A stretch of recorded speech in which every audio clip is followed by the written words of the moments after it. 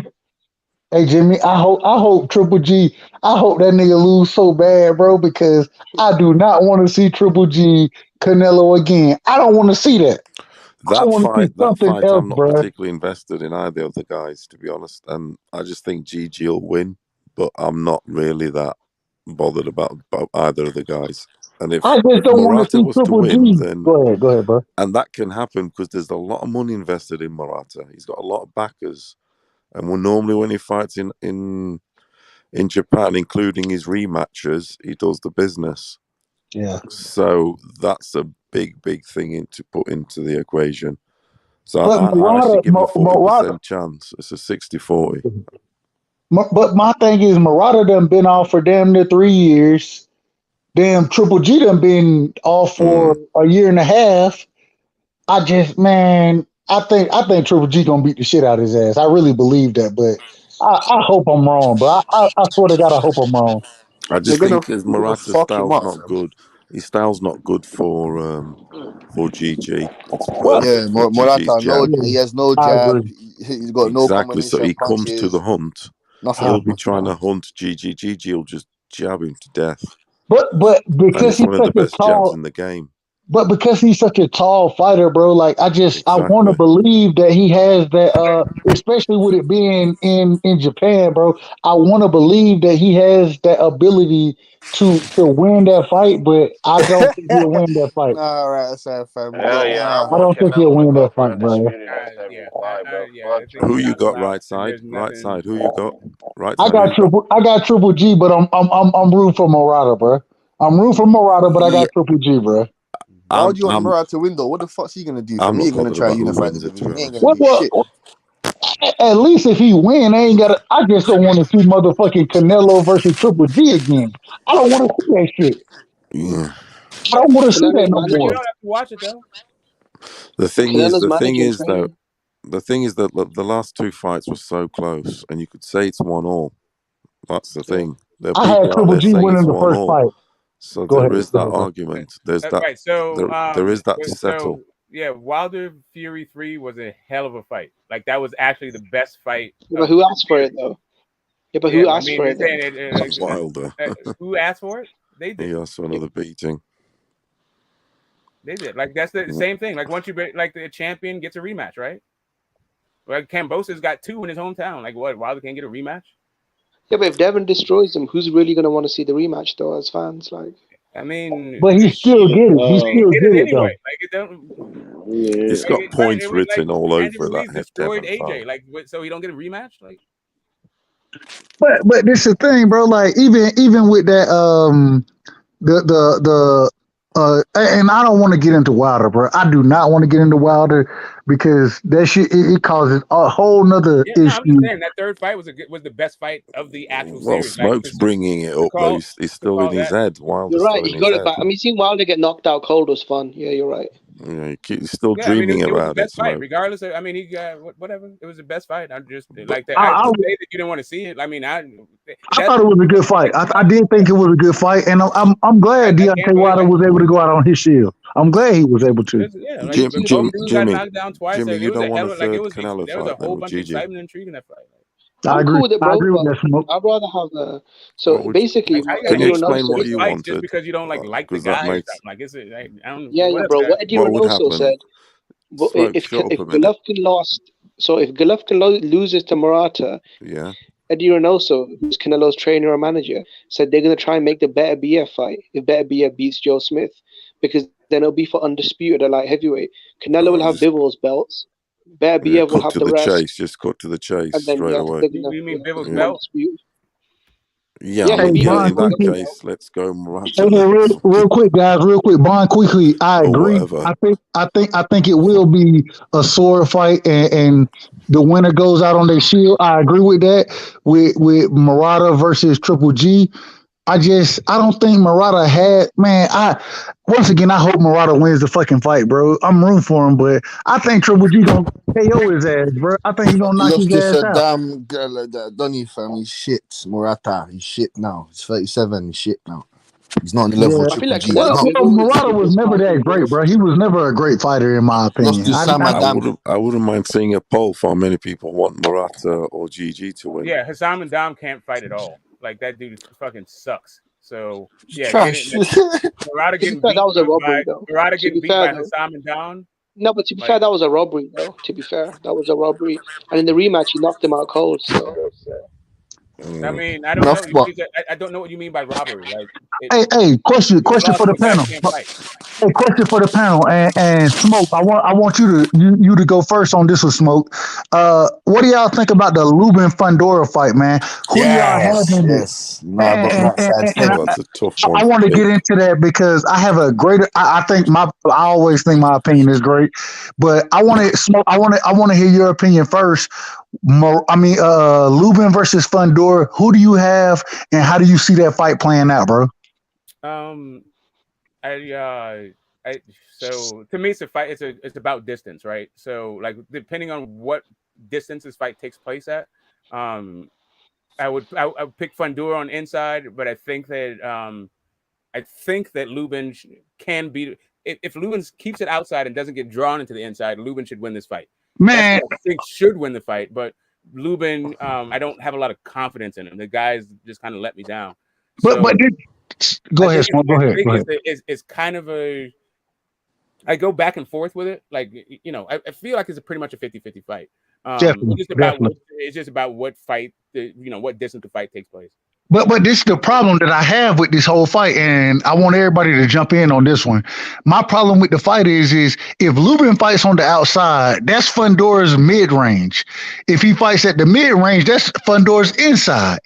If Fundora tries to fight, which I don't remember ever seeing Fundora use his jab and fight on the outside, which would be out of range for Lubin. I think that mid range or that mid range / inside for Fundora, which is the outside range, mid range for Lubin, I think that's such a dangerous fight because Lubin, the man's chin. Well, I'm not gonna say he's just chinny, but we done seen him get hit with certain shots and be on Bambi legs. We done seen that multiple times, and because of that, with the amount of work that Fundora puts in, the man throws punches, damn near 80 punches around. You know what I'm saying? But he's not a mid-range fighter. He doesn't like stand his ground. He drapes over you. Like he's a But- sucking on your titty kind of dude. He's like on your fight. He's got to touch you. He's a phone booth dude. But He's not even a mid-range guy. Fundora's not even mid-range. He's like inside. He's inside guy. This is where it's going to be hard for Lubin because Lubin's chance of winning the fight is, like he's trying to say, on the inside. With this whole fight because I don't see if Lubin does. If he doesn't smother him, then I believe he's gonna end up getting caught with a couple of shots. And if he get caught by Fundora, I think he'll catch Fundora because I think Fundora's defense is horrible. But if he's unable to make that inside fight where he smothers the fighter, damn, I'm getting feedback. Somebody, y'all put y'all shit on mute if y'all don't mind. But if Lubin isn't able to, if Lubin isn't able to make it an inside fight against Fundora and some other Fundora, then he's in trouble in this fight. And I haven't seen that in his arsenal as far as how he fights because I haven't seen it. And I think while he tries to come inside, because Fundora throws so many punches, I got Fundora beating this dude, man. I got him win. I do too. I do too because Fundora can match him on the inside, and the size, and also he has got he has got a jab on him. I mean, he doesn't use it as much as he could, but he has got that jab on him, so you can match him on the inside, the size and the length itself. I just got him winning. I have, but it's the hardest pick of the weekend. It's a very hard pick. I agree though. I think Fundora wins the fight. I just do. I've got him winning on points. Yeah, it's really just Lubin. I feel like Lubin is the better boxer, right? And he has the better attributes and all this other stuff. It's just that he can get drawn into what the other guy does. For whatever reason, like he just isn't very proactive. He's very reactive in fights. So, but if he sticks to a game plan, I think, he has the hand speed, he has the power. He can pivot, he can tie him up once he gets. Game plan. What's the game plan, Smoke? You don't fight Fundora in a fucking phone booth. Tie him up once you get in there and let him reset. let the referee set you. But Jab. he fights at mid range. If Lubin fights at mid range, it's gonna be Fundora's inside range. If he fights on the outside, You're not understanding how Fundora fight. Like I hear you about Fundora's reach, right? Right. But the issue with that is he's not a mid range fighter. Like his defense is straight trash. He's like what he likes to do is put his body on you and throw shots and wrestle with you and hit you with shots and all that shit. Be very active while his body is touching your body. I agree with that. Right. So when that's happening, don't trade. Then tie him up. Don't fight at that distance at all. But the thing is because of the height difference, the reach difference, because of that difference. How can I don't understand, and once again, this is the lack of my boxer acumen. Maybe that's what it is. I just don't understand how Lubin can be effective. When we look at Lubin fight, when he's most effective when he's fighting off the back foot on the outside. That's when he's most effective. You know what I'm saying? When he's able to establish his jab, be able to follow his jab up with that left hand. The left hand. That's when he's most effective, and I don't see him being effective using that tactic against Fundora. So I've never seen Lubin have to smother anybody's punches. I've never seen him do that because of those two things, man. And if he does try to come on the inside, I think he's gonna get caught. Fundora throw too many punches. He gonna catch him a couple times, and we done seen Lubin get rocked multiple times and end up on Bambi legs. Man, we done seen him looking shaky out there against some. Rosario had him looking shaky at a certain point in the fight, even though he knocked Rosario out. You know what I'm saying? He had him looking shaky. So I worry about his chin. And the fight that he's gonna have to fight, because when he does have to make that the inside fight or a closer fight, he gonna end up getting touched a couple times, and he don't have great punch resistance, bro. He don't have a great chin, and I worry about what Lubin's gonna do, man. And that's why I got Fundora winning. Smoke, you got Lubin winning it, Smoke? I can't pick Lubin. Like I can't pick him. Just like I said, the dude for the reasons I said, he spends too much time in fights fighting the other dude's game plan. So yeah, it's like I can say what he would have to do, but is Lubin going to do that? Like I don't know why Lubin would ever fight Fundora on the inside. Does that mean that he won't fight him on the inside, or I don't know. He has to. I think all he has to do is keep popping the jab. The angle should present a problem for him. He should be able to step over the right and just keep turning Fundora and tie him up once it gets close. Butch Cass, what you got on that fight, man?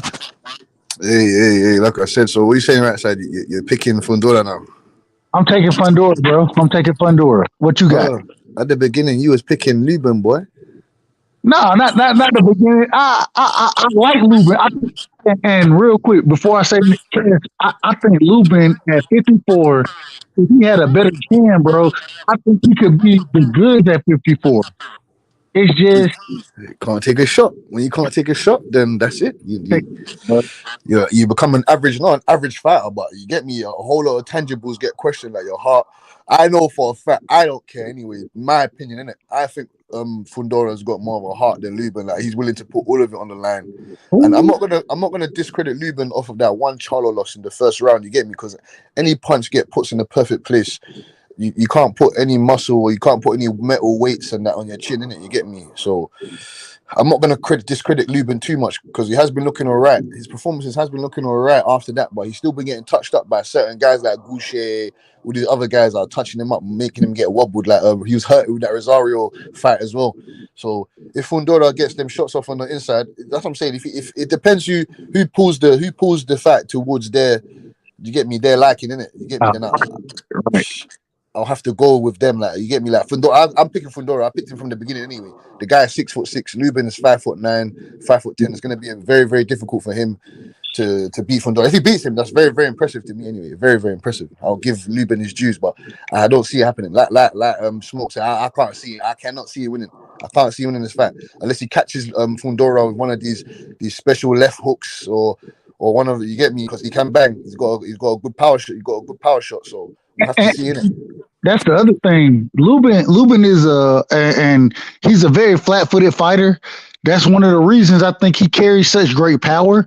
And when we go back and watch the Garcia, I think it's Sergio Garcia.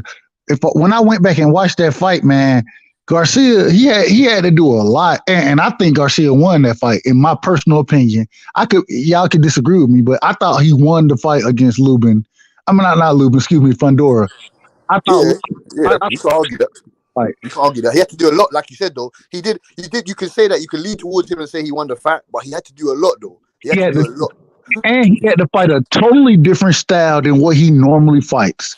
And anytime a fighter has to fight a style that they don't normally fight, it is very sketchy to me, because when you find something that you don't normally fight, bro, you leave yourself open for a lot of shots. And because he don't have the beard that he needs, man, I like Lubin in the fight, bro. Like, I like Lubin in that fight. Rich, what you got on it?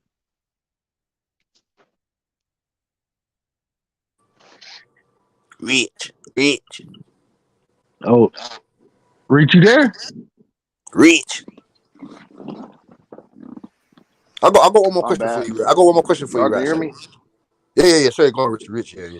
My bad, I forgot my shit was muted. But nah, yeah, I got Lubin, bro. I think Fundora showed me some shit in his last fight against that other short dude. I forgot that name. He finna fight Tony Sergio Garcia dude. Mm. Yeah, bro. Yeah, I think what's the name? I think Fundora is fragile to the body. I think Lubin gonna beat him. How? Yeah, how? I was just about to say how. How is that? Simply to the body. You think he just worked the body? Yes, sir. I think he get caught working the body though. Yeah. He's gonna get caught with something hot on his chin. I just don't. You just don't think defense? Has he got better? Has his inside defense got better? Has he been able to figure out range? He's never fought a guy that's 6'6" in his life in the professional rankings. I think both of these guys are fighting the hardest fight of their career. Oh, most definitely. No. This ain't the Jamal Charlo. That was fight. Nah, yeah. Seeing that dude he fought Jamal. He fought Resort. Yeah, nah, yeah. I got Lubin. I think he's a class higher than him. Simple. And I think Lubin is the more skillful fighter. I agree, but hey, and bro, I can't see your name right now, bro. What's your name, brother? From Australia? You sound like you're from Australia. I don't know where you're from, bro. But what's your name, bro?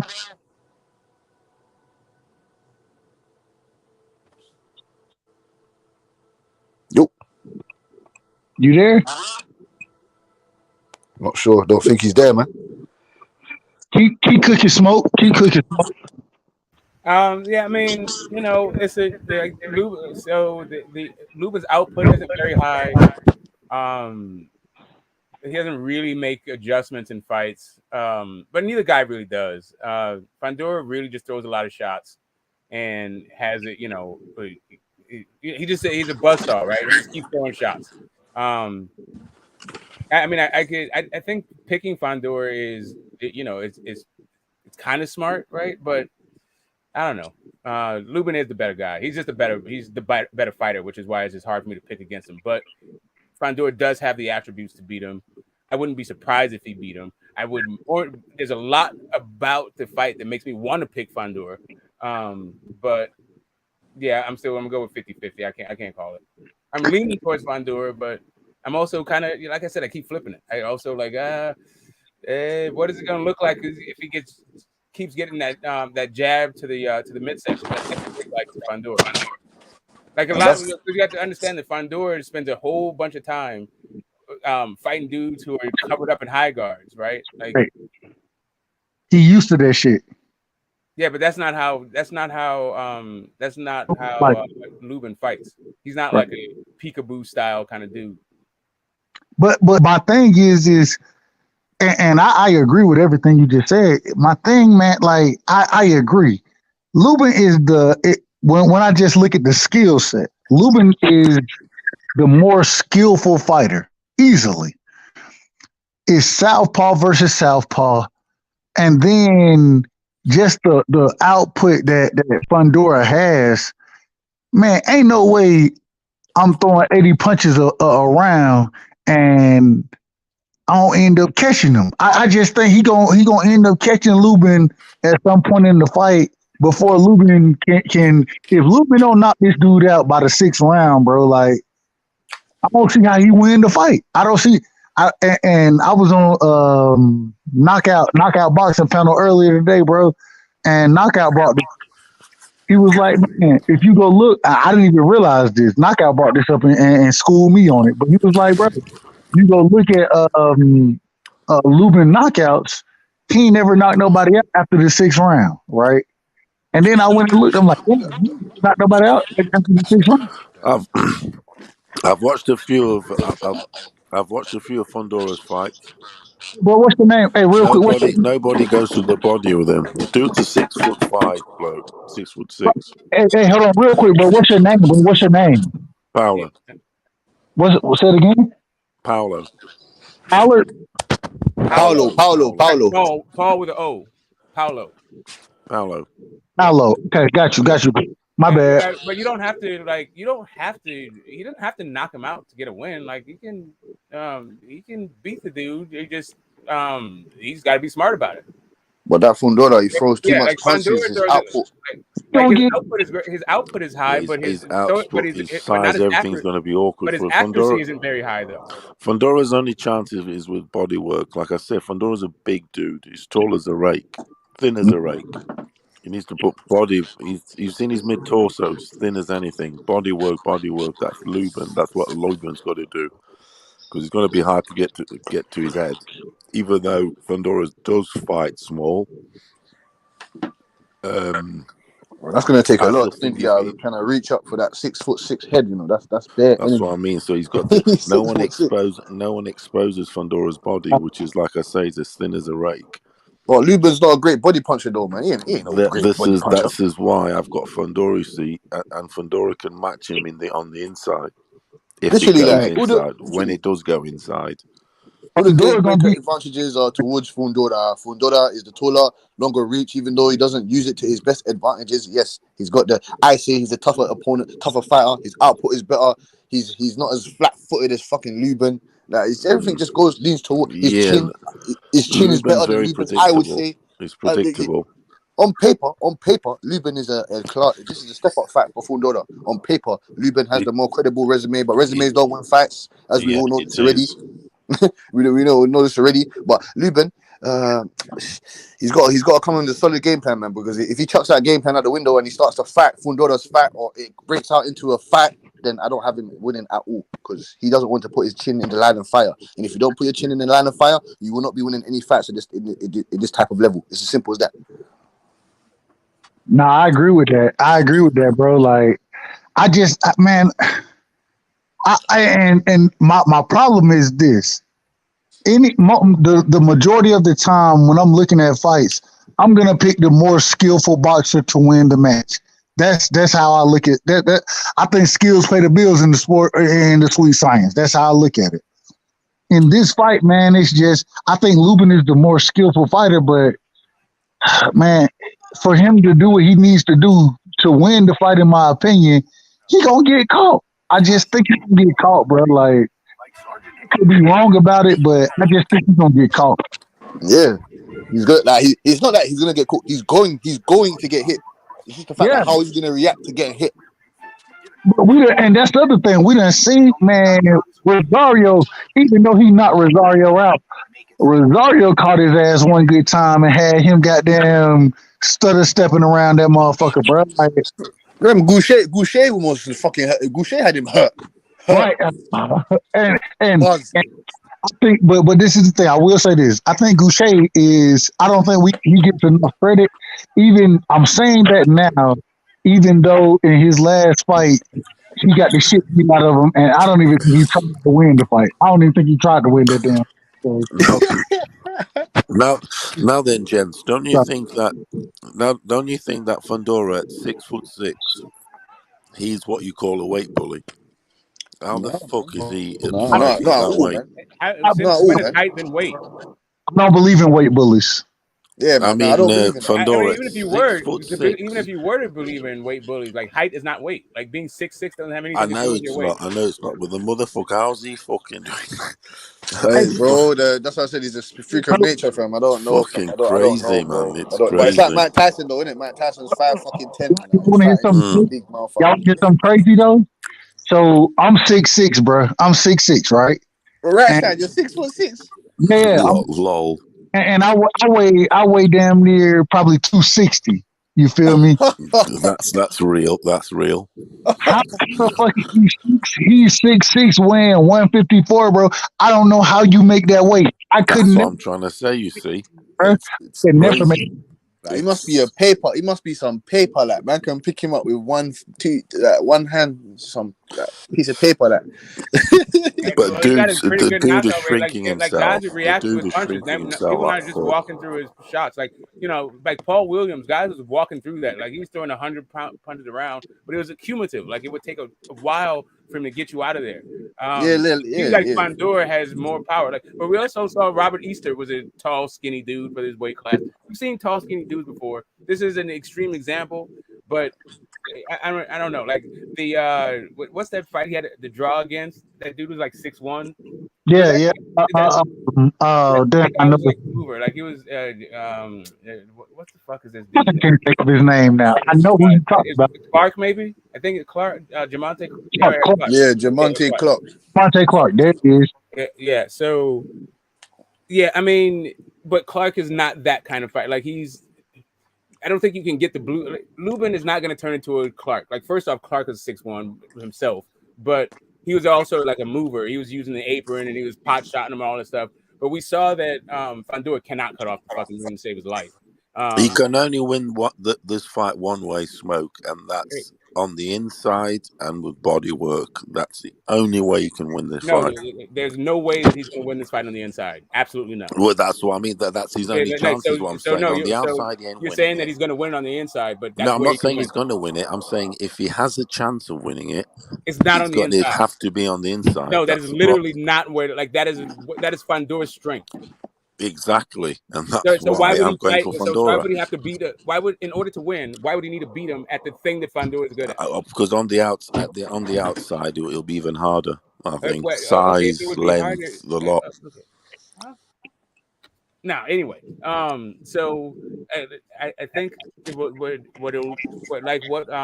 what Right Side was saying was that I think is apt that Lubin's outside is actually mid range for Fundora, and Fundora is not a mid range fighter. He throws both of his hands down. He has both of his hands super low, and he just throws a bunch of hooks. His head is fucking right there. If you move out of the way, if you're not just smothering yourself and waiting for the dude to punch yourself out, you have a ton of options. Because it's not like he has one punch knockout power. But the other thing, don't have to grade his chin. I mean, I hear you. He turned into a different guy. If you touch his chin, you don't have to grade his chin. But I don't know. I feel like that's also like a kind of accumulation thing. Yeah, we'll see. I'll tell you one thing, Smoke. He hasn't got tons of options to win this fight, Lubin. The only chance is that this with some body work. Trust me, my friend. It's the same thing, but it's the same thing in Fundora. Like Fundora doesn't have a hell of a. Fundora, like we know, he can win it inside and outside, and he's got. No, we don't know he can win it outside. And that's what I'm saying. So, like we don't know that he can win it outside. Well, when we talk about outside, this is the problem. When we talk about outside for Fundora. When we say outside, we have to be speaking on Lubin because we can talk about outside with Fundora because that jab he has is slow as shit. So if you time that dude, if you make him lead from the outside, then yeah, Lubin has all kinds of options. Because as he's pulling back that low ass, that lazy fucking jab, he don't bring it back very fast. You can step in on that. You can score. You can do a lot. You can do a lot. I don't know if he will do a lot. There'll still be a long distance.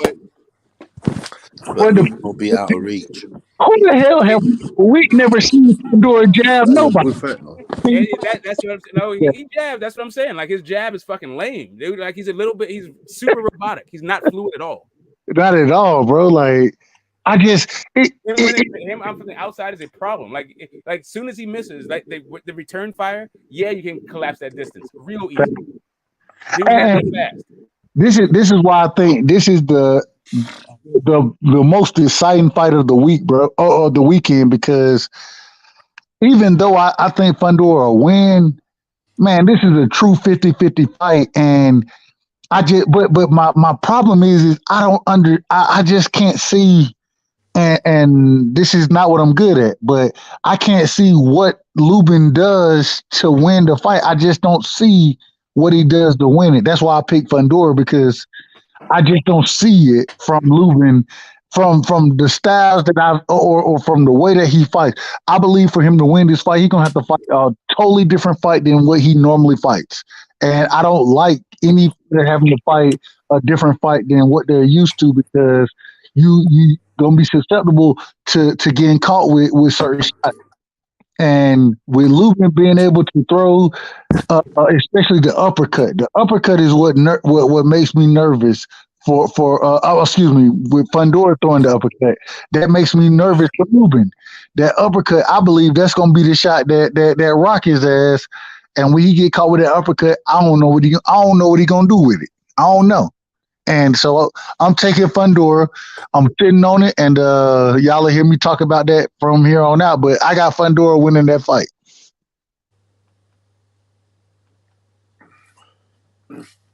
One more question as well for you, right side of the guy. What do you think of the card though? Sergio Garcia versus Tony Harrison. Man, so this is the problem. When I watched Tony Harrison, not Tony Harrison, excuse me. When I watched Sergio Garcia fight Fundora, he fought a fight he's never fought before. If you go watch Sergio Garcia fight, he never the way he fought Fundora was totally different than how he normally fights. And I actually thought Sergio Garcia won the fight against Fundora. I thought he did, but I've never seen Harrison get outboxed, and Sergio Garcia, normally going back just looking at his fights outside of Fundora, he's more of a boxer than anything. And so if it comes down to boxing, I like Harrison in that fight. You know what I'm saying? I like Harrison to win it because I think he's a more skillful boxer, and I'm gonna rock with skills over anything else. But I think that's another one of those. I think it's a close fight because what Garcia was able to do against Fundora showed me that he's able to change his style and make the adjustments that's necessary for whatever fighter he's fighting against. My only thing is he's a boxer. He's not a big puncher. He's a boxer, and I think Harrison's a better boxer. But so I like Harrison in the fight, but I think it's going to be a close fight. Okay, yeah. That Sergio Garcia's got good footwork. He surprised me when he faced Fundora as well. I thought that you could argue, like I said, but I'm biased towards Fundora anyway, man. I just like the guy, and he's a specimen, physical specimen. You get me? I want to see what he does in that 154 division. Like, I would like to see him and Errol Spence fight. You get me? I want to see how Errol Spence was to deal with someone like that. I know Errol Spence will most probably just go to the body or something, but I'd just like to see that fight, innit? Hey, that Sergio Garcia fight is the correct distance to fight Fundora is also right. That's that is what Fundora looks like from mid range. He's not throwing like a gazillion shots, right? He's trying to pot shot and all that stuff. Like you need to put him there where he's not just comfortable and flowing. Like, but right, so like, do I have him beating Harrison? I don't know, man. I haven't seen Harrison in a while. That's what I'm saying. I don't think so. I don't think he beats Harrison. You have to knock out Harrison. It seems like you have to knock him out to win because all his losses are by knockout. He's a great boxer. He's a great boxer. He's got stamina issues. Like he's not the same dude on the last half of fights as he is at the beginning of fights. Like that dude. Okay, yeah. Drops off. Correct. He drops. You're correct on that. He's not the same. He gets tired in between championship rounds and from round 10, round 9. Sorry, no, not even that. Round 7 and onwards, round 8, he starts to lose half a step in the cup. Like, But I just, man, Harrison is a great boxer, bro. Like I've never seen Harrison outboxed outside of him getting knocked out by Charlo. Outside of that, bro, like I ain't thought never. Charlo beat him the first time. I thought he out by like whatever. But yeah, I didn't think he won anything. Like what? Man, I had him winning the fight. He was winning before he got knocked out against Charlo. I had him winning the fight. No, that's a rematch. I'm talking about the first fight that went to the cards. I thought Charlo beat him the first time. I don't think Harrison should have ever been champ, really. But whatever. He showed to me it was he in the beginning of the rematch. It was a lot more decisive. Like what I saw from him there, yeah, he was winning those rounds, way more decisive and all that stuff. But yeah, he still got stopped. And we also see him gas in both fights. Like whatever. He is the guy that he is. I just can't, like, it's kind of funny that like these guys, they're so vulnerable. Like these fights are about, it's almost like the intrigue is because of their deficiencies, not what they do well, but what they lack. Yeah, agree. And even when we're talking about this fight, man, does Lubin's chin hold up, right? Is Harrison able to go and box the entire fight without getting caught? If they're able to do those things, I think they win the fight because they're the most skillful boxers. But man, I said, I got Fundora winning. I got Harrison winning, but I wouldn't be surprised if I was wrong about both of those fights. I wouldn't be surprised just because of and Sergio Garcia is a great fighter. Like that man can fight, bro. Like Sergio Garcia can fight. People don't give him. I don't know if people give him the credit he deserves, but Sergio Garcia can fight, bro. Like he's due to be the best Spanish fighter right now. Him or Kiko Martinez, the best Spanish fighters. When I go back and watch his other fights and the way that he boxes, and man, Sergio Garcia can fight. And even like I said, I had him beating Lubin. I thought he won, and so but I've never, like you said, I've never seen Harrison outboxed. So it's. I think that's gonna be a good fight too, bro. I want to see that fight. I'm excited for, bro. Right now, I just got to put this out there. Right now, in 2022, the sport of boxing is thriving, bro. We're seeing some of the best fights that we can see. We're seeing some of the best fights. Just think about what we getting right now. Oscar Valdez. Well, before that, Earl Spence versus Ugas. Oscar Valdez versus Shakur Stevenson. These are just the headliners. Not going on the undercards, because a lot of these undercards are great. Man, I'm excited. I'm excited for this. I think this is a landmark year. Landmark year for boxing. Yeah, man, these fights around the corner, fam. They just need to hurry up and whip a snapper and get round there, man. You get me? Facts are on the horizon. Facts are on the horizon. We can see. The dust just need to settle to see where the next stages are. Where the next stages are for the next fight for the fighters. Like when whoever wins this from Lubin and Fundora, after the facts, we always want to know what the next step is. You get me? So hopefully, right side. Hey man, I like Fundora, man, but I got Lubin in that fight. I hear you saying Fundora, but I'm telling you, Erickson Lubin, he gonna make him miss. And he gonna make him pay. And guess what, man? It's gonna be a great fight. But I gotta go with Erickson Lubin in this one. I think I like the way Smoke. He broke it down. You know what I mean? Fundora, he can be outboxed, and we seen it in that fight with Jamonte Clark. And guess what? Erickson Lubin, he's been in training camp with Jamonte Clark, getting ready for this fight. You know what I mean? So I think Erickson Lubin gonna be ready with Coach Kevin Cunningham, one of the best trainers in boxing. You know what I'm saying? So I like Fundora, though. I'm a fan of Fundora. Let's make that clear. I like both of these fighters. But if I had to pick one, I'm going with Lubin. It's hammer time. Shout out to the hammer. How does he win? How does he win? H as in what you got? I think he's gonna outbox him for 12 rounds. I think it'd be a unanimous decision, but I wouldn't be surprised if Lubin can stop him. because Lubin got power, bro. He Yeah, you got got that real power. equalizer. He does. He got that Yeah, equalizer. He does. but Fundora throw a lot of punches too. I like Fundora, and he's like a freak of nature, and he's getting better and better. So, I mean, I'm gonna go with Lubin. I think skills pay the bills. I got Lubin, bro. I want to believe you. I ain't mad at that. I want to, and we got to also put in there that Lubin has power in both hands. He got power in both hands. The problem though is man, his output. His output isn't enough, and for him to get close, he got to be in range to get touched. And if he get touched, I done seen his chin be.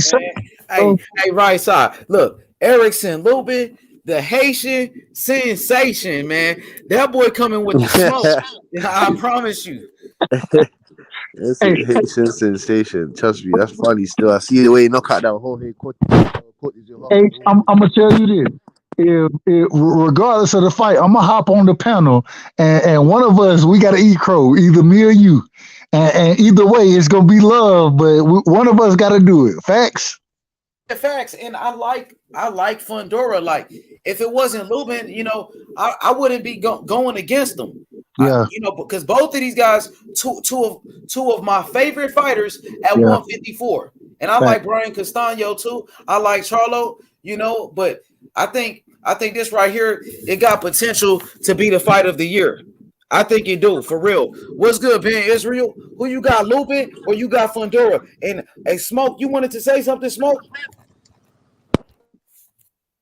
No. I'm just, go ahead. Okay, Ben Israel. Who you got, Erickson Lubin or you got Fundora? Hey, salute to my brother Ben Israel, bro. I love when Ben on this bitch. I love it. Shalom, my brother, man. I got the Haitian sensation, man. Kisa Wapale. That's what's going on. All day. I don't believe Fundora have an answer for Erickson Lubin, though. But they saying Fundora gonna knock him out. They said Lubin ain't got no chin. What you think about that? Lubin, we understand what he been through with you know what I'm saying? But I'm gonna give him that. But is this the same Erickson Lubin that gonna show up for Fundora?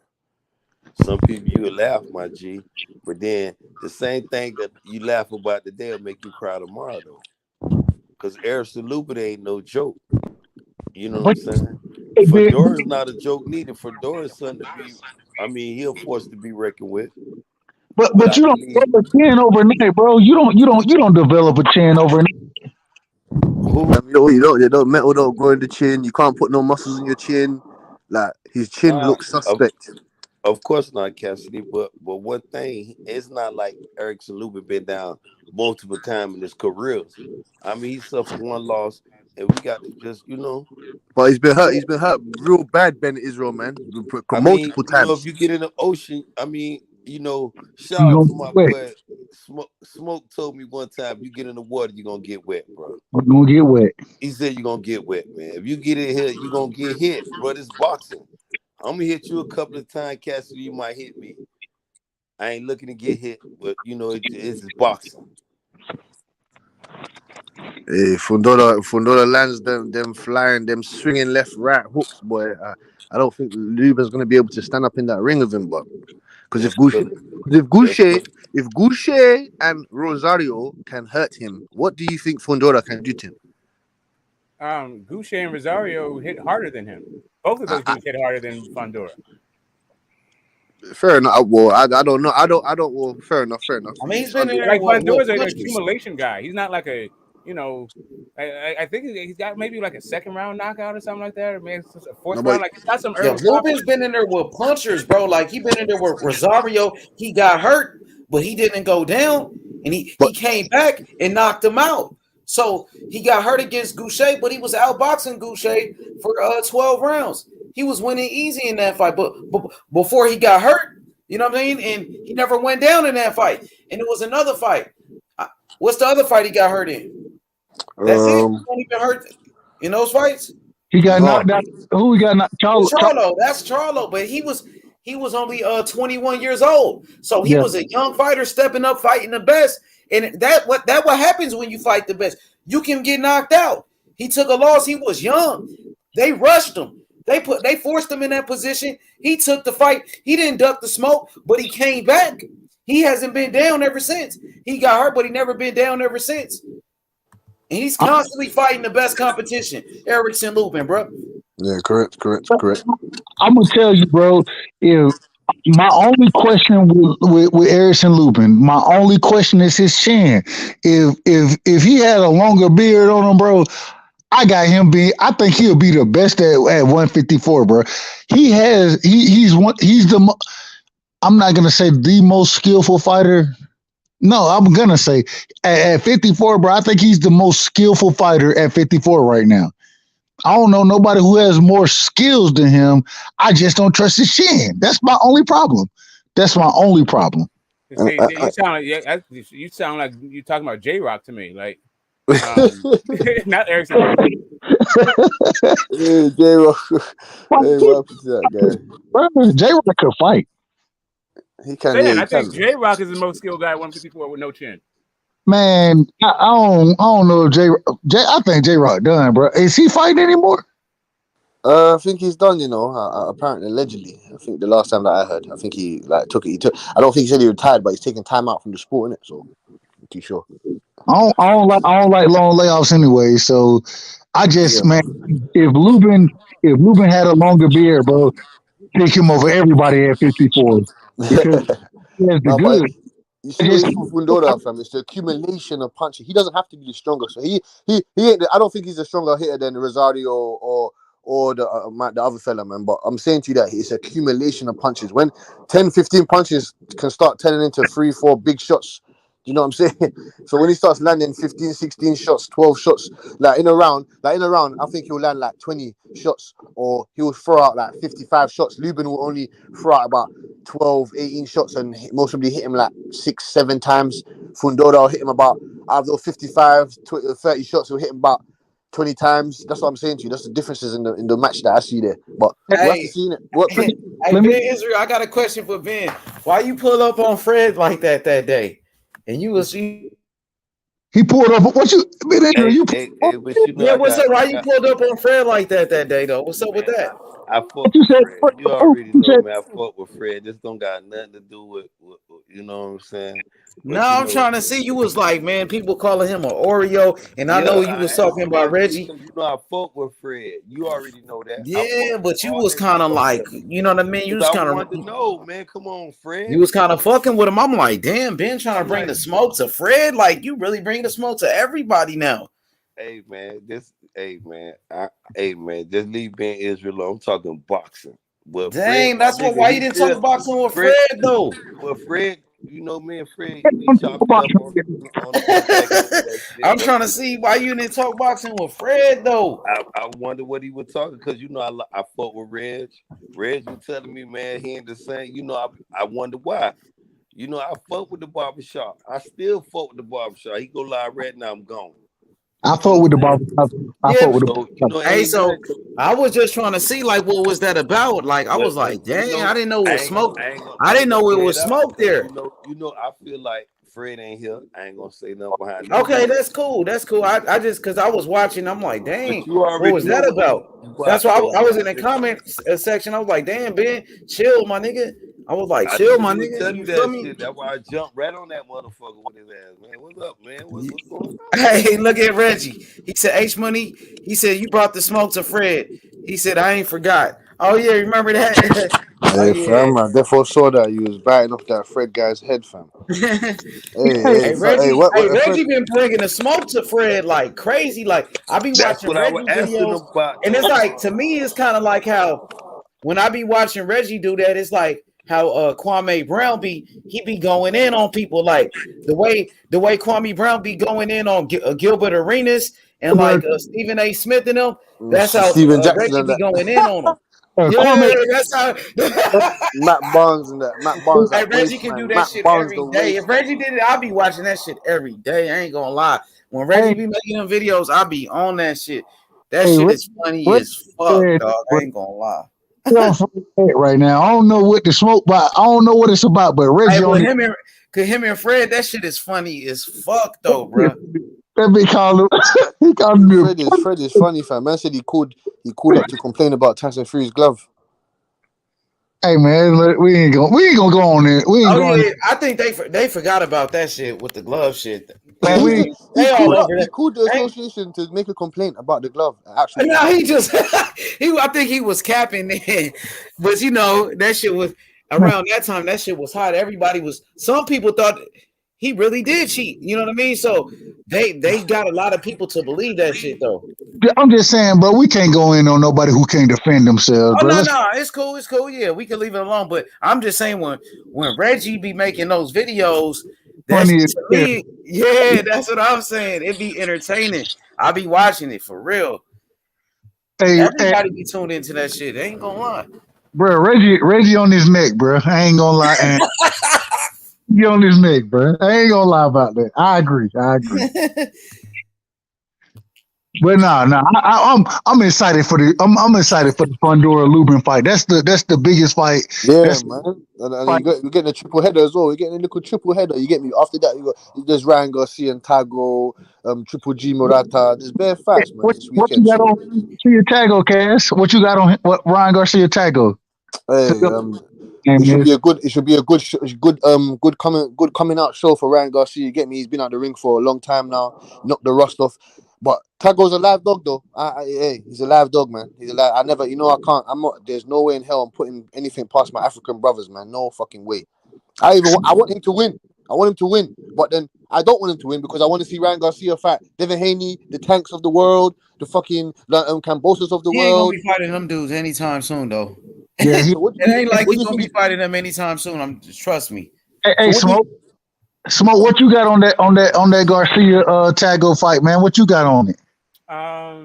Tago is like he's too defensively irresponsible for this. Like, and he doesn't throw hard enough. I don't know. He's cool. He's good.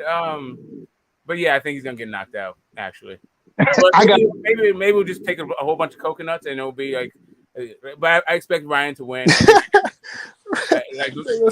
don't have the defense for me to pick him. I got an 8th, 9th round knockout by Ryan Garcia. This is the thing, though, and Ben Israel, I'm coming at you next, bro. I think that to go, I think he has much better footwork than Ryan Garcia does, and because of Ryan Garcia, he's a flat-footed kind of plotter. You know what I'm saying? Like, I ain't gonna call him a plotter yet, but he's damn near a plotter, bro. Like that's just how he fights. But yeah, he has to plot his feet. Yeah. You're right, sir. And he keep his chin straight up in the air. So yeah. Let him keep his chin up against Game Boy. Let him keep that chin up. Let him keep that fucking chin up against my boy Game Boy. My boy Game Boy Tago, and he's gonna get caught right where he doesn't want to be caught. And he ain't no Luke Campbell. That Tago ain't no Luke Campbell. Hey man, and like Smoke said, I think Tago's a game fighter, bro. Ben Israel, what you got on that fight, bro? What you got on it? Okay, I hear my dog Cassidy talk about this tango shit. Look at Israel. He doesn't like Tago. It's not about Ryan. I don't like Ryan either. If that's what you want to say, but who the fuck is Tango? he's a good fighter out of Accra, Ghana. Maybe I ain't gonna ask you. I'm gonna ask Get the smoke may help me out. Cause I was just while y'all was talking, I was trying to hit the computer and find who the fuck is a Tango. This is a tailor-made fight for Ryan Garcia. I don't know who the fuck is Tango. Don King, help me out with this shit. What's the question? What'd you say? Who the fuck is Tango? Emmanuel. Tago. He's a former IBO champion. The dude is a good boxer. He got some. His best name before I was like Mason Menard though. Like I mean, he do got some skills though. Like if you watch him fight, he can box a little bit. He's not a big boxer, man. He really don't have no power like that, but he got some skills. And Ryan is much bigger than him, way bigger than the dude. It- When it's you that say it really former the thing that makes WBO, what champion you the thing was? that IBO, makes it not WBO, IBO. Oh, International Boxing that's a Organization. play. yeah, like I so was the the thing IBO champion 4 times, so that ain't no shit. yeah Nah, the so IBO belt, man, it does mean a little something though. You know what I mean? It does. So It does. he, It does. Come on. But yeah, so he, I the will thing say what makes the fight intrigue the intrigue of the fight is that Tago's feet are way better than fucking Ryan's. Way facts, better. And facts. he's pretty fast. Like his upper body movement, like he can get in and out. Like but really their feet are not on the same level at all. Like Tago's feet are way fucking better. So maybe he can get around it, but I don't know. Like Ryan's hands are real fast. This dude's also kind of quick. He might be able to dip and dodge for a bit, but I think Ryan's gonna catch him. Yeah, I was gonna say that foot question, bro. And now this is one thing I will say, and like you said, I think the left hook could catch him. I think the left hook will be able to clean him up. Excuse me. I believe Golden Boy and Bernard Hopkins, Oscar Garcia. I mean, Golden Boy, all them. But I'm gonna say Bernard Hopkins. I ain't gonna even say your boy De La Hoya. Nothing. I'm gonna just say Bernard Hopkins behind this shit. This fight is tailor-made for Ryan Garcia, man. but it's kind of tricky though. And Ryan he's not the best, right? Ryan ain't the best fighter in the world. So this dude is a little. He got some good to him. Ben, listen, the dude can box a little bit. Listen, he could box a little bit. Now, what if he goes out there and do some fucking George Kambosos shit? You never know what can happen in boxing. Yeah, boy. Tago. I be saying Tango is better than George Kambosos.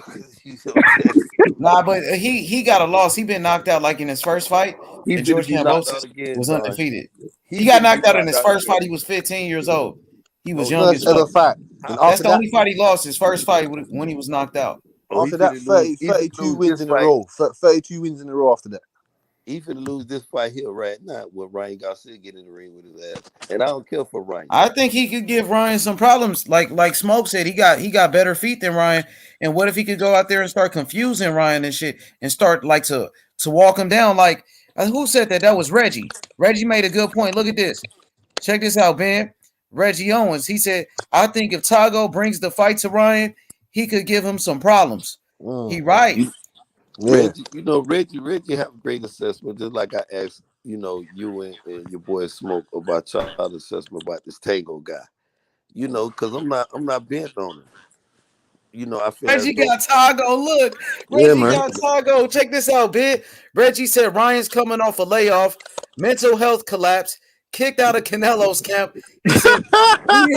He said coming with a new trainer. I got Tago. Yeah. Fuck that. We got Tago. Told you, man. What I tell you. Real quick. The other thing is for Ryan Garcia to be on such a long layoff and supposedly be in camp for all these fights that he never made happen. The man couldn't even make the weight limit. He couldn't even make 135. The weight limit got to be 139 now. So he can't even get no belts. That's what I'm saying. He can't even get no belts. Ryan, I can't never recall that Ryan missed weight like that. I believe one time, but it was never. Ben Israel, he's done now. He's too big now. He's done. He can't make 135. It's pretty much set up for Ryan to win this fight. And they fighting at 139. They fighting at a fucking catch weight, so he don't have to struggle to make weight and shit. So they pretty much making it easy for this dude. Exactly. And Ryan, you gotta remember, this is the same dude that y'all gotta remember. This is the same dude crawl out of a lot of other fights. Crawl out them shits. The tank talked all the shit about these other fighters. But now you want to jump in there with this Tango? Who is this? They cherry picked him. They cherry picked him from Ghana. They sent one of their scouts over from California to go to Ghana and find this guy to say, yeah, this is the guy that Ryan Garcia's gonna knock out with this left hook now. Yeah, come, we're gonna pay for your travel. We put you in hotel. We're gonna pay for food. We give you tickets for family. You come, let Ryan Garcia fight him and knock him out. Go back to Ghana. No. See, you sound like you from Guyana now. Now, Cassidy, I don't like the way you make it sound like that. You sound like you're a promoter from Guyana. No, You can't.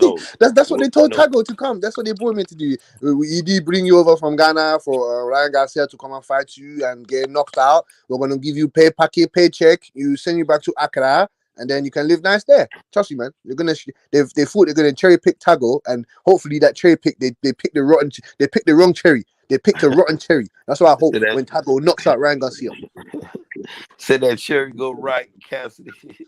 It go rotten on them. Yep, they picked the rotten cherry of Tago, and they're gonna eat that rotten cherry, and their bellies are gonna be upset by Sunday morning. Hey, man, but this is the thing, bro. Like I just don't like Reggie said. Reggie said about the layoff that Ryan Garcia is coming off of. Outside of just that layoff, though, but how the hell you been supposedly getting ready for all these fights that you ducked out of and that you didn't fight, and now you can't make 135? How does that happen? I don't understand. Go into exactly what Canelo said. I'm always tough on Canelo. I'm not a Canelo fan, but when that man came out and said, "Man, this dude ain't dedicated to the sport. He show up to the gym here and there for a couple pictures, and then he get the hell on." Canelo said that, and Canelo, we all know that man is always in the gym, bro. Yeah, fam. I don't need to. I'm not listening to no one else but him. Fuck that. Yeah, so if you got Ryan Garcia beating himself, that's okay. Then I guess you peak to go, but to go went life and death with Mason Menard. Like I don't like. Yeah, no, Smoke. Trust me, fam. Smoke. Ryan Garcia should destroy Tago. Like Ryan Garcia should knock Tago out before the 5th round. Like. He should, but that ain't gonna happen like that. It's not gonna happen like that. That Mason, I don't watch that Mason Menard that Mason Menard fight a few times, and if you look at it, this was, I made arguments about this.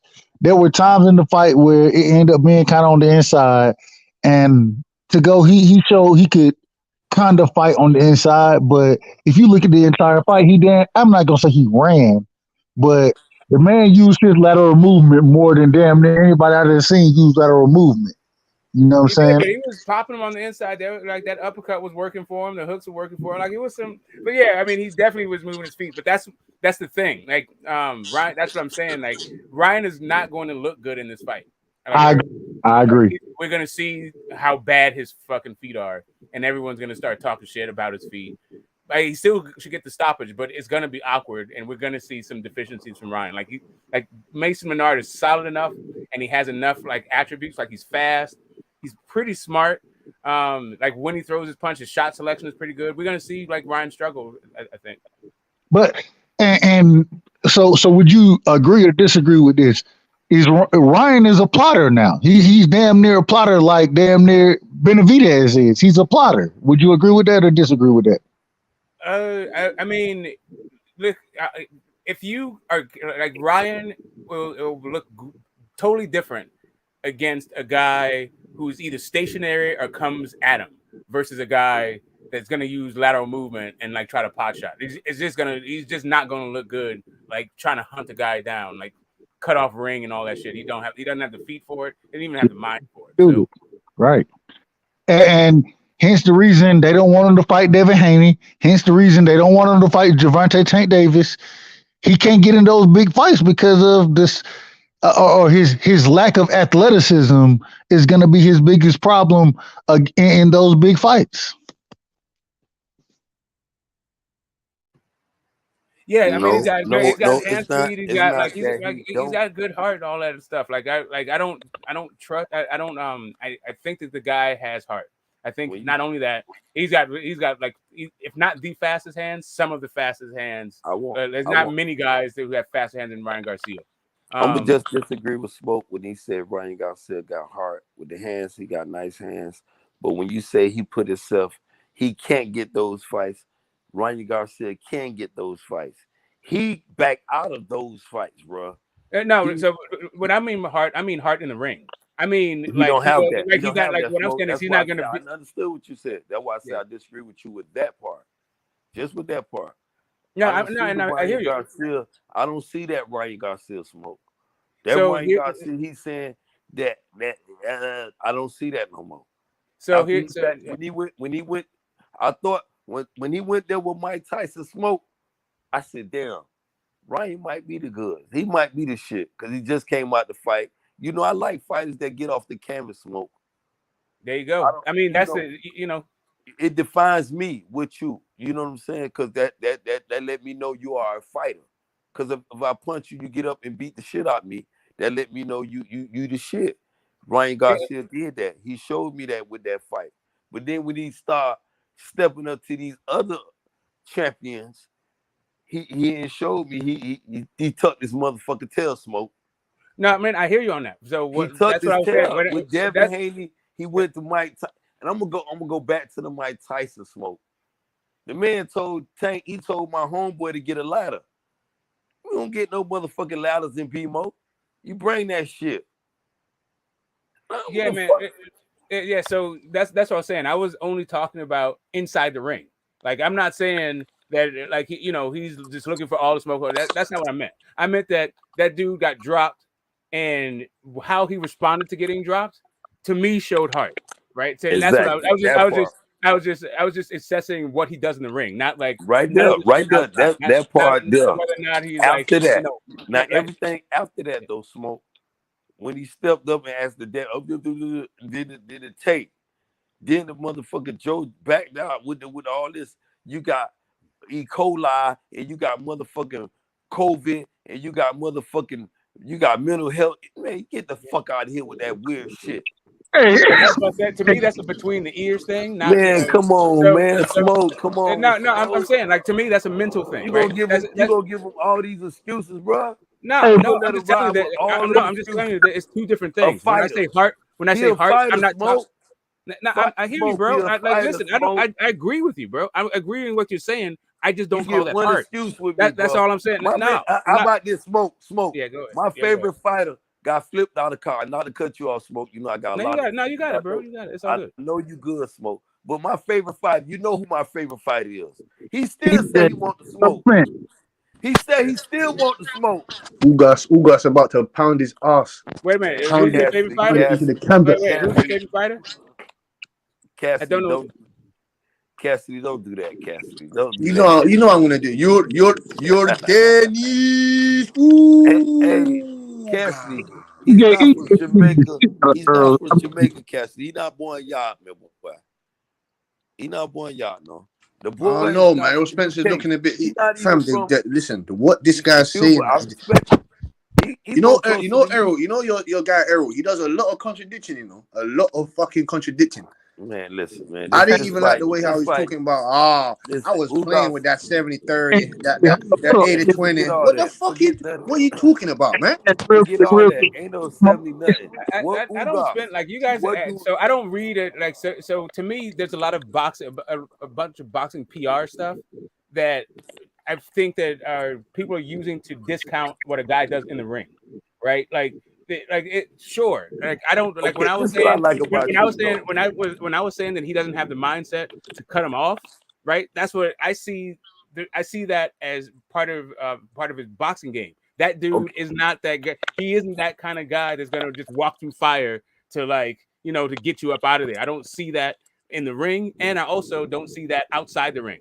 But a lot of stuff though, like bro, going on Mike Tyson's, like saying a whole bunch of like crazy shit. Like that doesn't make you a better boxer in my mind. Like just because you give perfect interviews, you always say the right thing. But with that smoke, but he put himself in that position though, man. He cornered himself with that. He the one put himself saying he want that. When you're a fighter, I'm gonna call you Smoke. I told you when I first met you, I'm not your trainer, bro. If you tell me I'm your trainer and you say you want to fight these dudes, I'm gonna set you up for that, Smoke. I'm gonna put you in the ring for it. If you want it, you want it. If you don't, you don't. I ain't gonna force you. But if you tell me you want it, I'm the wrong trainer to tell me that, Smoke. Because I'm gonna make sure you go out there and beat his ass. I'm gonna be damn near in the ring with you, Smoke. Hey, and I hear you, and you should do that, right? But that doesn't make you either a better or so. That just tells you who you are as a fighter, right? So, Ryan Garcia, we know that you're not one like an ATG, right? He's not that guy, though, Smoke. He's not. I understand. But when I say that the dude's got fast hands and he's got heart, is because I've seen him display both of those things in the ring. Okay, no. What you saw fast hands with more his assessment with his fast hands, what you seeing him in training and sparring. All that fast hand with who? Okay, since you want to smoke and I'll let you do it. With who? With who, Smoke? I mean, against With the guys who? he's been in the ring with. With who? I'm saying like with who? Show me with who? Okay, I mean, And his you very got last a fight, good and like assessment, I mean, Smoke, like Smoke. there hasn't been a fight. I'm gonna look so good with a far. heavy bag, speed bag. I'm gonna look good with that shit. No, I'm talking about in fights, bro. I'm talking about in the ring. I'm not I know talking what about you're talking training. about. I'm not talking about in the gym. I'm not talking about I know what IG you're shit. talking about, and I know who he's talking about. I'm talking about Ryan Garcia again with No, not just but, yeah. but, No, but I'm just, my thing is with Ryan Garcia though, Smoke, and I know what you're saying. And you may think I'm not hearing you when you say your assessment of. I hear that part, but when these fighters Smoke, and you got to just stop with him. With Ryan, you just stop right there. That motherfucker's cap, bro.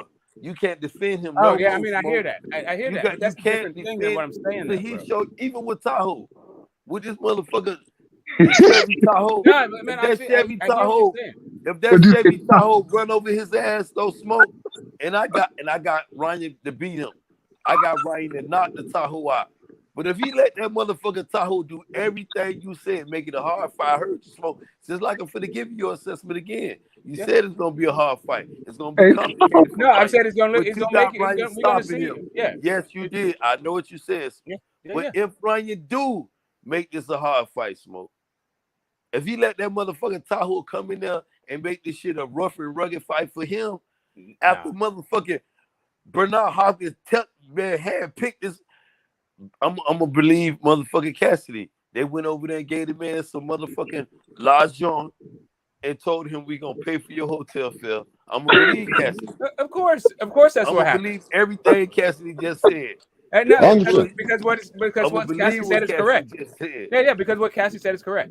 Like No. I'm telling you that like they brought him over for the Mason Menard fight in order to give him the Ryan Garcia fight. Like that's what I'm saying. Like, yeah, totally. Like this has been But what we do? planned. But the issue though is it's a style thing, and when you have a guy whose best attribute is his feet versus a guy Man, whose worst attribute is his feet. see what one thing you keep going back to. See, I know you finna go back to Smoke because one thing you give great assessment, Smoke. I listen to you. I don't even like challenging you, bro. I don't even like coming up because you have great. But with this Ryan shit, you gotta put your brakes on Ryan. Till he show you Smoke. Till that motherfucker show you, just like you just said. And if this motherfucker let that Chevy Tahoe give him any problems. Man, that motherfucker ain't shit to me. No more Smoke. I promise you. You gonna be saying, "Damn, you hate him like nah, that." bro, we don't disagree. He's a bum. He gonna No, be a I'm bum saying in we my don't eyes. disagree. We don't disagree. Like I think that I think something different about Ryan Garcia than I actually do. Like I don't like everything you're saying. I think the dude is I think he's full of shit. I think I don't think he's a very good fight. Like what is it? I don't think he's a very good fighter or boxer. I just think he has some really good attributes, and like he's a work in progress. Really the thing is the lightweight division is real young. Yep. And these dudes are like bigger than everybody else. So would you say it's a prospect? Like make noise kind of thing. Like Would you say it's a prospect? I would say he's a challenger. He's Definitely not a prospect. Beating I Luke wouldn't Campbell even makes give you a Ryan. I challenger. wouldn't even put him in the prospect because he got off the canvas. I wouldn't definitely say he a prospect. Yeah, no, he's a challenger. Like you gotta like Luke Campbell. Like you gotta.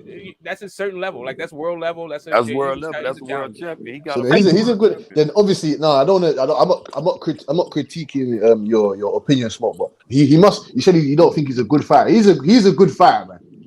I don't think he's a good fighter. When I say fighter, I mean that right. So to me, there's a difference between a boxer and a fighter, right? Right. Like a fighter is a dude that like so Errol Spence is a fucking fight. Like Isaac Cruz is a fighter. Like dudes that come in, put it all on the line. Like Ted Cheeseman is a fucking fighter, even.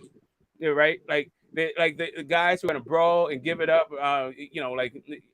We can keep going on. Like Derek Chisora, fighter, right? But so I don't think he's that. He certainly ain't that shit. So his boxing is better than his fighting, right? But even as a boxer, his chin is fucking in the air. He throws combinations with no goddamn defense whatsoever. His defense fucking sucks. Can't It's cut off hard. the ring. He has no lateral fucking movement. Like he's Nothing. not that great a boxer either. Like he sucks at boxing. He sucks at fighting.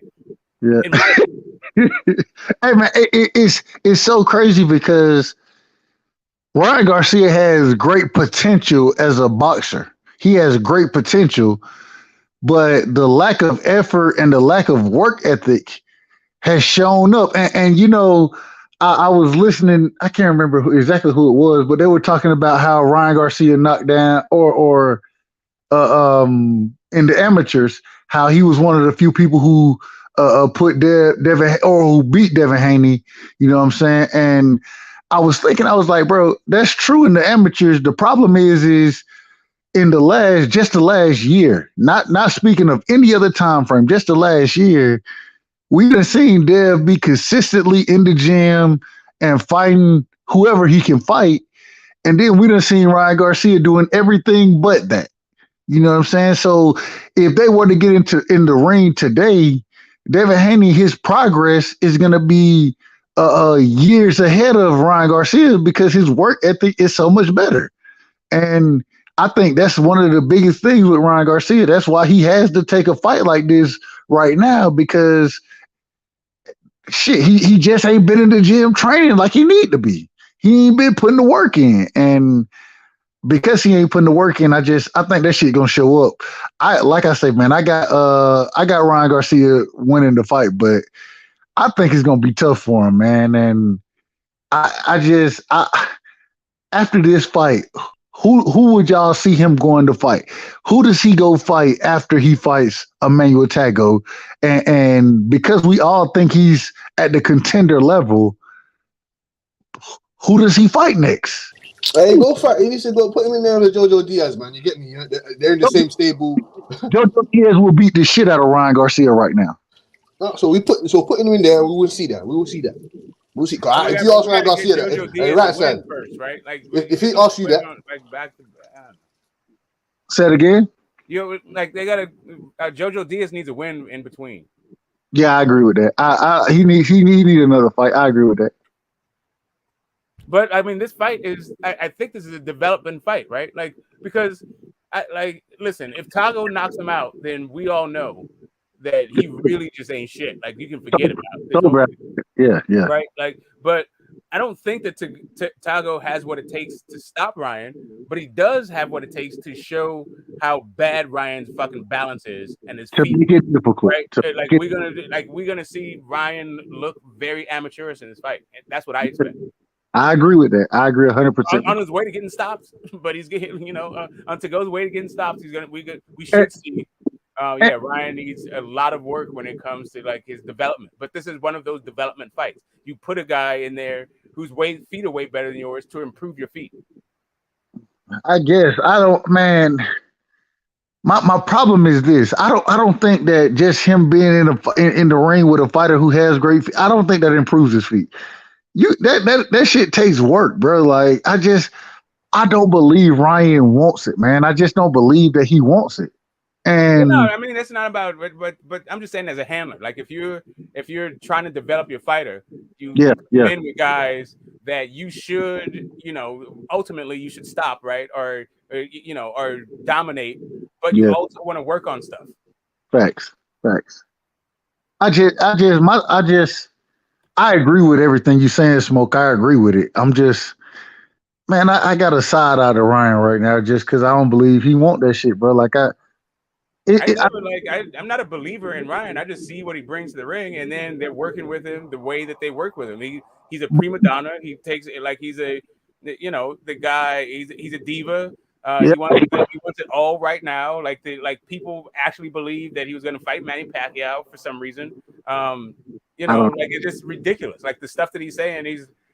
But whatever. I'm just saying the guy's got fast hands. Let's see how they develop him. If Tago's able to expose him, it's very embarrassing. That's all I'm saying. Like Golden Boy needs to hang it the fuck up because Virgil Ortiz becomes your marquee guy. Jaime Munguia and fucking Virgil Ortiz. Talk about like how the mighty have fallen. And now let me ask this: what you think about or him having the move the weight to 139? What you think about that, Smoke? Um, eh, like what everybody's saying, he's not dedicated. 1 foot out. Like, listen, when the guy told when he Said said you ain't I make dedicated. more. He said when Ryan Garcia said he made more money outside of boxing, it let me understand everything I needed to know about this guy. You're done. You're done. What the fuck? You're done. Yeah, You're you're an done. opportunist.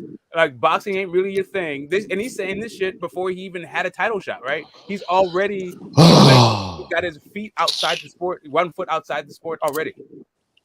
This guys that will kill themselves to be in the position that he's in is talking about, I make more money outside boxing. Yeah, because you got God-given talent. You don't want to fucking. There's guys like Tago, guys like Kambosos that had to fucking work on this, hone their skills. You get me? They didn't have to rely on certain God-given abilities. You get me? It just pisses me off, man. He needs someone like Tago to come and bust his ass anyway, so he can realize. Look at Teofimo Lopez. He's got a loss. Ryan Garcia, you can get your loss as well, and make you realize and wake up and smell the coffee that you need to get your ass in the gym and stay in there. Like what I should be seeing for Ryan Garcia is what I should be seeing when I see Bruce Ennis, when I see Shakur Stevenson, when I see the couple of other fighters, when I see Big Baby Anderson in the gym, all the time in the gym. We don't see Ryan Garcia in all these fucking stupid adverts, all these fucking Instagram stupidness. He should have no social media. You should be in the gym, and this will be an important factor for Joe Goosen. I want to see how he works with Ryan Garcia. I want to see what he's telling him. I want to see what advice he gives him in the corner car. This would be a good eye opener for Joe Guzman to see what he can work with or see what's going on behind the scenes or whatnot. You get me? But and this is the other thing, man. And once again, I'm not a huge Canelo fan. You know what I'm saying? I'm not a big Canelo fan, but I respect Canelo tremendously.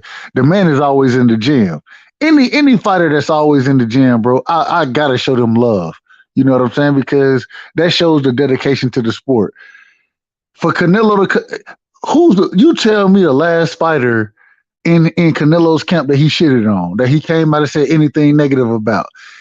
Canelo came out and picked Oscar Valdez to beat Shakur Stevenson.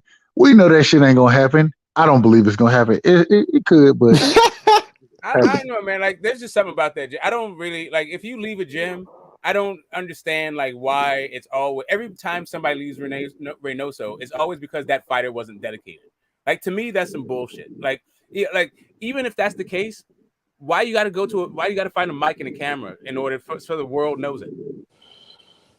You got a good point, but you get me. Some people just ain't playing the game fair, fam. You get me. Life ain't fair, but some people when you're in the gym and people are cheating and doing all this stuff, people need to know, man. That's what I'm saying to you. People need to know that. Don't get interested just because.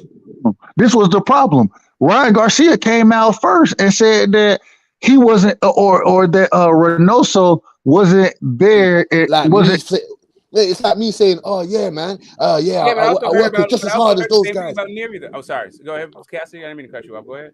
No, it's cool, man. I was just saying. It's just like saying, "Oh yeah, I work just when it comes to this platform. I work just as hard as YB and H Money." No, I fucking don't. You get me? Like it's just, and then H Money and YB come out and say, "Hey, yo, Cass, you ain't. What you talking about, son? You ain't working that hard. You ain't doing what we're doing." Like you get me? Like he just comes on the platform, just chat shit and goes away. You get me? It's just like saying that, fam. And then that's what I'm saying. I'm just trying to compare it to that. If you're not doing the right things, we're gonna call you up about it, innit? You get me? Canelo Alvarez is an honest guy. He's an honest guy, fam. He's an honest guy. That's what I like about Canelo Alvarez. Right, but it's not. I'm saying that that's fine. Like, I'm not saying that Canelo's not honest. Like I don't think Canelo's an honest guy, but whatever. That's a different thing. That don't really matter. Cool. No, it's a different thing. Yeah, I don't like whether he's honest or not. I'm just saying that I've heard when I hear people leaving Reynoso's gym, right after I hear that, it's always about their lack of dedication. Yeah. And I'm saying that, if you don't like it, you don't like. John David Jackson ran Kovalev out the fucking door. Like he talked all kinds of shit about Kovalev on his way out the door. And it's fodder for us. It's entertainment and all that shit. But as a fighter, I'm not trying to go to no fucking gym. That if it don't work out, all you guys are gonna be leaking fucking stories to the press and fuck up my reputation. Like that's not cool. No, I don't disagree with that. I don't disagree at all. And my only thing is this. My only thing is Ryan Garcia made it a big deal. And when I say make it a big deal, I'm looking at what he puts out there. You know what I'm saying? Social media wise. The worst thing you can put in front of anybody is a mic and a camera. We all know that. But when you looking at what Ryan Garcia was doing, it looked like Canelo was trying to be a mentor to him. You know what I'm saying? It looked like he was trying to show him that love and kind of bring him into the fold and put him under the wing. Just going off of what we were seeing social media wise.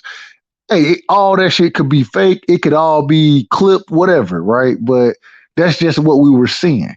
And at the end of the day, ain't no way I'm bringing somebody into my gym. If I'm Canelo, I'm the cash cow to sport of boxing right now. I'm damn near the face of boxing. Not even damn near. I am the face of boxing. Canelo Alvarez, would y'all disagree? He's the face of boxing right now, right? Yes, correct. He is I the don't he think there is is a face of he boxing right is now. I think the there's face. a bunch of people like keeping the sport alive. Like I don't, No, but he's the guy he's that's the longest lifting up. reigning guy, right? Like Yeah, fam. He's holding it up, fam. He's holding it up. he's like he's been a few generations. Like we've seen a bunch of guys. Like there's a lot of guys that Canelo fought who are like currently in the fucking Hall of Fame. Like they've not only been retired, but they've been retired for years, right? So what is it like? Cotto's in the Hall, fucking Shaker Shea Mo's in the Hall, Floyd Mayweather's in the Hall. Yeah. Like So G could be there too. is John Molina still fighting? Like he's fighting, I'm just Triple saying. G. Yeah, Triple G still active. I'm just saying, like he's fought guys who've been retired for fucking years. That's my only point. But my thing is this. I agree with that. My thing is though, even with that in it, right now Canelo is at the top of the sport. Let's put it that way. Yeah, exactly. Like he's a holdover from another generation. It's like really, he's not this generation. He's not even really the last generation. He was like a holdover from fucking really. Oscar was still fucking fighting when fucking Canelo was fighting. Like Canelo is Canelo is one of those blend fighters. Those fighters that kind of connect the sport. If it makes sense. Yeah, like he's after Pacquiao left, he became like the old man of the sport. Right, but everybody else, like who you say is a face, who you could say is a face, like Canelo was a champ when those dudes didn't have any fucking title fights. Yeah, already been a unified champ, like multiple weight class unified, like. But not to make this about Canelo. My thing is for Canelo to be where he is. He tried to bring Ryan Garcia into the fold, bring him under the wing, right? That's what I think he tried to do. That's what it kind of looked like. That's what I'm saying. You meant to train that guy every day, fam. You meant to be Canelo Alvarez every day. Right, but maybe Ryan don't have the kind of mentality. Listen, just because both of Ryan might have wanted to be his mentee, also maybe that relationship just didn't work out, or whatever. Maybe Ryan Garcia doesn't seem like a guy like I said. Soon as that guy said, "I am not fighting nobodies because I make more money doing something else, like not even boxing." Right there, let me know where he thought of boxing. Like he uses boxing as an opportunity. He doesn't look at it for like a legacy. Like that's where he's gonna make his dedication. As a matter of fact, it's kind of funny because someone's like, it seems like I don't know if you guys remember. You guys played this game when you were in junior high school and elementary school, where you just hit each other in the arm or hit each other in the chest, but not in the face. Yes, baby. Open chest. Like that. Like it seems like he's the kind of guy that's not trying to get hit in the face. Yeah. But yeah. I don't know, man. It just seemed, in my opinion, like Ryan is, and I feel bad. The reason I feel bad is because I like Ryan Garcia as a fighter, bro. Like I think he has some great attributes as a fighter. It's just, man, the man ain't did nothing in the last year and a half, damn near. He ain't done shit. You're just wasting time, fam. You should have had 3 fights in that fucking period of time. But this is my biggest problem. My biggest problem is this. You ain't trying to be world champions. Get the fuck out of there, man. That's how it is. Well, it's the inner, like he's a social media guy, like he's a generational guy. Like he is way more fucking popular and so on Instagram than he is as a boxer. That is ridiculous. That's stupid. His fan base doesn't watch boxing. He makes more money outside of boxing than he makes inside of boxing. He's just like boxing is a fallback for him. It's a plan B. Yeah.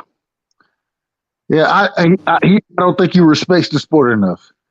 And yeah, that's right. That's right. Right. So you hit that. You hit the fucking nail right in between his fucking head. He doesn't respect the sport enough, and I'm tired of guys not respecting the fucking sport. Tired of this shit. Man, I ain't never seen nobody go beat somebody to become the mandatory, and then go fight another or go petition because he wanted to fight oh man, Fortuna. He He wanted didn't to have fight. to do any of that. Listen, he didn't have to fight any of those dudes. Devin Haney would have fought him.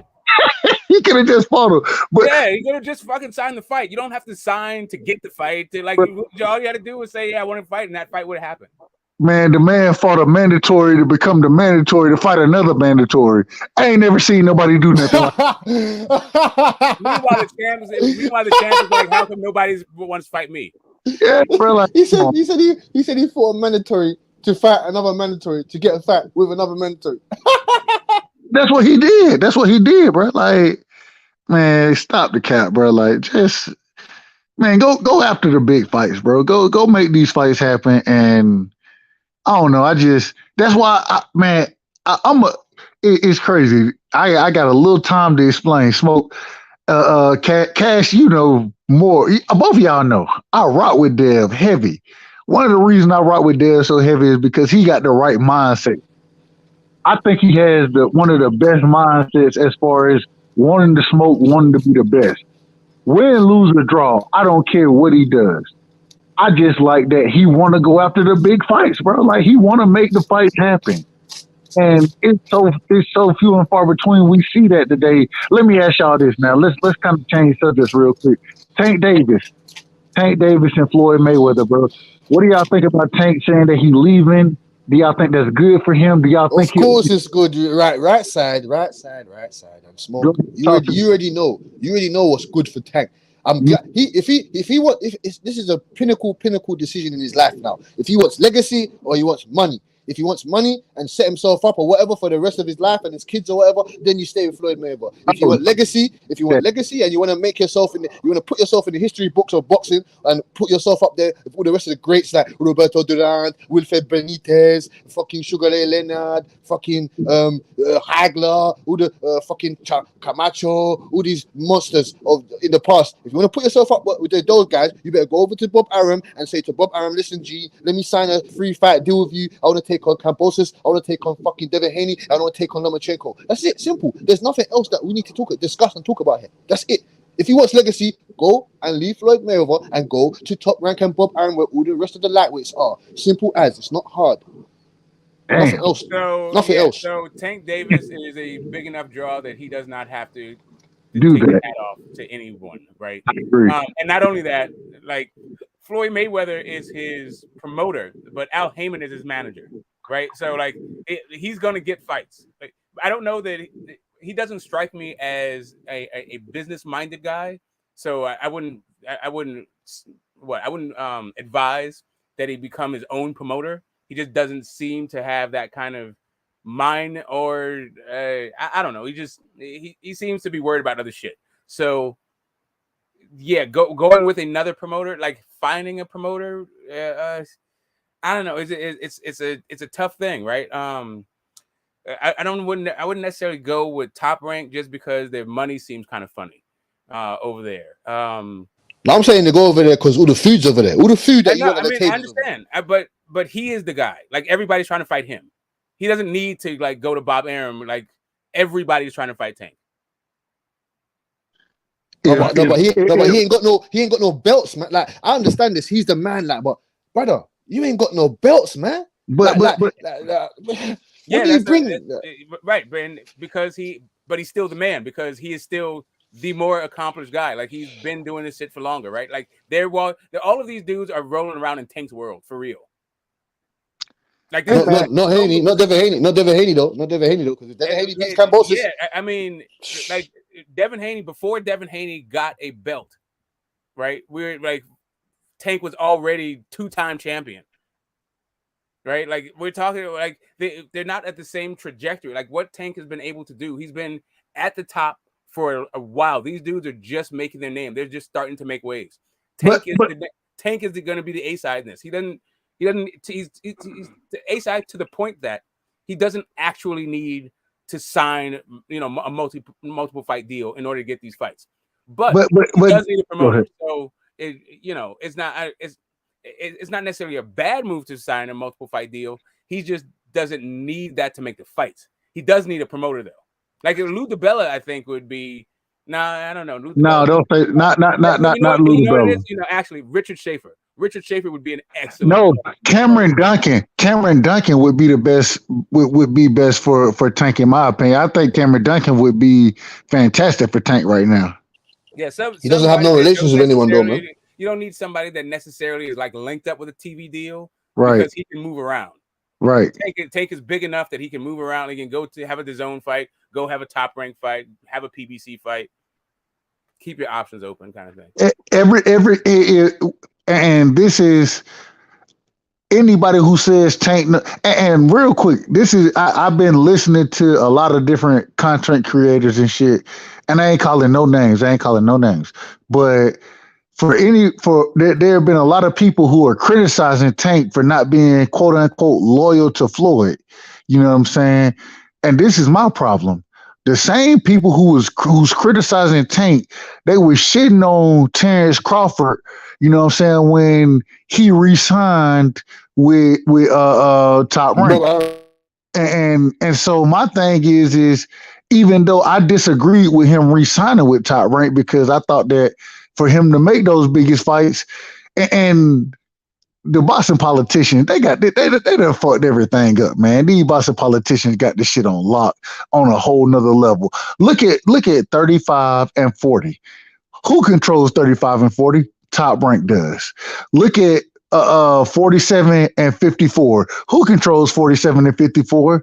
PBC does. These Boston politicians got this shit on lock on a whole nother level, bro. Like, that shit is crazy. Yeah, boy. The parliament of boxing.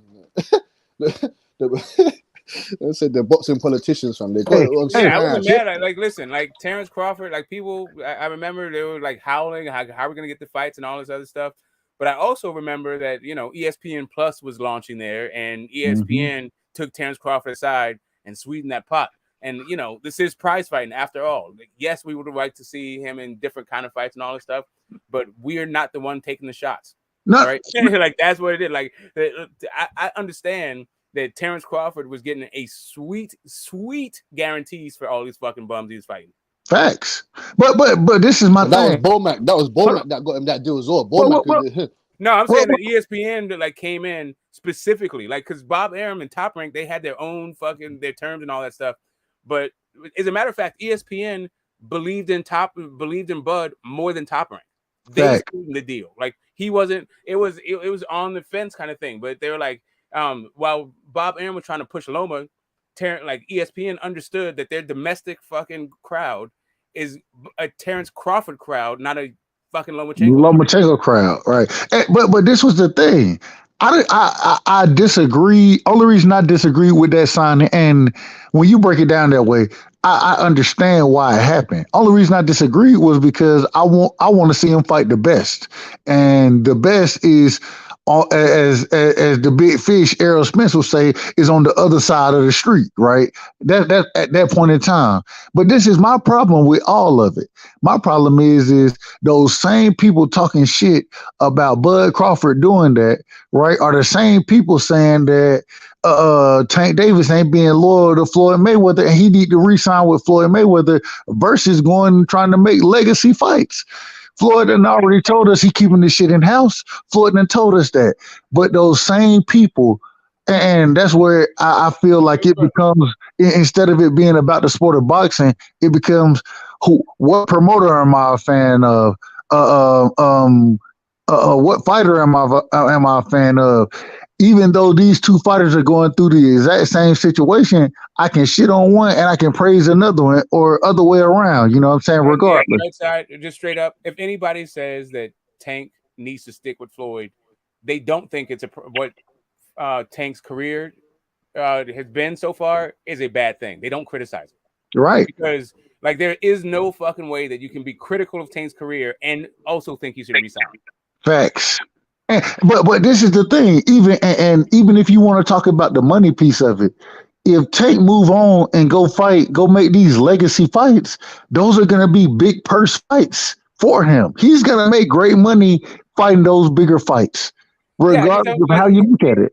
Yeah, I'm just saying. Like I feel like to me, I'm like not. I'm a not guy like saying you. Richard, a guy I'm not like saying Richard you. Schaefer. Like, I'm just saying, like a guy like Richard Schaefer was able to like get that Mikey money, right? Like he got Yep. Mikey paid. He was able to get Pacquiao paid. Like he was the promoter behind Golden Boy, right? Facts. Like when it was time for them to go, right? When Richard Schaefer everybody left, moved on, didn't he? He say moved again. on, didn't he? I said Richard he moved Schaefer's on. he's with Probellum, but Yeah. Mikey and Richard Schaefer are still like he still does his fights, right? He did the zone fights.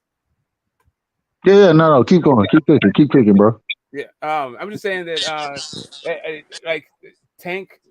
All right. So I don't know how to preface this correctly because I don't want to go overboard. Right. Floyd Mayweather sucks as a fucking promoter. Absolutely fucking sucks. Right. Horrible. But he was able to make a lightweight a pay-per-view draw. Right. So that's real tough to do. That's like there's a whole bunch of lightweights. There's not really a whole lot of pay-per-views coming out of 135 division. So I appreciate that, but I think you can still get that with Al and with a much better fucking promoter, and you can move around. Like I just feel like Tank is kind of bigger than belts to a certain extent because he's still doing pay-per-views with baby belts. So, But well, okay. So this is the thing. First off, I agree, but I disagree. First things first. Tank is outside of Canelo Alvarez, outside of Canelo, and I don't want to say the name too loud. Niggas they get mad when you say Canelo. I don't know why, but outside of him, Tank Davis is the biggest name in boxing outside of Canelo Alvarez. Would y'all disagree with that? yeah, no, I totally disagree with that. I disagree to just one extent. Several heavyweights that are bigger. Yeah. Anthony Joshua. You forget about Anthony Joshua, right? Yeah, but forget that Tyson Fury. Like you don't even have to go with AJ. Like Tyson Fury is a bigger name. Deontay Wilder's a bigger name. Say that again. Say again. Deontay Wilder kills fucking Tank's numbers. Are you for real right now? That's only because he had a dance. That's only because he had a dance partner, though. You get me? That's no, not dance partners. I'm telling you, Dominic Brazil, both fucking Luis Ortiz fights, Bermain Stavern rematch, Archer Spilka did better numbers. Like Deontay Wilder was the ratings king for fucking PBC. Fair enough. Yeah, fair enough. I did do my research on the numbers there still, so yeah, that's the case. Yeah. Well, go on, Ratshire, man. Yeah, no, there was just a narrative got built up in the YTBC that like nobody knows Deontay Wilder, but that was just a bunch of like just back and forth cap. Like for real, that's not what's going on. Like there's no way that Tyson Fury would be this multimillionaire if nobody knew who the fuck Deontay Wilder was. Like, all right, hold on. Let me rephrase because I want to stay on subject here. What I'm saying is this: okay, outside of the heavyweight division, outside of the heavyweights, from 140 down, right? 140 down. That's what I'm talking about. Okay, so 140 down. So I would still like it's tough between him and Loma, but like in this market, definitely he's bigger. But I don't know if I think Loma is overall like more popular, right? Like he's a worldwide more popular. No problem with that. No problem at all. No problem. This is my like, even in this market, low key, like his numbers are better than Tank's, right? But they don't fight on. There's different platforms, so there's different metrics, right? So like right. Loma is getting 2 million on free TV, whereas Tank is getting 600,000 on a subscription. So basically, if Tank was free TV, boy, woo. Yeah, like Tank is doing the same numbers. Like the Zone has only really released one number, right? For the domestic, like the US, and it was for Jacobs versus Canelo, and that was 600,000. That's what Tank does. That's calm, man. That's calm. That's calm. Because it's very, very hard. Hey, I don't think anyway, unless Errol Spence and maybe Terence Crawford fight, or maybe Wilder and Anthony Joshua. I don't think anyone's getting to that 800 million mark anyway.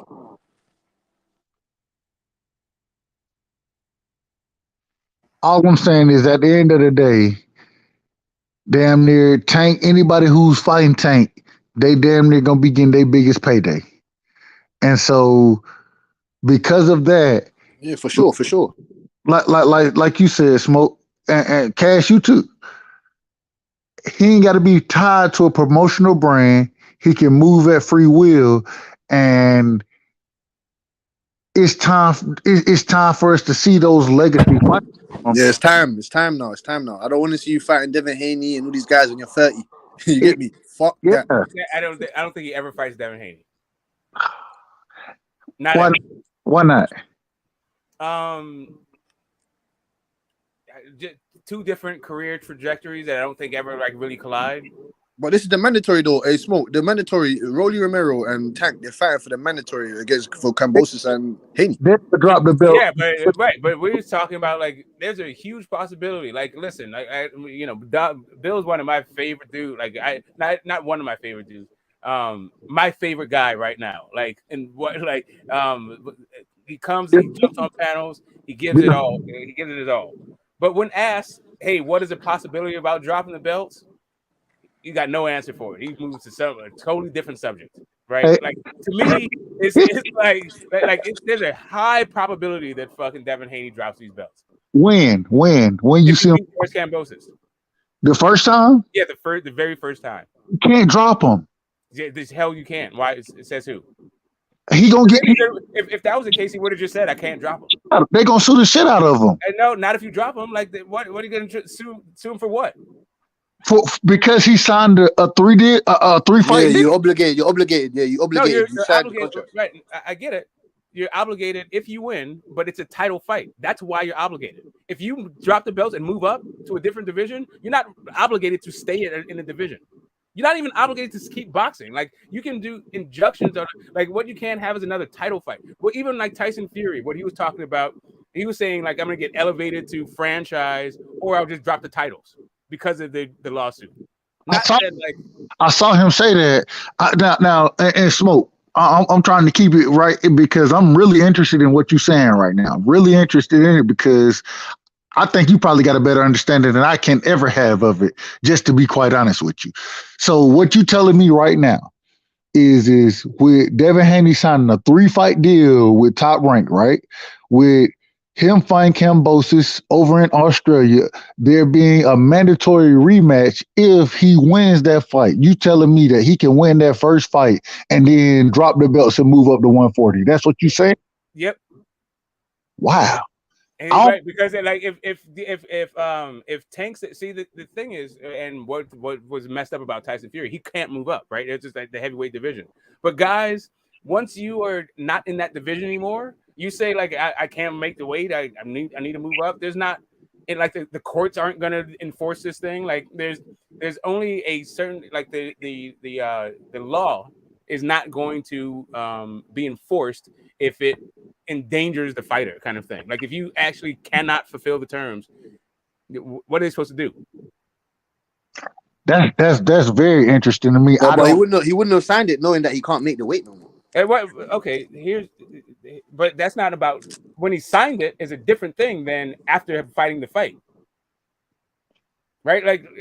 You can make weight up until a certain point, but then you can't make the weight anymore. You can do any number.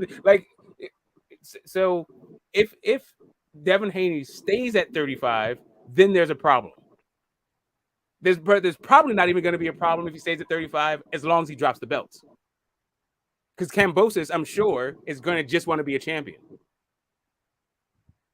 And Kambosos ain't moving up to no 140. He's forever staying at 135. So yeah, bro, Kambosos ain't going nowhere. I'm just gonna be real because I don't know the rule. I think they're fighting twice. I think they're going to fight twice. They're going to fight twice. My thing is I don't see how when I look at contracts, bro. I know where I work at. You know what I'm saying? I look at I don't look at contracts on a regular basis, but I look at them a couple times a month. And I know that if I agree to certain things, and me and my team have to fulfill them. You know what I'm saying? Yeah, but in all the contracts, right? You see the outs, right? That's all about. It's all about outs. Hold on. Me say it again. You was breaking up. It I'm might have. saying contracts are all about outs. Like, what can you? What under what terms? Can you? Or what circumstances does the contract become moot? Right, like force majeure is one thing, right? Just acts of nature, that's always there, right? But like not being able to make it wait is one of those things. No, but look at this smoke. That's what I'm saying. He's mandated to have they mandated a rematch. Like it's I mandatory. understand that's, but you only mandate. I understand, but you're mandated to fight at a weight class in a division. If you're not fighting that division, they can't Okay, keep you in that okay. So division. what are you saying? Yeah, okay. So he'll move up. You're still saying he's gonna move up, and there's no way in hell that he can say, yeah, you have to fight. No, exactly. Like there's no judge is gonna be like, no, you have to fight at Okay, yeah, okay, like yeah, there's no contract that even says that you have to you can't move up in the division. Like that just doesn't. That's never happened. Like every single fight, like when you get injunctions on fights, right? Because that's really what it is. If somebody tries to get a fight, and you're contracted to fight them, but they try to fight somebody else, you get an injunction on their next fight. Right? I've never heard, not in any situation, where an injunction was placed on a fighter that moved outside of the division. I've never heard of that. Yeah, I've never heard of this too. Right? It's just been like it's all been like same division. They just tried to fight somebody else in the division, kind of thing. But like even then, like dropping belts because you get stripped, and to get within the weeds because it hasn't happened a lot recently. Like recently, it's been like Trevor Bryant, I think, and Tyson Fury. Smoke, hold real quick. Smoke, hold up. Is Cash, is Smoke breaking up to you, or is that me? Pardon? Was Smoke breaking up to you? I'm breaking up? No, was Smoke breaking up? No, I can't really hear you. The end of it, fam. So it's me. It's me. Okay, I'm gonna drop out and come back. I think I'm breaking up right now. Okay, yeah. No problem, man. Bill prides himself on doing good business. Bill can pride himself however he wants to pride himself. I think he does excellent business, but I've also seen some questionable stuff in front of us, right? Business wise. Like I don't know if you guys remember the whole build up between Devin Haney and Gary Russell Jr., but there was some funny stuff about the business part of it. Yes, correct. I was aware of that. It was like I don't know. I'm not privy to it. I'm not saying it was Bill's fault. I'm just saying. Hey, I heard some stories about that, man. It ain't all been square biz. It hasn't just been a straightforward thing business wise. Hey, Smoke, hold on real quick. Smoke, let's get into it real quick. I want what you heard about it. What you heard about it. I want to hear what your thoughts are on it. I done heard Batman's side of it. You know what I'm saying? No, I mean I heard Bill's side of it. I'm just saying that I hadn't heard Bill's side of it. So right. So Bill, right. So the term sheet that they offered, right, and I also heard Gary Russell's side of it. Like I was watching the whole thing. Right. But the issue came out was that like first off, just to talk about how this whole thing happened, right? Gary Russell Jr. got into it with Terrence Crawford behind some shit, and they were supposed. Like, Gary Russell Jr. was saying, like, yeah, I'll go up to 147 and I'll fight you and all this other shit, right? But and then Devin was like, hey, don't skip us. So then they got back and forth about that fight happening. But when the term sheet was sent, it seemed like, and the terms were that Gary Russell Jr. became a Bill Haney fighter. Seemed like a multiple fight deal for BHP. And that's not what Gary Russell was talking about or trying to sign up for. He started off just trying to get a fight with Terrence Crawford that Devin Haney said, I'll fight you, that then turned into a multiple fight deal when the offer showed up. And Gary Russell Jr. was like, this is some bullshit. Now this is my question, and see, well, I don't want to get too deep into it. I'm glad you put it out there like that. I'm just saying, that's what happened. Yeah, I'm just saying, like, I'm not like it could have been a lucrative deal for Gary. Right, wrong, or indifferent. That's just what happened. Just what happened. Exactly, that's what happened. So if you're gonna start saying like he prides himself on being a good businessman, like sure, that may be a source of pride for him. I don't think so. I think he is a guy who is respectful, and I think he was trying to make money and like had everybody's best interest involved and all that shit. But Gary Russell Jr. was not expecting that fucking term sheet. Right. And the way you just put it, I appreciate it because it wasn't no. It was once again. That's what happened. That's what happened. And so, no opinions about that. It's interesting because, man, I look at Bill Haney, and I think Bill Haney is.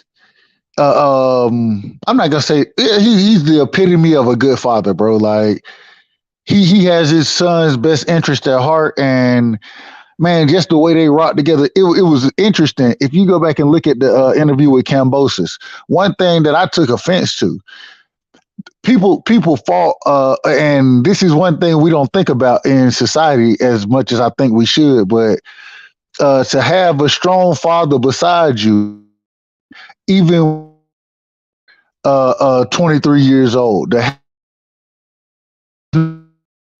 Yeah, you on a still regular breaking up, basis. right? Breaking up, Yeah. I said I'm still breaking. Yeah, no, yeah. You like half that sentence was gone. I might have to be out for the night, bro. I'm gonna try to rock, but No, you good now. You good. We hear you now. Go ahead. Yeah, you good now? Okay, cool. I was saying, people look at having that strong father figure beside you, even when you are 23 years old, you still had that father figure beside you. Almost much when they don't criticize, and I'm saying, well, hell, T.O. Senior, he in all the interviews as well. So nobody don't criticize T.O. for having T.O. Senior there. You know what I'm saying? But that's one of the things they wanted to kind of poke fun or dismiss about Devin Haney. You know what I mean? No, listen, I think beyond, like, I think everybody is like, so people are saying that the TOs have a toxic relationship and that TO need to split up and all this other stuff, or whatever. That's them. Bill Haney's a good dude to me. Right. Like as a I agree. What do I mean by that? I mean that I feel like he is a very solid guy, and he if he instead of lying to you, like he'll change the subject into some other shit. Like he's not a guy that's gonna just show like straight up just like, tell you something that's not true, that he knows to be not true. Right. He doesn't seem to be that kind of guy that just like throws some shit out the airwaves in order to confuse us, right? Hell, he'll even tell you, I can't talk about that right now. Yeah, like even I'm saying like even that offer that he sent to Gary Russell Jr. that seemed to be kind of squirrely. He came on and he talked about it. He got like he took all the arrows and the slings. He didn't duck it. He didn't duck whatever confusion or controversy it was. He met it head on. Like I really, really like the guy and I really appreciate it. But as a business dude, if you are encountering contracts, by month, like twice a month, then you understand that the like shit changes in business. Thanks. I don't think it's a bad fucking move to either sign it or to drop out to see what kind of terms you can get, to get out of a contract. Like I think the terms are onerous, right? But if that's what you need to do in order to get the fight, that's what you need to do to get the fight. But I expect that Devin Haney's market value will go up, even if nobody watches this fight outside of Australia. So why the hell would you sign yourself up for another shit in Australia when you can possibly make more money somewhere else, doing something else? Man, my bad, man. My power and shit just went out, bro. My bad. Yeah, we hear you go. We hear you, bro. You good? Nah. It cut back on. I just missed. I missed some of what Smoke said. Yeah, no, I was just saying that. Once he gets if he beats Kambosos, he's going to be he's probably going to have a whole bunch of opportunities that he doesn't have right now. Most definitely. Definitely. Right. And to me, this fight is going to be, I don't think people outside of Australia are going to really be tuned into this fight, like in mass numbers kind of thing. I don't think this will be that lucrative a fight for Devin Haney. So if he gets if he gets other opportunities to make more money, that's what the business is. Yeah. So, and this is the thing, though. This is the thing. So, does this fight? And I just heard what you said. Smoke. Right? Does this fight make Devin Haney a superstar in the sport of boxing? If only, and from your perspective, if only people in Australia are going to be tuned into this fight, does this fight make him a superstar in the sport? Yes, I most don't know. definitely. Okay, so will Jermell Charlo beating Castano make him a superstar in the sport? Did No. Terrence Crawford beating Ngannou Wow. make him a superstar in the sport? Like, to me, if you have two guys who aren't superstars, how is one gonna become a superstar? Like, something would have to happen in the fight. Yeah. Like, Damn, man. Kambosos is not a superstar. Devin Haney is not a superstar. He's good. So, like, and it's gonna be in Australia in the middle of the fucking day. So basically, what you telling me is even if he does become undisputed at what we would call a glamour division in the sport of boxing, the man ain't fit to be no superstar because Tank Davis is a superstar for one reason, because he knocked people out. That's why Tank Davis is a superstar. You know what I mean? Would you agree? I don't even know that Tank Davis is a superstar, but like, he may be a boxing super. I mean, maybe in Tank Davis, no, he's a star. He's not a superstar. He's a star, but like a superstar, I don't He's a superstar in boxing. Then if he has these big fights, he'll become a superstar. All he needs, all Tank Davis needs is one fight. How many superstars are there in boxing like right now? Like, I think Canelo Alvarez. No, I'm just saying, like, in your mind, how many do you think there are? Like in my mind, or two? So in my mind, Canelo, Tank, Deontay Wilder / Tyson Fury. I think they kind of go hand in hand together. I think they made each other superstars more than anything. I think Deontay Wilder was the biggest superstar. What about like Chocolatito? Is he a superstar? Not even close. He's not. Chocolatito is. I know. I love Chocolatito. I love Roman Gonzalez, but the majority of the people in the world, nobody don't know who he is. He's a superstar, but to the I'm saying, normal like, casual Gary public, Russell he's Jr. not a superstar. Like, is who? Like, Gary Russell Jr. Like, here's really what it is. Like, to me, is Errol Spencer a superstar? Yes. EJ is close to being a superstar only because of Dallas, Texas. So to me, superstars fight on Saturday night, prime time, not Sunday night, not Friday night, not Thursday night, not Tuesday night. Yeah. Saturday night prime time is where you see the superstars live. Right. That's not where Tank just fought. Tank just fought on Sunday night. Oh God, man! So we ain't got no. Anyway, what you did? No, I was not. You can say anyway is a superstar in this country. You get me? Yeah, but like, is he a superstar? Is he a boxing superstar? I don't think anyway. Is it like Monster? And he's a superstar, man. Yeah, man, he's a listen. superstar in Japan, but a lot of guys are superstars in Japan. Like, the 30 million is what you get in Japan. Like, Murata is a superstar in Japan, bro. But Tanaka got the same viewership. That's just the viewership in Japan. Yeah, nah. And the problem is throughout the rest of the world, and I think the boxing capitals are the U.S. and the U.K. I think those are the boxing capitals. You know what I'm saying? Of course, you got Mexican fans, and they are great fans, but you don't have too many big, huge fights in Mexico. Between the UK and the US, that's where you usually have your biggest fights. And, man, nobody don't know who the fuck Monster NOA is. Nobody don't know who that is, bro. Yeah, and that's what I'm saying. Like, to me, superstars, like, and even if you go superstars in boxing, boxing is Canelo, a few heavyweights, and like Donaire's not even a fucking superstar. There's like 5 people. There's like 5 people. But that's the problem. Boxing is a niche sport, bro. Like, and it's crazy because I could talk to y'all about boxing all day, right? Man, I go talk to my family or my friends about boxing. They don't know what the fuck I'm talking about. They have no clue what I'm talking Yeah, about. G. Hey, bro. Like, right Shit. side, bro. see, and that's the That's why thing. I'll give all my hours to you, man, because they don't know a fucking clue. I can't speak to my Right. brethren about nothing.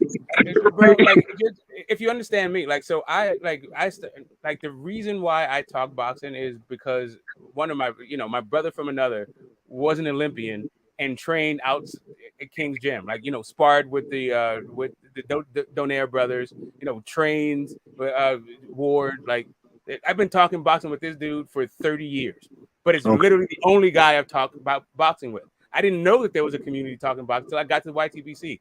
But Man, I didn't know either. And when I got here, bro, I'm so happy I found this shit, bro. Keep going, my yeah.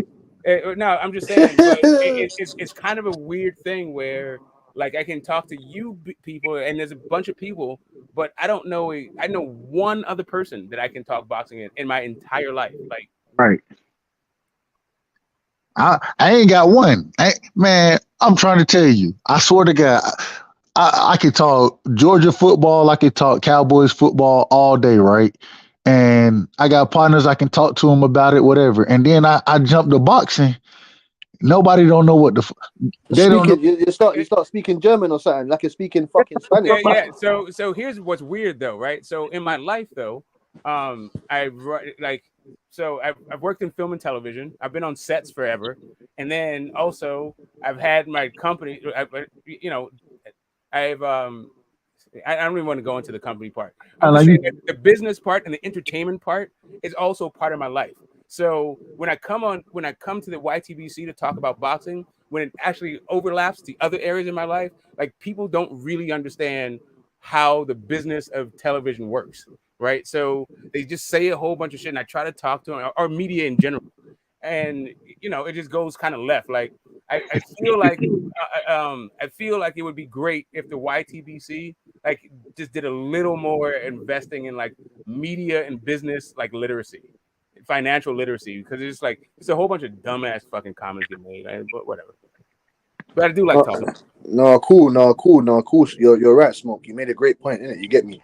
That's why I'm here trying to learn and sponge off of different sources of that, so man can upgrade my IQ. You feel what I'm saying to you? Because you're like you said, you and Rats are the older guys. You understand what man's saying? So man has to definitely know more when it comes to that side of the field. You get me? Because boxing is not just because that's what we get sucked into. We just think boxing is a sport. It's not a sport anymore. It's a business. It's a business. It's a business. So when you lot are talking about And that's what I'm saying. Like, if you understand it as a business, then a whole bunch of this like vitriol and like the way that the toxicity, like the way that people talk about fighters and the sport, I think is a product of their ignorance about fucking business and media. And I agree with that, man. I tell everybody, anytime we get on a panel, you're gonna hear me talk about the boxing politicians, right? The reason I say boxing politicians is because they like everyday average politicians in Washington, D.C., in my opinion. And like you say, I've heard so many people say Lomachenko ducked Devin Haney.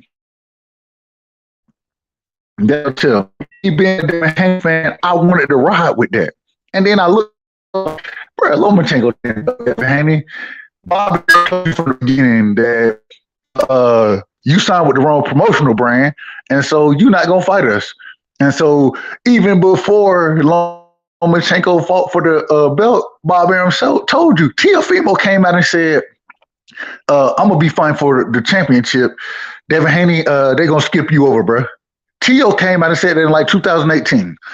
Bob Arum said, "Bro, you signed with the wrong promotional brand." After Lomachenko win, we're going to go ahead and apply for this franchise belt. Lomachenko told you, he was like, man, I didn't even know they was applying for the franchise belt. And it all started to make sense. I'm like, he wasn't ducking. It was more Bob Arum saying, bro, I'm not fighting you. I'm not letting my fighters fight you. You're not taking no belts. You're not doing none of that unless you come sign with us. And what had to happen? Devin Haney had to go sign with them to make the shit happen. It was more about promotional brands than anybody ducking. Nobody wasn't really ducking. It was the promotional brands. Yeah, like, listen, if you need, okay, so in order for a sanctioning body to get involved, it has to go through a promoter. Like fighters don't have a direct relationship with the sanctioning body. They have to go through a promoter for this. The same thing is like, you know, like your manager can deal with a network, but generally it's your promoter that has a network deal. Your manager can have a relationship with media outlets, but generally it's the promoter that has these relationships. So the promoter is actually crafting a whole bunch of shit that people just don't, I don't think they take into account when they start talking about a whole bunch of shit, a whole host of things, right? But whatever, like what a guy says to the media, yeah, that can reveal their character, that can reveal their mentality and all that shit. That doesn't mean they can't fucking fight just because they're, you know, they're crybabies or whatever they are, weirdos outside the ring. Like I'd never, like I was a big Wilder fan. That dude was talking about how he wanted to give birth.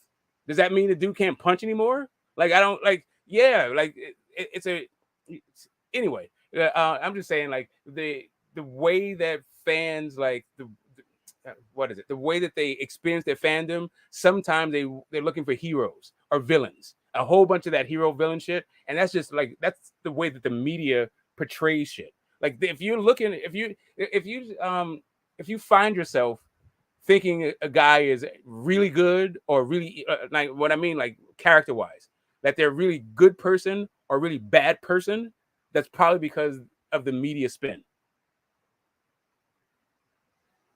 I mean, there's some genuinely bad people. Like I'm not saying like Kovalev wasn't fucked up for what he was doing and all that shit. Like you know, or there's like you know, or what was that dude that that MMA guy that who had the porno chick and who damn near murdered her, like he's in jail forever. Like you have some guys, and or even Floyd Mayweather going upside these you know, all his baby mother's heads, right?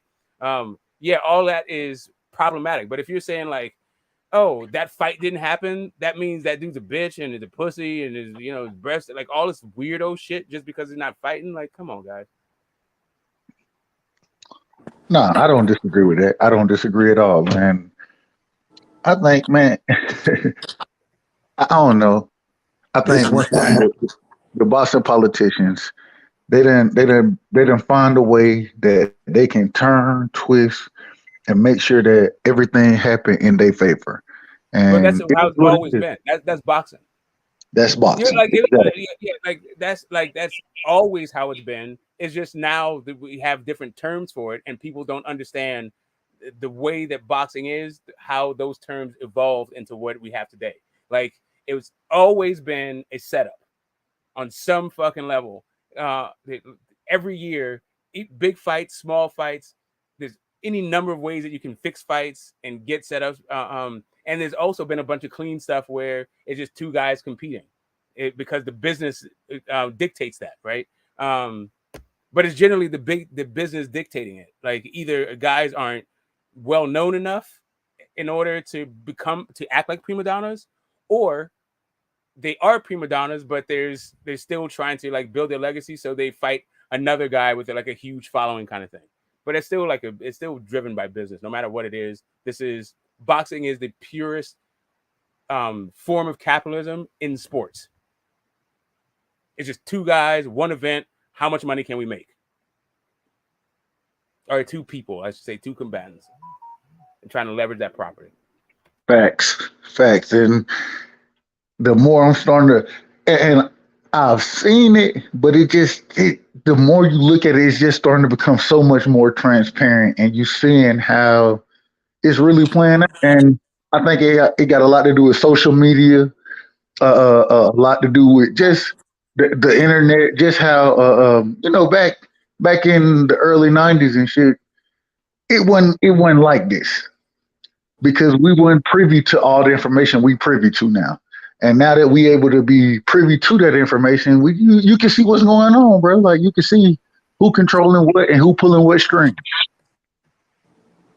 Yeah, man. Like, listen. If so, it used to be like first. You mentioned the '90s. Like the '90s is all like Don King and Bob Arum. Like you didn't really have self-promoted guys in the '90s until like Oscar finally got his thing, and then Mayweather did his thing. But Muhammad Ali promoted himself. What about Roy Jones Jr.? Roy Jones at a certain point he got there, but that's what I'm saying. Like you can name them. Like we're talking about one guy. Like there's like how many PBC fighters like promote themselves? Like 10, something like that. Like there's tons of these motherfuckers now. Like it's just like Earl, which really don't have a promoter. Yeah, they really they don't have a work with promoter. They just have an advisor, Al Heyman, Earl Spence, Charlo. Who else? Wilder was Wilder like that? Yeah. Wilder's got Bomb Squad. Mm-hmm. Wilder did the first, like he promoted that first Fury fight, which is why like when like guys who are getting 2 checks off of fights, they don't tell you that, but you think the guy is only making money his guaranteed purse. Oh yeah, they're making Adrian way more than Broner a guaranteed too, purse, and they're getting more about than 1 check. billions. AB had about billions, right? He had fighters too. He had fighters. And even Tank's got GDT promotions that he can even go and do something that if he's got the money That's to put. why he got to try to get this network deal, man. If he Canelo don't work got his that own with shit. Triple G got his own shit.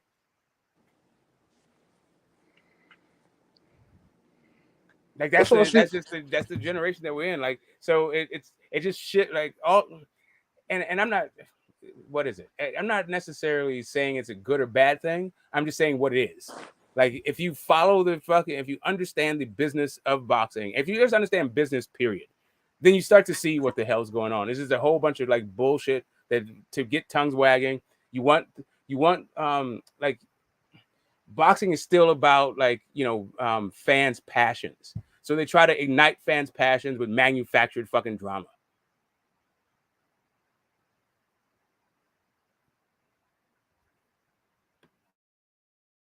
I don't know. Geez. Are we? No. Anymore. No, I'm still rocking out, man. That's why I like how the PBC be moving their fighters kind of in a way. How most fighters are independent.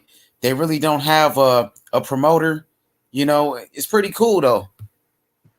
Yeah, I mean, and it makes sense if you understand the business of television, right? Like PBC is a production company. They make TV shows. So these guys are getting star deals. They're getting back end shit, royalties from all the different from all the different broadcasting but we have streaming now. There's broadcasting, streaming, and digital. They recouping all the fucking they're leveraging all of the different avenues for the income being generated the way content is being consumed today. So it's not just flat fee and the promoter gets to reap all the benefits, right? Like guys are figuring out how to leverage their labor. And I like that. For me, I like it, but other people, like if you don't know box, if you don't know business, if you don't give a shit about your fellow human being, like a lot of boxing fans, they lack compassion, right? Like, and I understand it because this is a violent sport. It's a violent sport. So it should attract some people who may not give a fuck about a dude getting his ass, but getting fucked up real bad. But if you have some compassion and you have some self-respect and you want to extend the respect you have for yourself to another human being, then you should be able to understand. Yeah, like Devin Haney might drop these fucking belts. Yo, what's up, Kazi?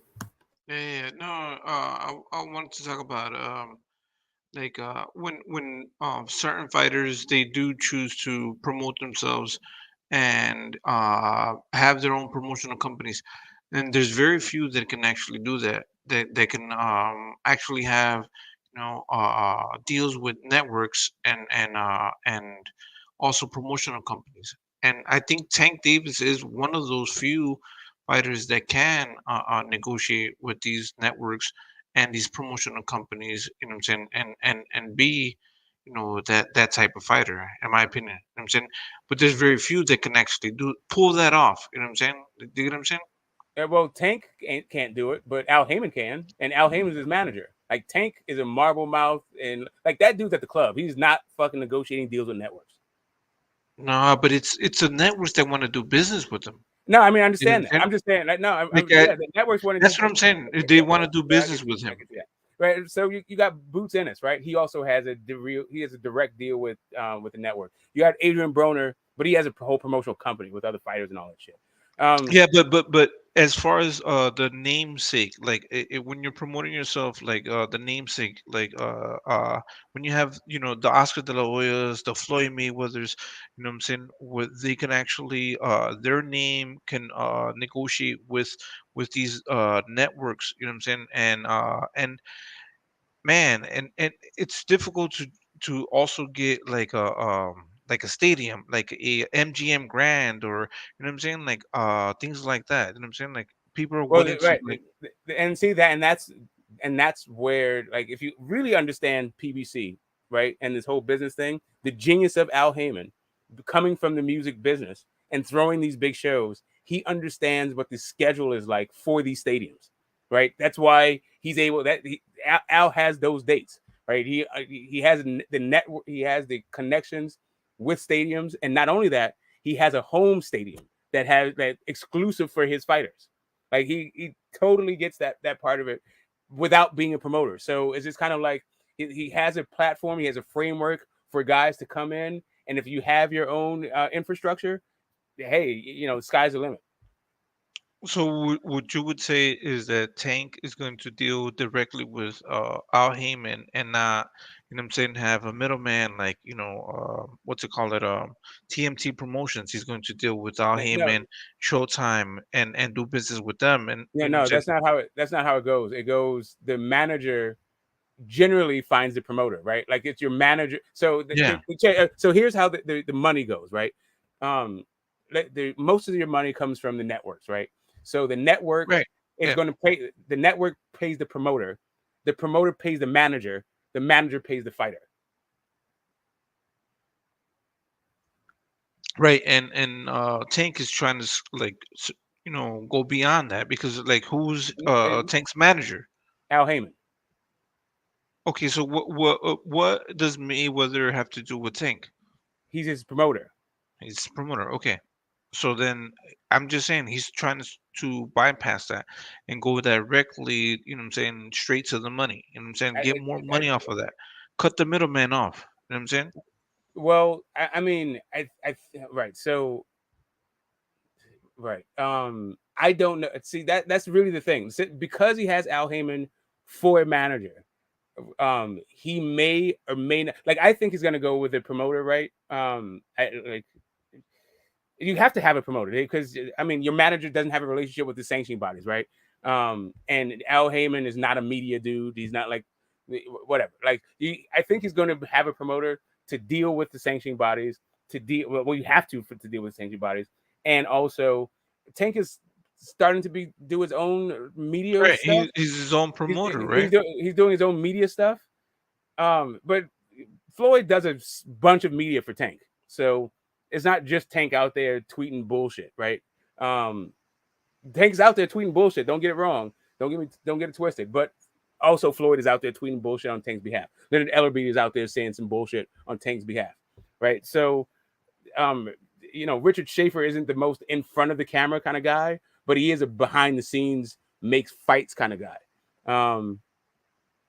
So yeah, I mean that's why I was saying I think Richard Schaefer would be a good thing, but I don't know that Tank is like Tank Promotions, like Guerrilla Promotion, whatever the fuck, DMV Promotion. I don't see it. I don't see him having that kind of team around him.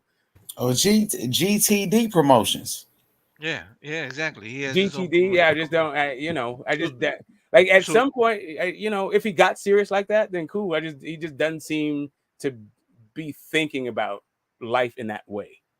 I mean, like maybe he can negotiate for himself, you know what I'm saying, and be an individual and represent himself with the promotional companies and as far as the sanctioning bodies, you know what I'm saying? No, a sanctioning body, you have to go through a promoter. Like he can be like if Right, you're but saying if you have your promotional company, then you can negotiate with the sanctioning bodies. Right, but okay, Because so you there's need two a different kinds of. Okay, promoter. so hold up a second. Let's just so we It's can all good. understand. I'm not trying to argue. No, no, I know, I'm I'm just saying. I'm seeing a disconnect. Having a promotional company doesn't mean that you're a licensed promoter.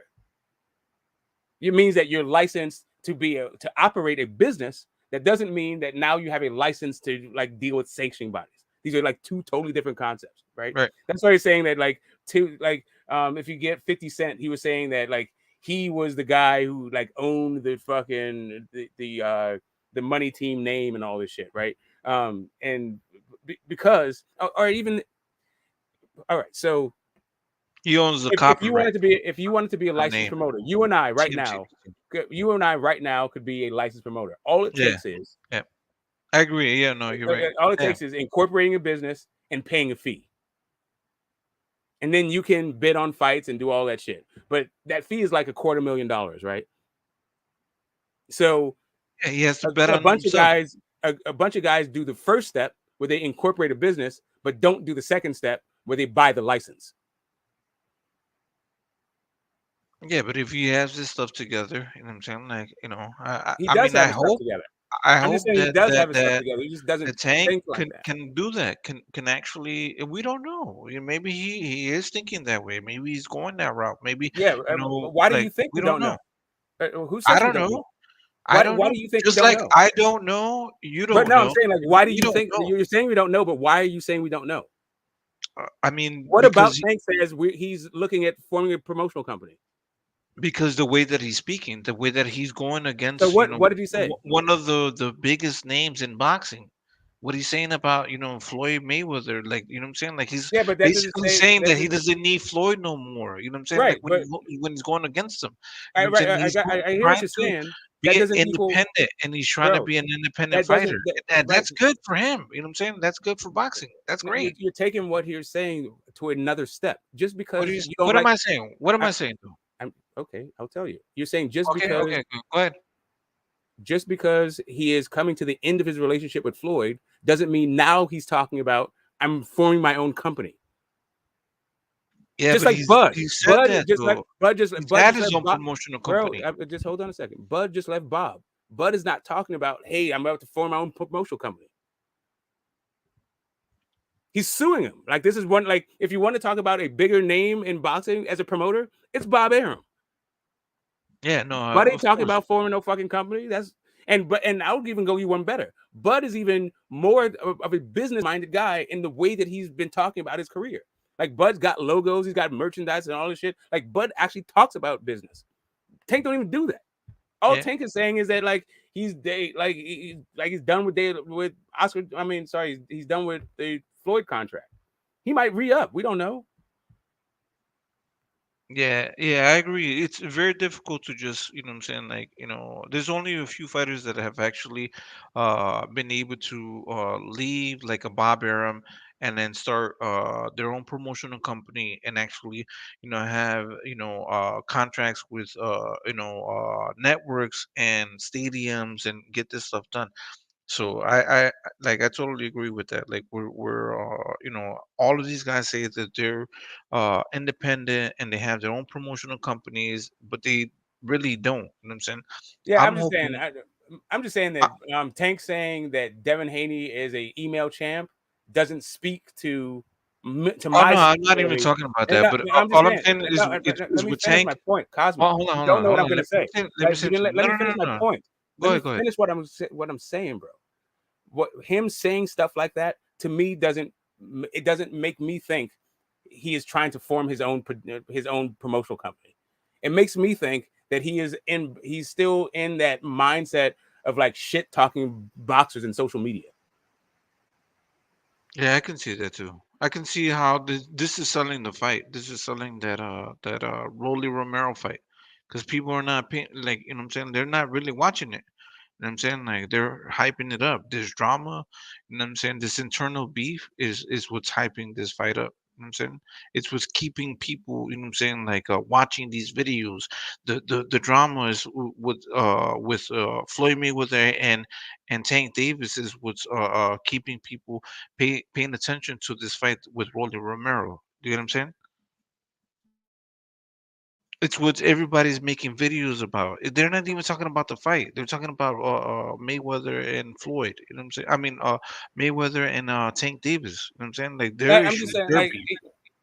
like Gary Russell Jr., right? Like, even look the way that you look at the way that guys who have their own brands, their own labels, all like look at how they move. Tank doesn't move like this. Like he doesn't. He just like I don't like whatever. Like Tank is Tank. He's a fighter. He doesn't have to be a business guy. I don't require these. I'm just saying that he has a really good manager right now. Like probably Al Al Heyman. He's been at least twice manager of the year, right? Like he's gonna go in the Hall of Fame as a manager, right? This dude, you can't really get better as a manager than fucking Al Heyman. So yeah, like really all you. I mean, Tank's straight. I don't think he. I don't think he's a business guy. I don't think he needs to be a business guy. He has great people around him. I agree. Now, this is the thing. So I would like to see a Tank to be individual fighter, and just like Haney is going with Top Rank and doing business with Top Rank, then maybe he can go with Eddie Hearn, or what I'm saying, like, and he can move around wherever he wants to go. Like I would like for most, like, once you reach a certain level, to be able to go to different networks, go to different promotional companies, and fight the best. You know what I'm saying? Because that's truly what you want to do. You know what I'm saying? But you do have these promotional companies that have built you up. But once you've gotten to a certain point, you do need to, what I'm saying, like, leave the nest, and what I'm saying, and spread your wings, and do you get what I'm saying? Like, go get that. Like, imagine if Tank went to Top Rank, and and fought Devin Haney. Now that's where the action is at. You know what I'm saying? That's where the action is going to be at. It's going to be on Top Rank. I mean, but if Errol Spence says sides of the street, then he gets hell for it, right?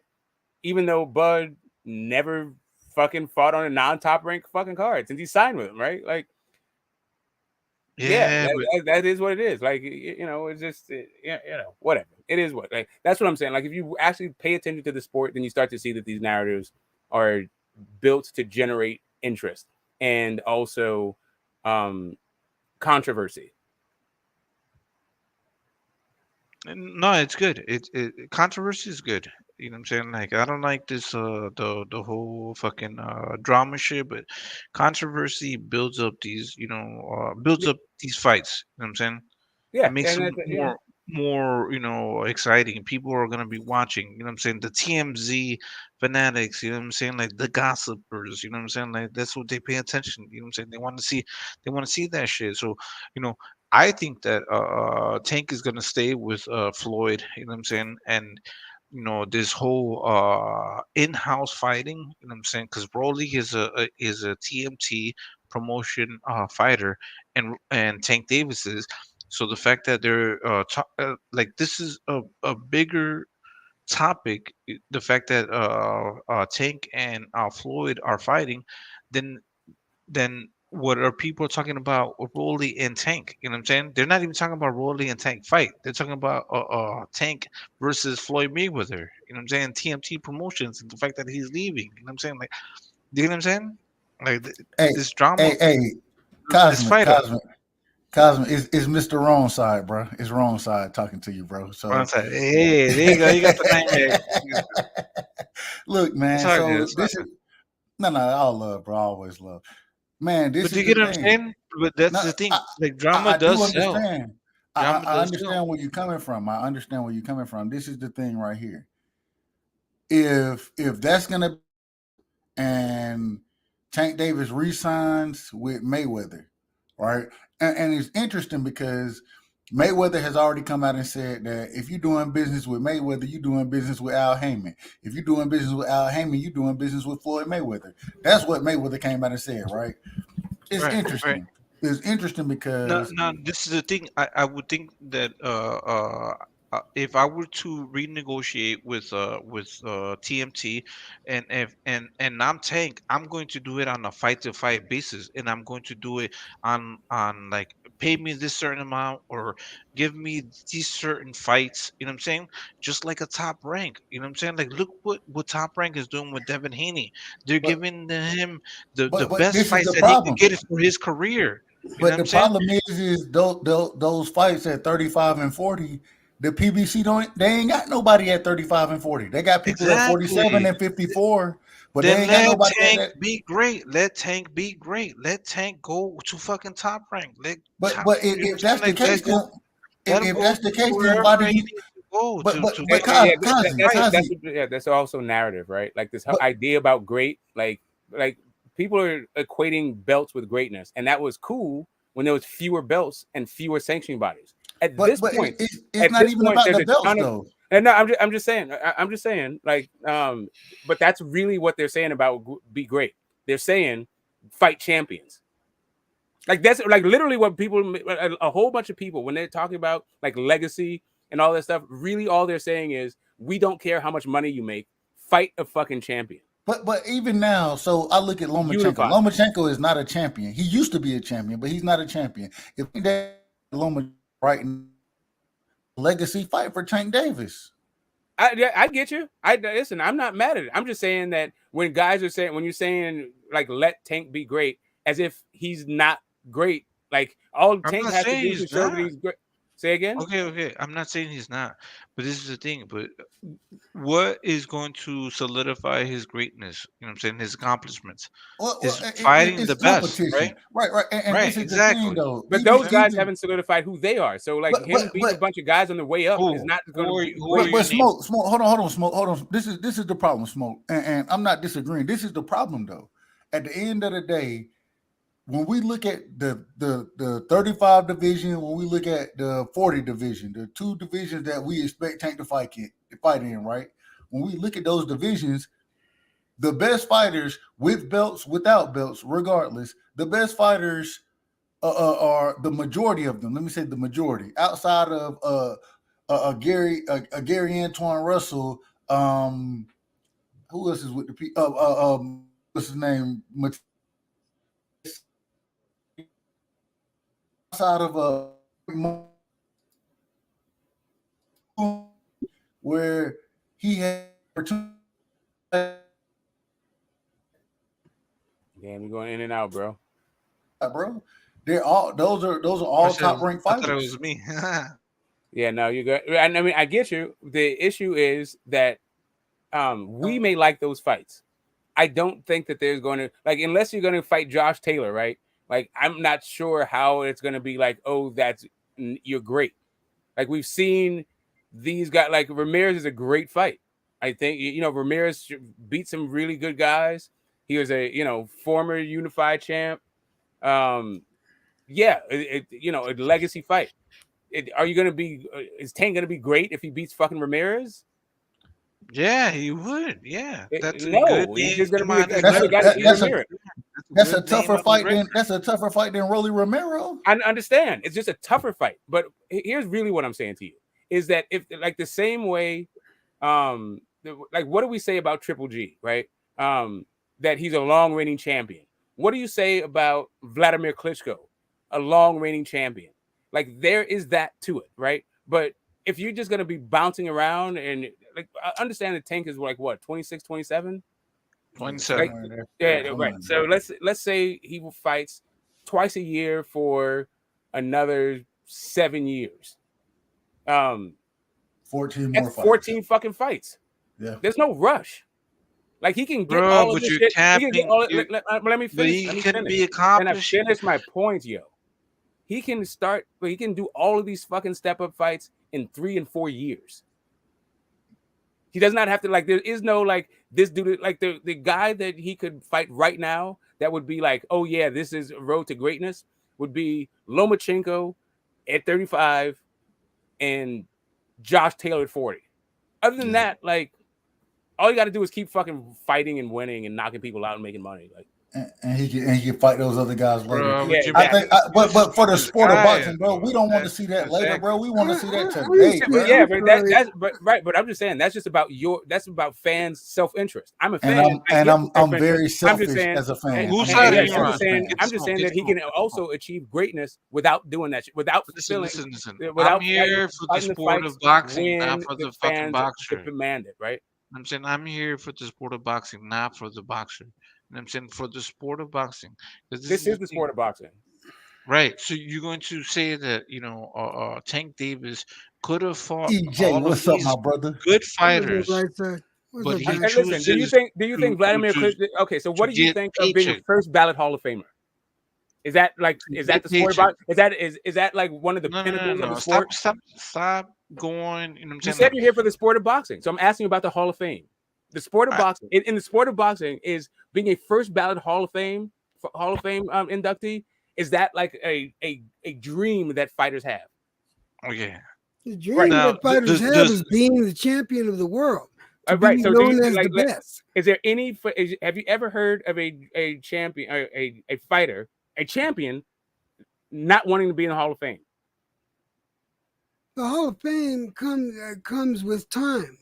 So correct. They all want to be in the Hall of Fame. Yeah, but it comes with time. But what they What- want all the that's most, the entire point. what, All what of this they, comes with what time. but what they want the most is to be champion, to be known as the best.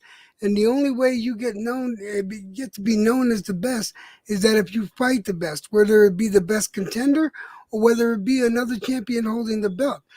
That's not true at all, Electro Jet. That's not That's true. That's why I exactly just true. okay. All right, so tell me. true. What, okay, Come so on. so then how do you explain Vladimir Klitschko?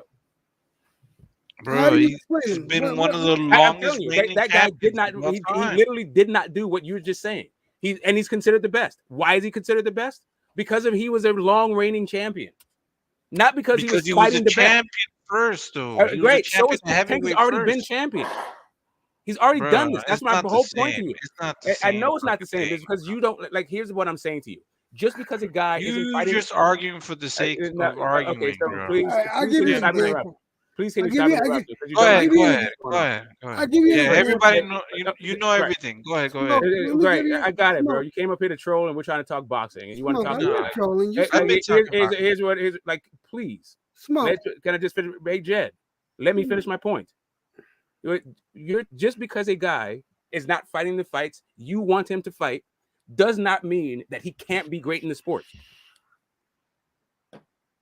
Just because he's not fighting, and if Tank could spend the next 3 years of his life fighting bums and still be at the end of his career considered one of the best, depending on what he does for his entire career, not what he does in the next 2 and 3 years. I'm gonna tell you right now, if Tank does not, with his age and with his skill set, if Tank does not fight and get a championship belt or two, or maybe clean house, he's not gonna be remembered for shit, except for being someone that fought a bunch of nobodies and had a clean record. That ain't. My Yeah, no, you're tripping. He's gonna still be known as one of the hardest hitters at fucking 35. Like they're gonna show his knockout. They're gonna show his knockout reel. I'm just saying that they're gonna show his knockout reel. 35. You're didn't even looking fight at the four all right, queens I at think- 45. Can I make my 35. point now? To Smoke. Yeah, go ahead. Go ahead. Joe Louis was a champion for how long? Okay, And he had bum of the month. all right. He was a champion for how long? And yeah, he beat a few champions, in that interim. But the thing is, he sat there and he defended that belt for a substantial amount of time. Yeah, that's what he's known for, yeah. Klitschko is second to him, correct? Yep. And All right. and Joe Louis had bum of the month.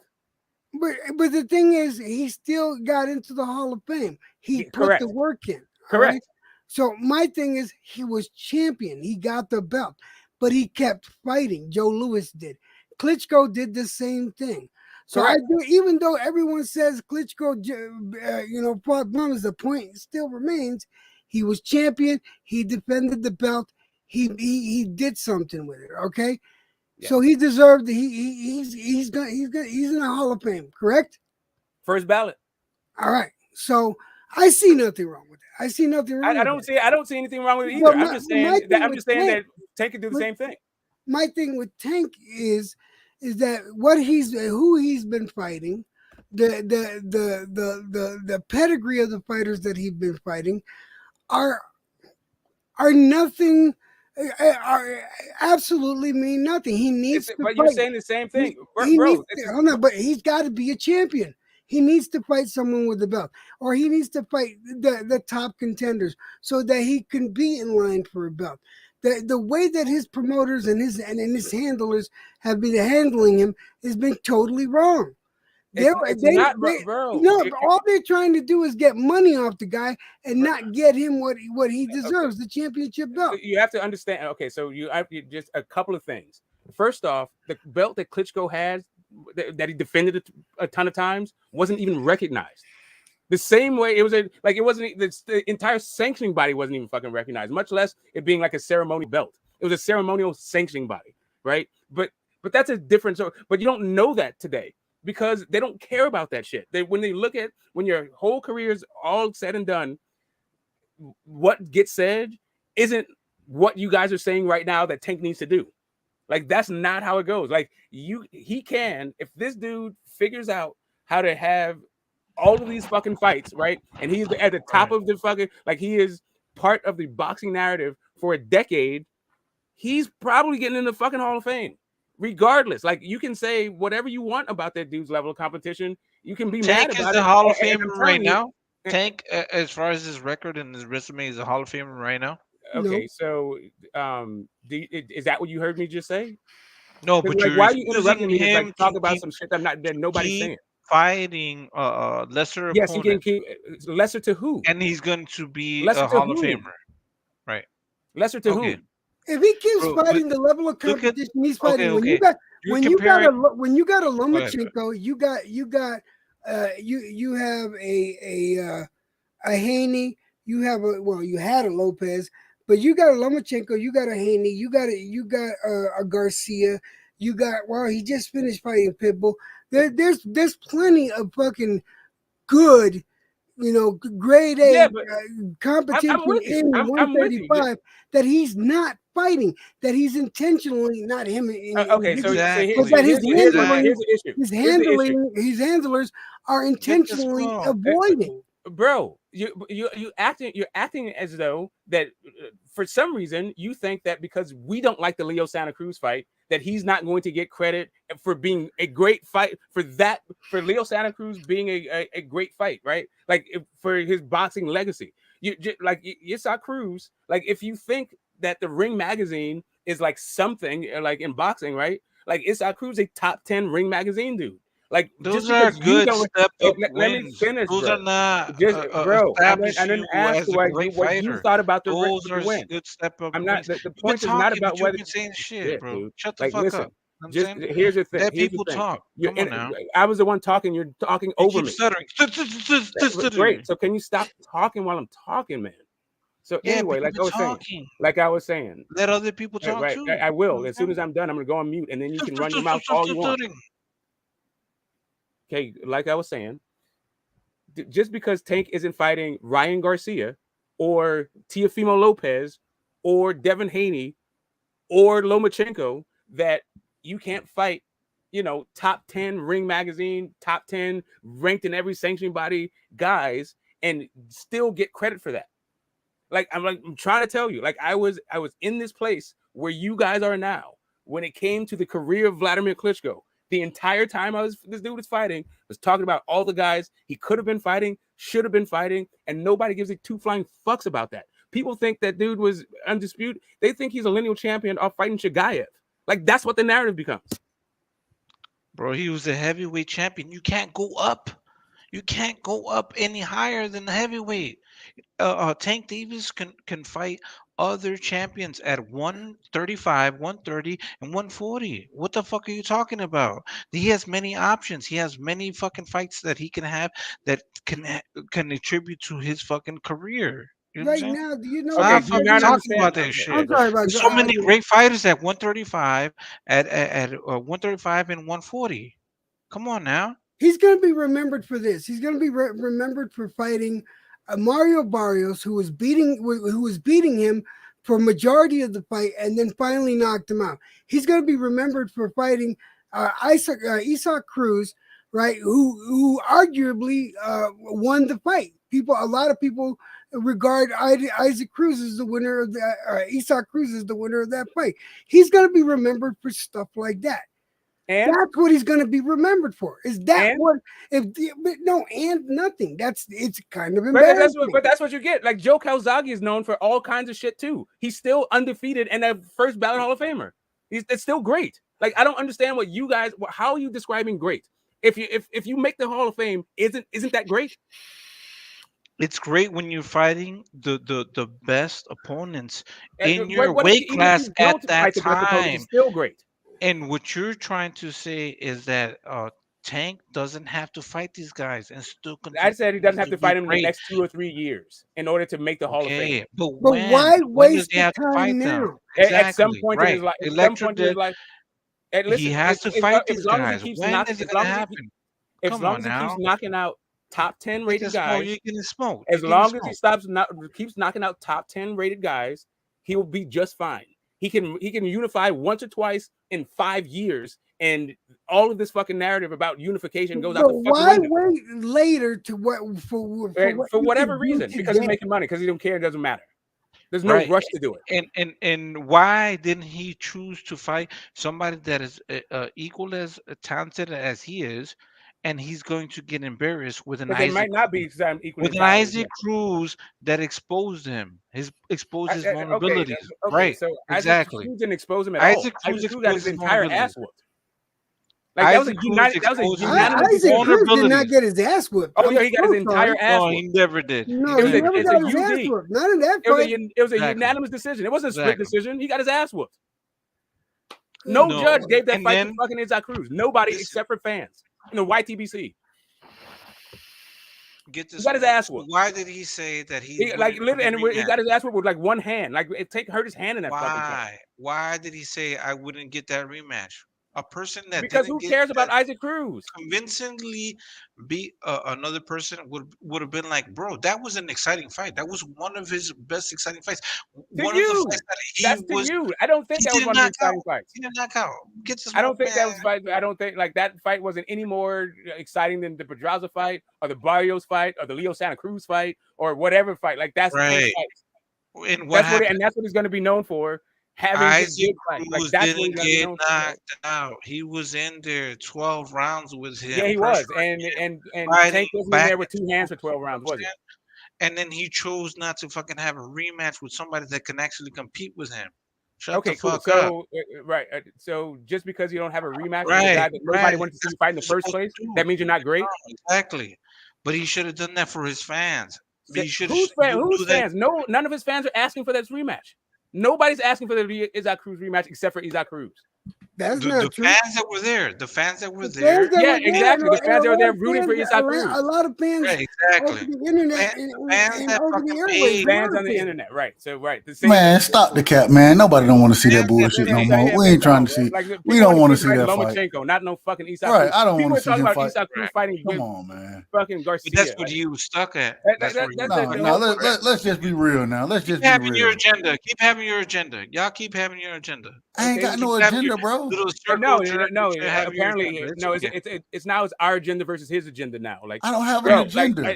Whatever. Like really, all I want to see the point is whatever you guys are talking why about. Why waste the talent and the strength you got now for later on in your career when your strength and your is not going to be there? Agree. Take advantage of the youth.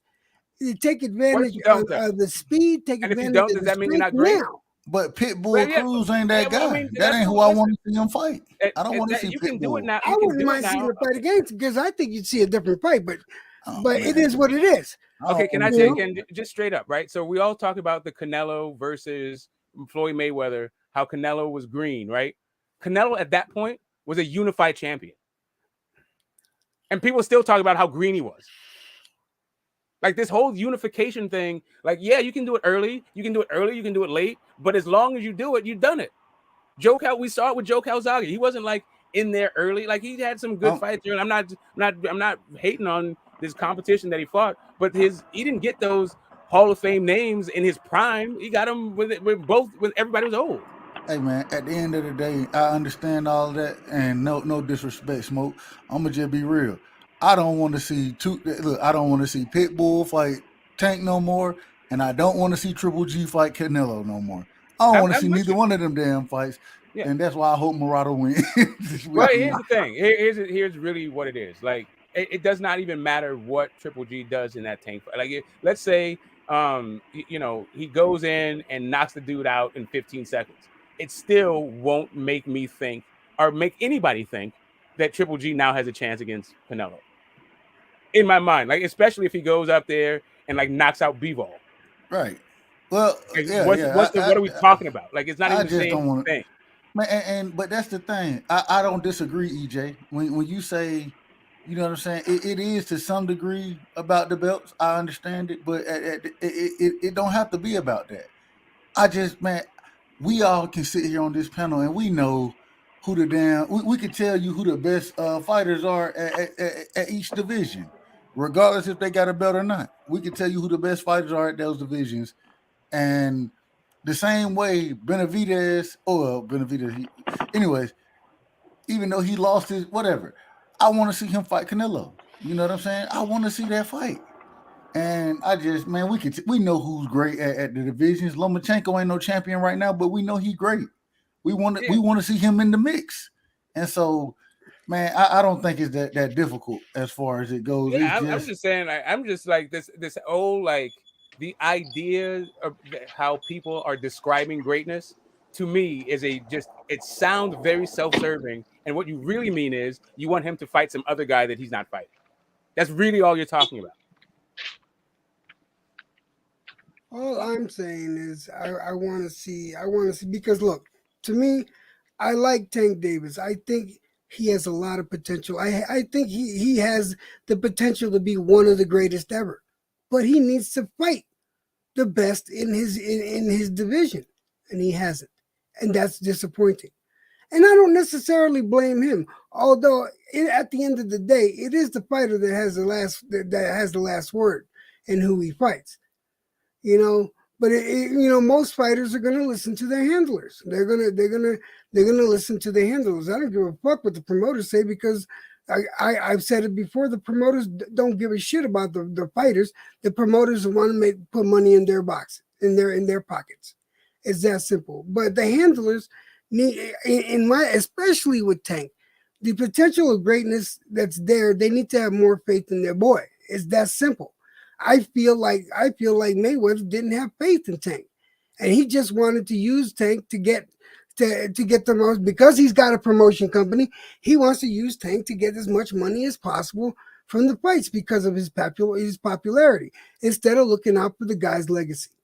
That bothers me. It bothers me to no end. How come he didn't fight? How come he didn't fight Nakatila? How come he hasn't fought what's another name? Hold on a second. There's a name. Fuck. Did he fight Limos? Did he fight Limos? Did who fight Limos? Did Davis fight Limos? No. I don't think he did. No, what I mean. And he didn't fight Comey. These are. What? But the thing is, he fought the guy he fought. He fought Pedraza. He's been fighting fighters that on the bottom end of the 10 or the mid to top end of the teens. And I don't understand why. Because they're okay, a couple of reasons. I mean, if you really want to get into it, like like we were saying, like this is like boxing is a business. Tank does have the promoter that he has, like if you look at Floyd Mayweather's career, you understand that guy is about building big money fights, not fighting like the one guy, like the every single person who needs to. Mario Barrios was a big money fight. So I'm sorry. Was there another 140 pay-per-view fight? Who else is pay-per-view at 140? But if you put him in there with another top 10 contender, No, I'm asking you. I'm asking you a straight question, Jed. Yes. What other fight at 140 pounds was pay-per-view? I thought we were talking about 135. No, 140. Mario Barr is at 140. That fight You was said when he right. was at You said 140? that was at 140 pounds. There Okay. are no pay-per-view fighters at 140 pounds. It wasn't until fucking Tank and Mario Barrios. That's a Floyd Mayweather move. But okay, right now he's at 135. Yeah, I mean, I hear you. Like right now he's fighting Rolly, but that's also a Floyd Mayweather move. Like, but you also have to understand that, like when we talk, and that's why I was trying to define greatness, so it doesn't become this amorphous term that just means to you whatever it means to you. And really, it sounds like when people are saying this greatness argument, it's the argument that you're making, which I understand and I feel you, that we want to see, like fans, and me included, would like to see the number one guy versus the other number one guy, or the number two guy, or the number three guy. If the number two guy isn't available, like whatever, that's what we always want to see, right? But that is a far cry from saying that is required in order to achieve greatness in boxing. Far from it. That's just all right. You don't have. I'll agree with you. You don't have to be a champion to achieve greatness or to get into the Hall of Fame. There's plenty of heavyweights that are in the Hall of Fame that never became champion. But these. Now, I don't know about never became champion I mean, maybe in the old school, but not in modern era. Yeah, I'm talking about. I mean, you got boxers from the 60s, 70s, and the 80s that didn't become champion, but they're in the Hall of Fame because of the number of fights they had and the matches they were in. Yeah, there's also fewer opportunities to become champion because there were fewer belts and all that shit, right? What's a name? What's a heavyweight name? I can't. When I want to remember, I'm just saying that you're just not Ronnie Lyle. Ronnie Lyle. Say again. Take Ronnie Lyle for example. Is he not in the Hall of Fame? Don't remember seeing his name, but I can take a quick look. My first instinct is to say no, but let's take a look. Make sure. Yeah, let me look too. Right. Well, you're already looking it up because yeah. I'm almost there. All right, let me know if Ronnie Lyle's in there.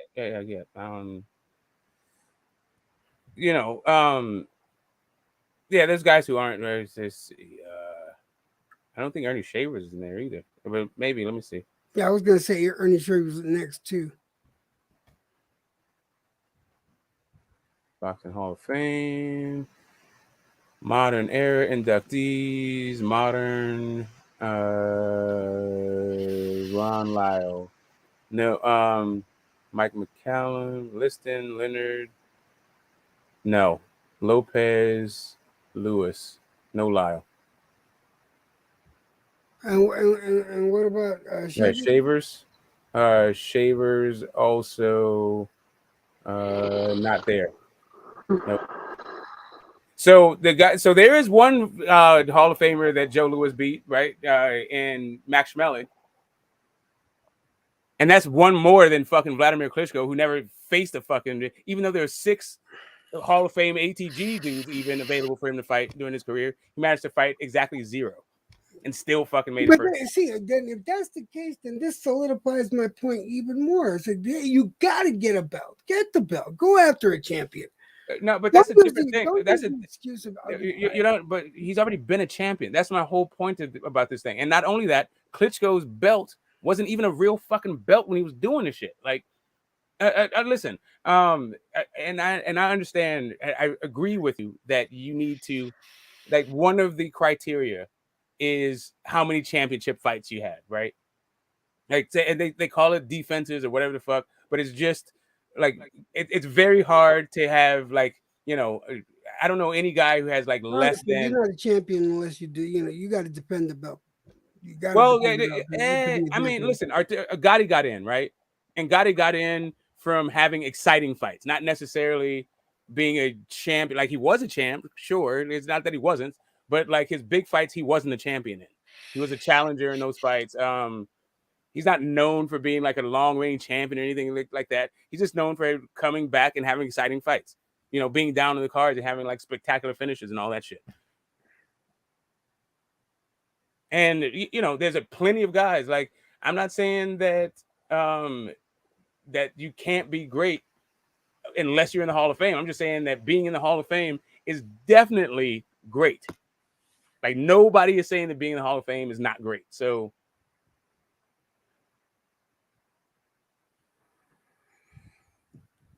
I do know, you know, like I like what I'm seeing now. I mean, not necessarily so much from Tank Davis, but these guys are now being forced into the position of having to fight each other, and I like that. I like that now, but I feel that they have to be forced.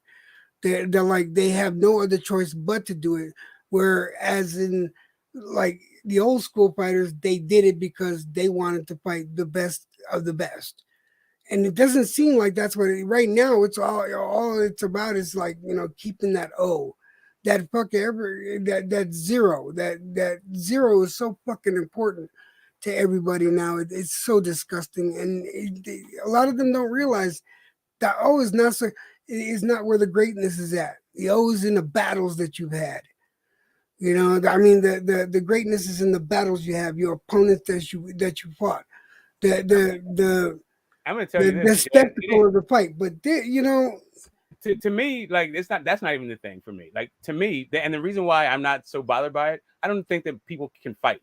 Like, the best fighters of today, right, the most skilled dudes, to me, they have glaring fucking weaknesses that the best fighters of yesteryear did not have. Like, if you were at the top of the game, you were damn near invincible, right? It wasn't like people weren't talking. Like, Terrence Crawford, to me, is the most skilled boxer on the planet, and that dude can't throw a fucking straight punch to save his life. Canelo Alvarez, if it ain't fucking Bud, then it's Canelo Alvarez, and Canelo Alvarez's feet look like he wears cement fucking shoes. Like, I don't understand. Like, guys just can't fucking fight these days. So, like, sure, we can see the matchups, and but that's the same thing they said about the boxers back in the day. Nobody thought. Nobody thought that Rocky Marciano was going to be great. T-Rex, they said but they no, said but he they had said it could. T-Rex arms. Correct. No, but they said he could fight. But everybody understood that dude could fight. But the fact still remains: nobody thought that he was going to end up being as great as he ended up being. Okay, this is what I'm talking about. Okay, so you know, but here's the thing about greatness, right? So, but what they say about Rocky Marciano is he got his greatness off of guys who had been, you know, I won't say blacklisted, but avoided till they were past their prime. So he knocked out a bunch of old dudes who were legends. But this is what, back then, this is what they said. All right, so they talk shit on the boxers back then. They talk shit about, they talk mad shit about Ali in the 70s. Right, I understood that, but everybody understood that people could fight then. I'm saying to you that, like, the pound for pound guys, like, you know, Sugar Ray Robinson, dude could fucking fight. And like you were just talking about, even those heavyweight division, like that time when Ali was fighting, those dudes could fucking fight. These guys can fight now. It's just easier for us to see the flaws now compared to the. It's not easy. Like, I'm trying to tell you, this is what trainers tell you. Like, if you're just talking about champions and all this shit, right? Like, there's a guy like what's this dude? Like Harold Dade, right? He fought Willie Pep. I think his record was something like 38-34. Like, it wasn't, nothing. Like his record was straight garbage when it comes to like wins and losses.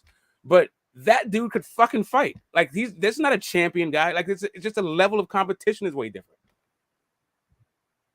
Listen, you guys have what it is. That's like talking about a Chisora. Chisora Chisora could fucking fight. He only gets beat by the elite. But he could fucking fight, and he gives them a run for the money every time. I mean, I don't know that.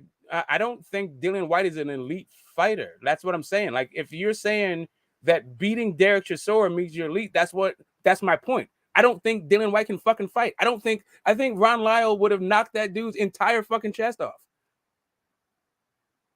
Okay, I'll give you that one. Like, I'm just Ronnie saying, Lyle was a fucking monster. And I'm just saying, like, what Tim Witherspoon would have done. Like, we don't need to go to the elites. Mike Weaver would have beat the shit out of this dude. John Tate would have fucking ruined his dude career. Like,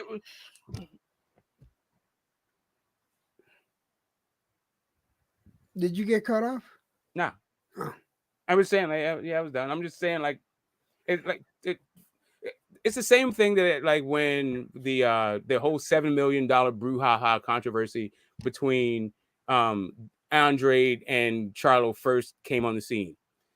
We had two guys who were basically unproven, who got their titles won like through controversy. We'll just put it that way.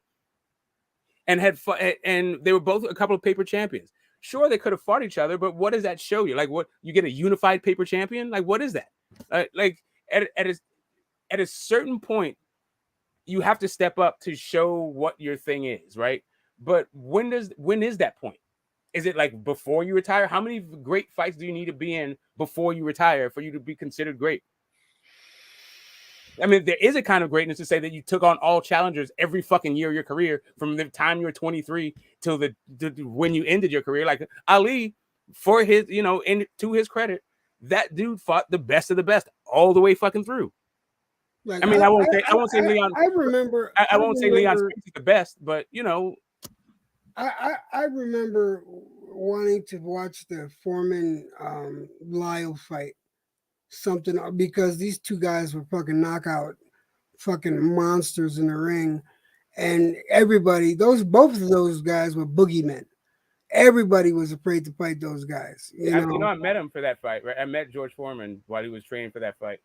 Oh man, he's living in the Bay for that. He came out and he moved. But you know what I mean. I mean, and neither one of these guys at that time were champions. Yeah, I mean, yeah, and I mean there was, but Foreman was a former champion, and he knocked out another 82. Like, yeah, it's just a different era. It's a different era, different metrics. It's a different everything. I'm just saying. The thing is, that's what I want to see now. I want to see these guys that aren't champions fight each other, so you can see they earned their shot at the champion.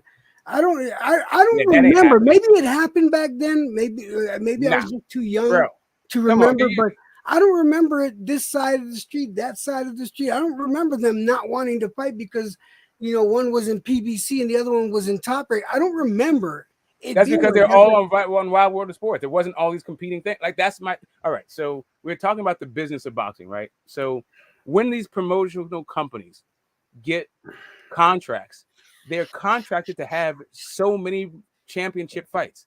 Like they'll put on like 16 championship fights, 32 cards in for the life of the contract. So like half of the damn fights are contracted to be championship fights. So your champion is not about to go, like you need your champion to fulfill your contract. You can't send your champion over to fill somebody else's contract. This is like what the sport is. It's like we have a ton of fucking belts and a ton of fucking networks and a ton of promotional companies. That didn't used to be the way. That didn't used to be the case. And not only that, guys, as a result, don't fight their way up the ranks. You pay your way up the fucking ranks. Like AJ was fucking ranked number 3 or something, like in his 14th fight. He ain't fought fucking anybody for that ranking. Like Dylan White, you had a number 3 ranked guy fighting a number 30 ranked guy. And from that you get a championship fight. Not that I like, because I don't like Dillian White and I don't like Tyson Fury, right? I hate both of them actually, but Dillian White's fight record, I know you don't call him elite, but the guy he's gone up against some names. He's gone up against top ranked names and beat them. Yeah, he's lost. And Tyson Fury, yeah, he's fought some top ranked names and stuff like that. Tyson hasn't lost yet. No, right? He retired, did drugs, got fatter, all that shit. But gee, I don't know. I forgot the point I was gonna make. Shit, just started naming off these names. But I think he does. I think he does command a level of respect, though, because he does fight and he is a fighter. It is what it is. I don't. Can you compare this generation of boxers to the generation that you and I are used to? Probably not. Probably not. Like, come on, bro. You Get know, out of here, bro. Like pound for pound. That's what I'm saying. Like, man, whatever, man. Like, but like, each generation has their diamond in the rough, and like I think this generation, the Crawfords, the Canelos, the Spencers, the Navaratus, the Chocolatitos. this boy over here trying to talk about. Okay, I'm sorry, Chocolatitos. You're saying, right? I'm saying Chocolatito would have got his entire fucking ass whooped by Harold fucking Dade. Now I would have to beg to differ with that. I mean, watching Chocolatito fight, that's an extremely skilled individual. That's an Listen, I'm saying, extremely skilled individual. I get it, and I think that he could have performed like against guys like Little Hands of Stone, right? I think that would have been a good matchup. Yeah, there's like some guys in the 90s. I think he would have been fine. But you go back to the 60s and the 50s and the 40s. Fuck no, bro. Like, get out of here with this shit. I think he would have been fine. Like, he would have been a decent-ish fighter in the 90s. No, I think he would have been just as good as. But he wouldn't have been like. We're talking about Chocolatito, like, right? Hell fucking no. Hell no. In the 90s, nah. Yeah, I think he would have been bro. Like, good bro, in the 90s. Sri Rungvisai would not even have been like Sri Rungvisai wouldn't even been able to be in a championship fight. And Rungvisai beat the entire. I think what I think is you're romanticizing the era of fighters no. I think that you haven't seen Harold Dade fight. It's really what it is. Like if you think that Chocolatito could have held a candle to like Willie, like he would have been able to step into the ring against Willie Pep, then you watch something totally different than I'm watching. Like I don't know where it is. Like okay. It's not like he's not showing that he's a different class of against some of the guys that he's fighting, but the guys that he's showing this class against aren't very skilled fucking fighters.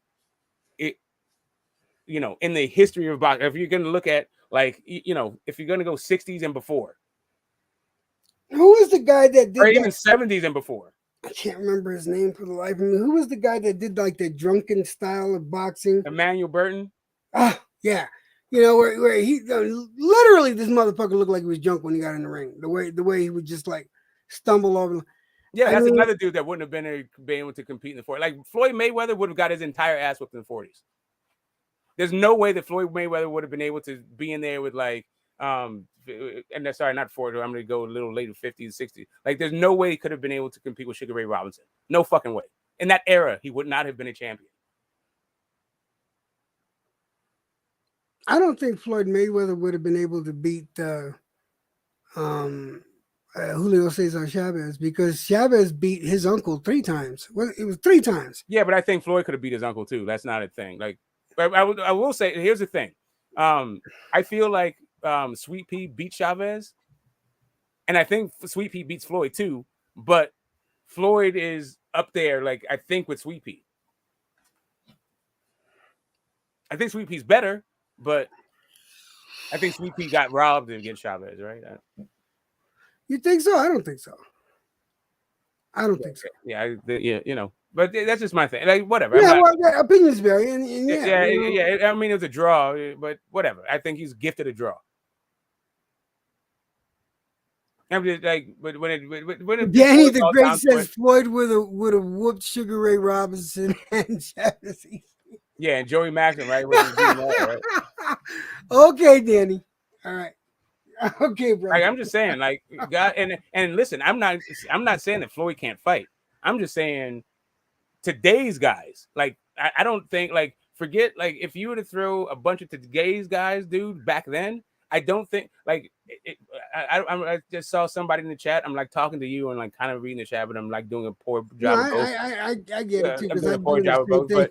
But somebody's talking about how Terrence Crawford has like top 5 jabs in boxing. Like, are you fucking for real? Like, anyway, bro. Bud does a lot. Bud is my number 1 favorite fighter, active guy. Love Bud. Bud does not have a fucking great jab. Hell no. He don't even have a top 10 I'm jab. gonna tell you right now, there's some boxers nowadays that have decent jabs, but they did nothing with it. Like I thought, what's his name that got beat by Canelo? What's his Callum? Is it Callum? Callum Smith? Yeah, Callum Smith. Yeah, I think Callum Smith had great jab. Didn't utilize it against fucking Canelo. I mean, he did. He threw. That's the only thing. Listen, it wasn't his jab that let him down. It was his feet. The dude couldn't He couldn't keep his lateral movement going. But Canelo was following him all around the fucking ring, and Smith was jabbing him. But as soon as those feet stopped moving, Canelo caught his ass.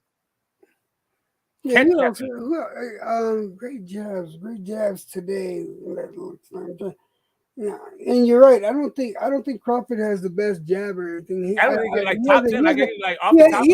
He has great offensive abilities that keep people busy. He has great hooks. He has a great check hook, but he's a hooker. He's not a jabber. Like, I'm trying to think. Like Usyk has a good jab. Tyson Fury's got a good jab. Yeah, I gotta say Tyson Fury has a good jab. Carlos, they live off their fucking jab. Triple G, his jab was good. Oh yeah, no, there's one. Triple G, and also and Lomachenko got a fucking awesome jab. Very accurate. Yeah, we can just keep going. Like, no, Terrence Crawford does not even have top 10 jab. Gary Russell Jr.'s got a better jab. Whatever. I tell you what, who has great potential is Antoine. Antoine Russell. Yeah, I like him. I like him a lot. He just needs to polish up a little more, but he's got aggressiveness, and he just wants to fight. So, and he don't mind mixing it up, and not only that, but he'll leap into that shit too, and that's fucking dangerous for him and for his opponent.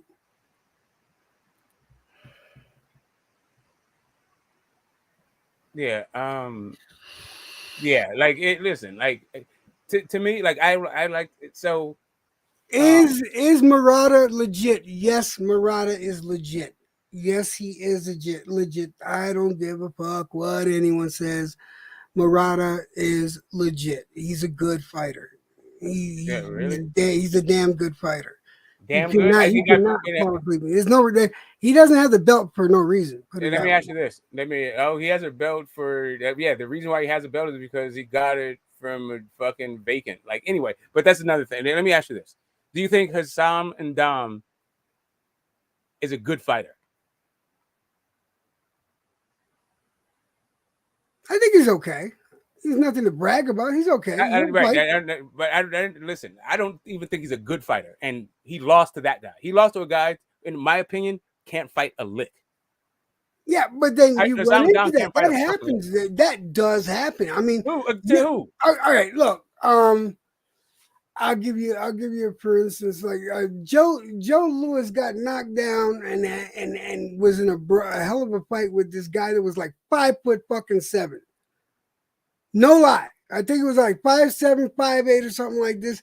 And this guy knocked Joe Louis down, I think, twice in the fight. Yeah, Joe Louis ended up winning the fight, but this shit, that type of shit happens. Okay. Remember, you know how they say styles make bro.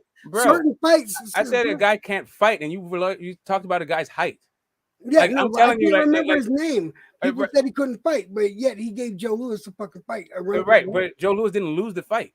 No, he didn't lose the fight. That's what I'm telling you. I'm saying that Murata lost.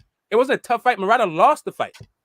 But again, it's one of those things that fights styles make fights. Certain styles negate other styles, and it just makes it difficult for. I'm trying to tell.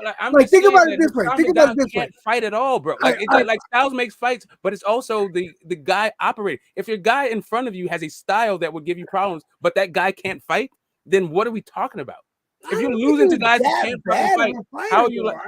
I don't think I think he's an okay fighter. All right, so Murata got beat by an okay fighder, but I don't think he's an okay fighter. I think that doesn't take away from the fact that Murata's been in some good battles. He's been into some good fights with good boxers. He just happened to lose to that guy. No big deal. He's still come back And is a for big deal. people- Okay, if you're saying a guy's legit, but he loses to guys who aren't legit, then how is he legit? He's losing to guys like You're I got. not. He stopped Rob. He stopped Rob Brandt, but he Sometimes you also got don't win them UD by all. Rob Brandt. And Rob Brandt is like Sometimes you have a bad day, Smoke. Sometimes a boxer he just has lost a bad against day. more than one guy who is like a questionable whether or not that dude's legit. Like you can't lose to multiple people who aren't good and still be considered legit. Listen, we try to down we down Danny Garcia, right, at 147 because of the guys that beat him, right, because he's lost his big fights. But who were those fights? Errol Spence, Porter in a squeaker, and Keith Thurman in a squeaker. Meanwhile, you got UD by Rob Brandt and SD'd by fucking Hassam and Dom. Now you're not fucking legit. Not in my mind, you're not legit. Like the only reason why this is even intriguing is because Triple G is old and inactive. That's it. It's not because Murad is legit. I don't know. I disagree with you, but we can sit here and argue that point all day, and I get where you're coming from, but I think he's an above average fighter. He had a good day. That was his good day. All right, I'm going to give him a good day. Let me look up his record. Let me look up Murata's record real quick. Yeah, like Murata is one of those dudes that like there's a long history of guys who their amateur accolades wasn't necessarily reproduced in the pros. Like they were okay or middling or whatever the fuck, but I don't know. He seems like a middling kind of guy. Like I don't know. He's all right. And there was that one Chinese, that little dude that was on Pacquiao's undercards, like when Pacquiao was fighting in China.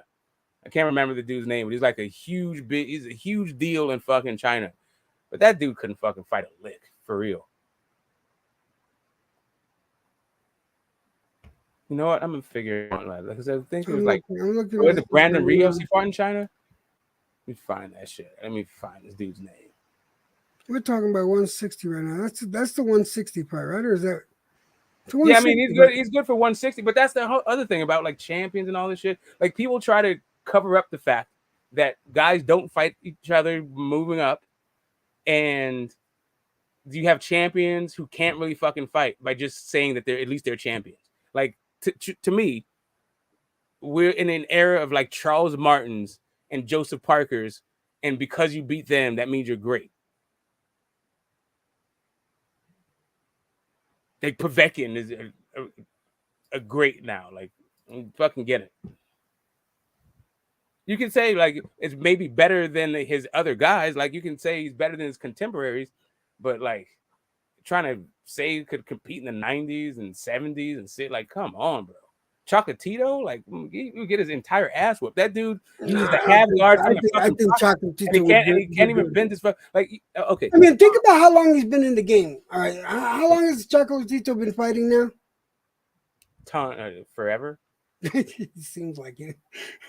When HBO was in the game, like,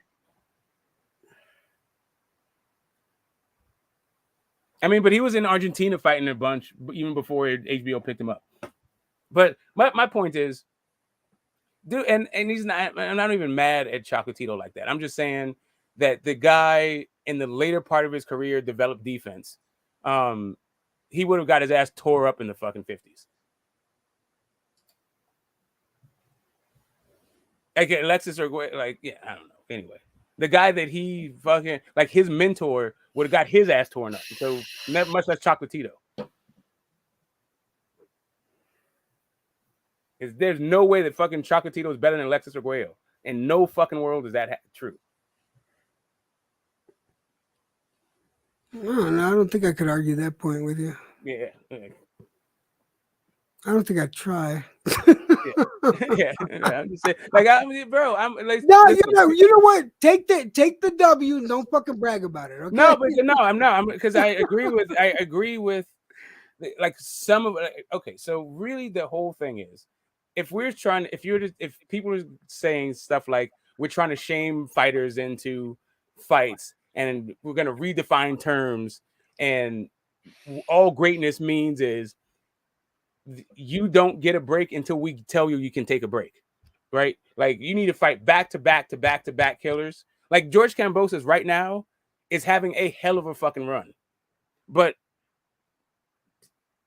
he can't let off, right? Like like if that dude fought Rolly Ramiro after fucking after beating Tio, I think people would be giving him all kinds of hell. Probably. Right? Look at the hell they're giving Davis about fighting him. Yeah. I'm just saying, like, it's just like there should be a certain point. Like Canelo now is at a place where no matter who he fights, he is going to get a whole bunch of people justifying that fight. And Canelo, to me, and then he's also getting a whole lot of people that are condemning him for whatever decision he correct. Correct. That's correct.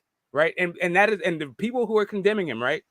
The reason why they're condemning him is because he's not fighting the fight they want for him to fight. Right. He's not fighting the guy they want him to fight is that when he's fighting him, right? But you know, the thing that quells that is that he's been fighting champions. No, it doesn't quell it. But you know what? No matter what, that negates what their argument is. So you fight somebody with a belt.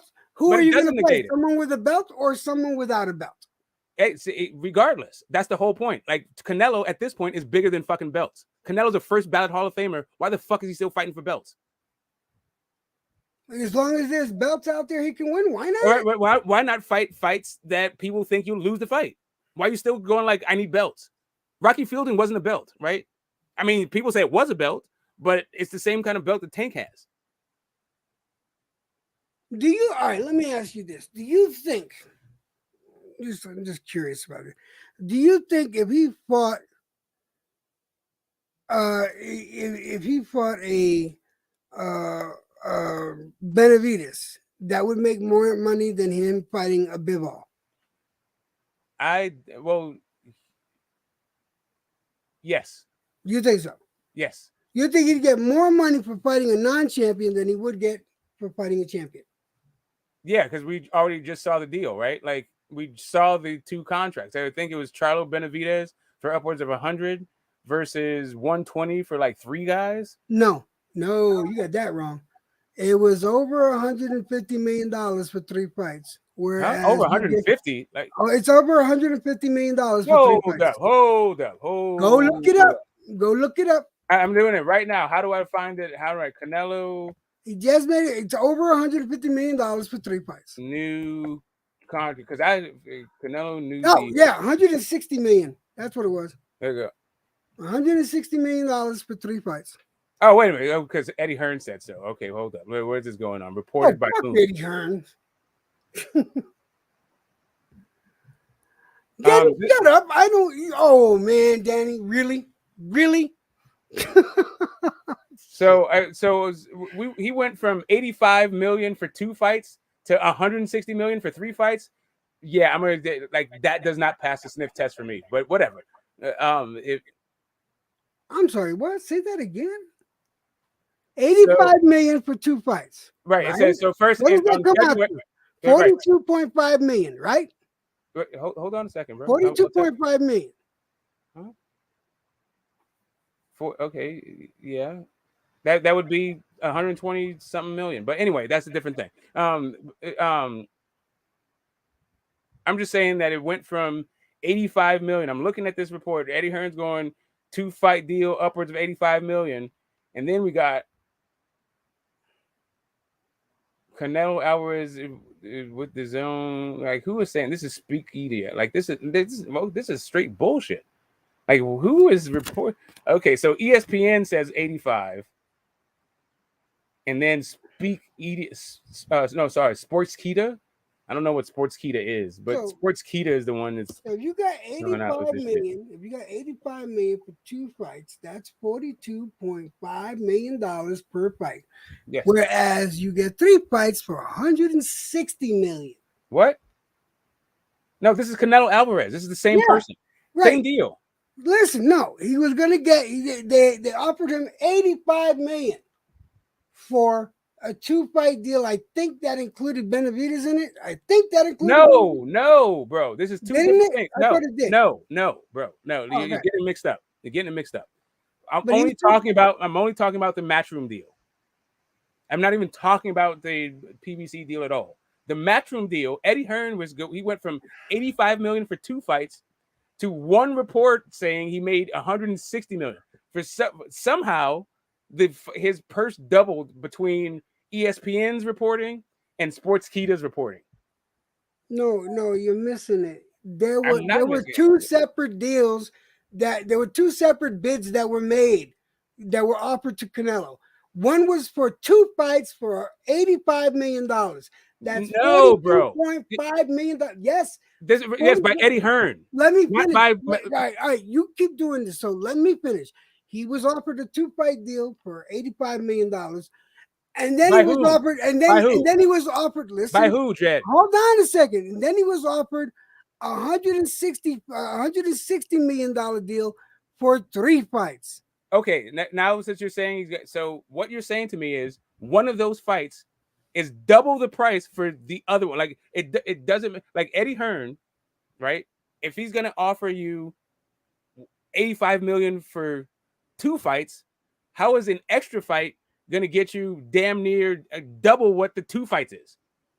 Like where in what world does this make sense? Like I mean, I understand we're just quoting reports, but how does this fucking make sense?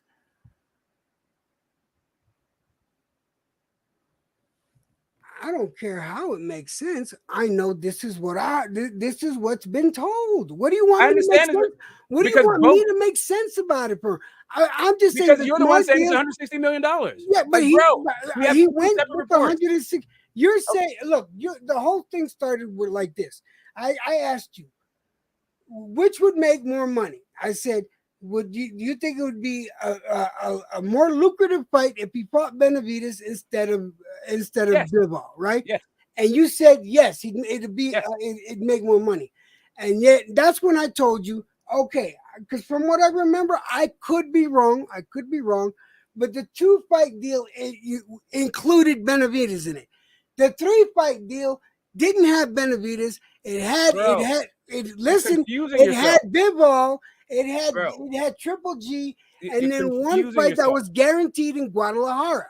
Jed, you're confusing yourself. We're talking about 2 different. Okay, the PBC offered him a 2-fight deal, and so did Matchroom. The PBC's 2-fight deal was upwards of $100 million, and it was about Charlo and Benavidez. Matchroom also had a 2-fight deal, and it didn't have anything to do with the PBC, and it was for $85 million. Apparently, it turned into 3 fights, but for some reason, instead of 2 fights for $85 million, it's now 3 fights for $160. Where did the other $75 million come from for 1 fight? That's the first question. The I don't other question, know where it came from. Let me finish, bro. They offered him the money. What's he going to say? No. Okay, it says one outlet named Sportskeeda that nobody's fucking heard of. I've never heard of Sportskeeda. Do you know who Sportskeeda is?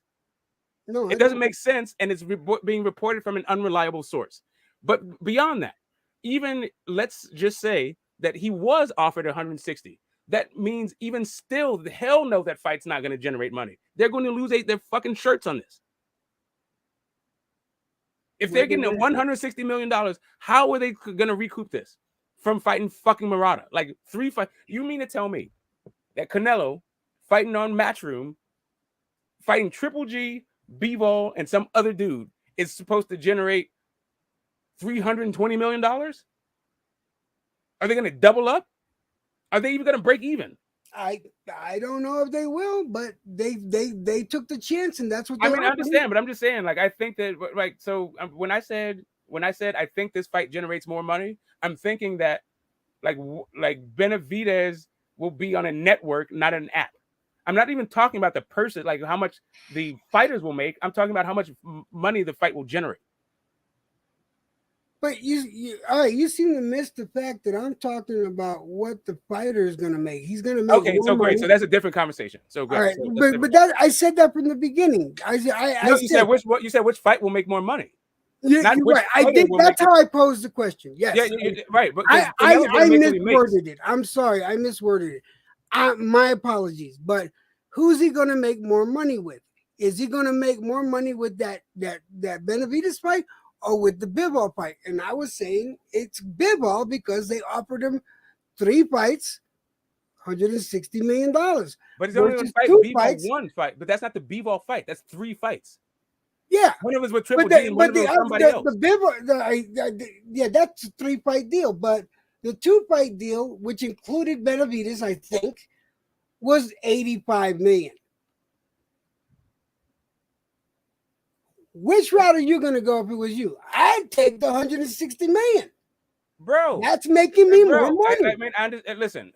If you okay, so let me just get this just so I understand what people are saying. Like, so we went from 11 fights for $320 million to 3 fights for 160.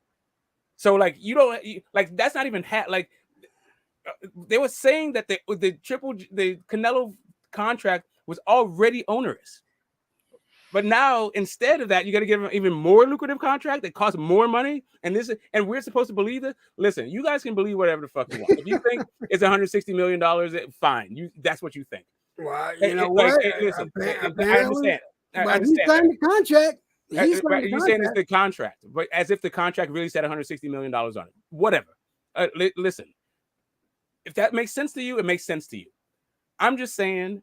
When it boils right down to it. Are you worried about if the fight actually makes money? Okay. No, I'm saying that it's bullshit. I'm saying that it's a load of fucking bullshit that he's making $160 million for 3 fights. Total fucking nonsense. Well, I don't know why I don't know why Canelo would say that he accepted the deal. But Canelo didn't say that. This is Sports Kita who said this. Canelo never said I'm signing a deal worth $160 million. Canelo never said this. All right. Well, apparently there's reports out there that says it's from an unreliable fucking source. There's an unreliable source saying this. All right, let's look it up. Now you're making me do work. Hold on a second. And I'm on Oxys. I just like you to fucking feel bad about that. I'm on Oxys and you're making me look shit up. Why would I feel bad about you? Listen, bro, like you should have fun looking it up, apparently. But yeah, it'll be way more fun looking it up than a sober dude. Like, I mean, I'm not sober, but I just been smoking. Like, Okay. Yeah. So one of the most. So this would be the most lucrative fucking boxing, like one of the most lucrative contracts in boxing history, but only Sports Kita picked it up. Like this, none of this passes the smell test. But whatever, you guys do what you do. That's it. I already said. Like, I wish that there was way more business savvy and media literacy when we start talking about this shit. But he couldn't get the 365 million was too much. But like the 100, like what?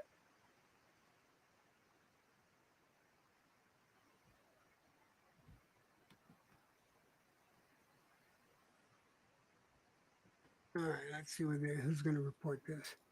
So no, it wasn't the same sources that reported the PBC deal. Try again. ESPN reported the PBC deal. ESPN says that it's a 2-fight deal for $85 million. Nowhere is ESPN saying it's $160 million. And on the Sports Kita, who is saying it's $160 million, it doesn't have anybody quoting this. It's just them saying it. It doesn't say Eddie said it. It doesn't say Canelo said it. They're just the ones saying it. They got it, I guess, from Michael Benson.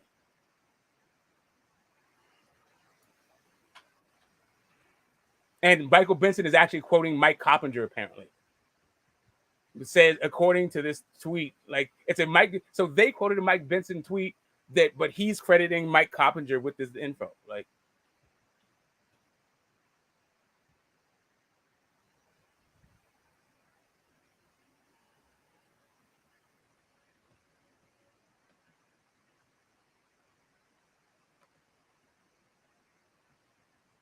it was reported worldwide. What does that mean, bro? Like, we're reporting worldwide right now. It's the internet. Their internet is worldwide. The fuck are you guys like, bro? God damn. Like, okay. Okay, boxingscene.com. DAZN is paying Canelo $160 million for 3 fights. According to whom? BoxingScene.com. Okay, no, that's the person that is who published the article, but they're quoting somebody. All right, let's see. Who Let me are read they the quoting? story. Let me read the story. If they're quoting Mike Coppinger, if this is just a Mike Coppinger tweet that all the outlets picked up, let me just tell you that Mike Coppinger is also not really a reliable source. Oh yeah, he's famous for sources say. I know that. Yes, Mike. That's what I'm saying. This is a Mike Coppinger fucking number. Like,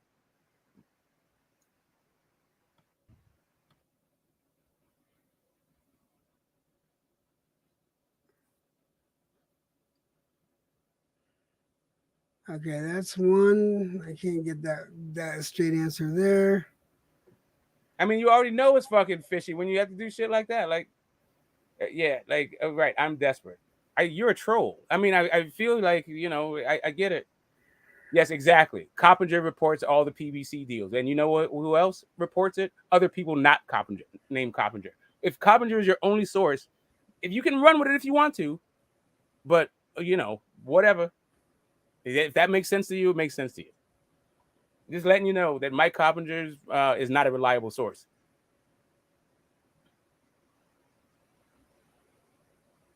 He's always got these fucking weirdo numbers that like whatever. Not always, but a lot, like a whole bunch of times. More often, whatever. He's already proven himself to be an unreliable source. That's all my entire fucking point of this thing is. But Canelo makes what Canelo makes. Like,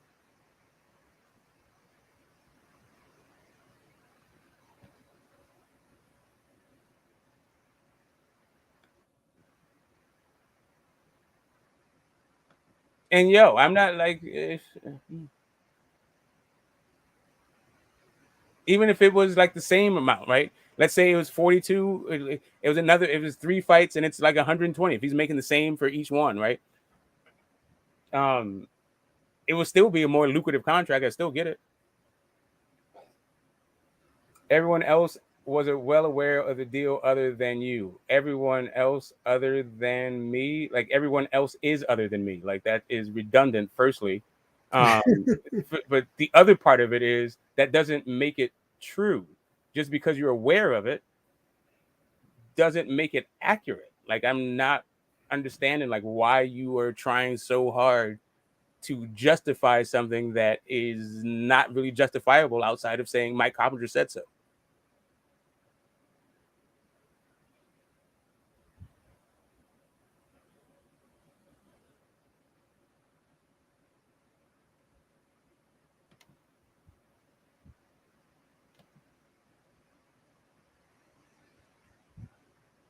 Yeah. Anywho,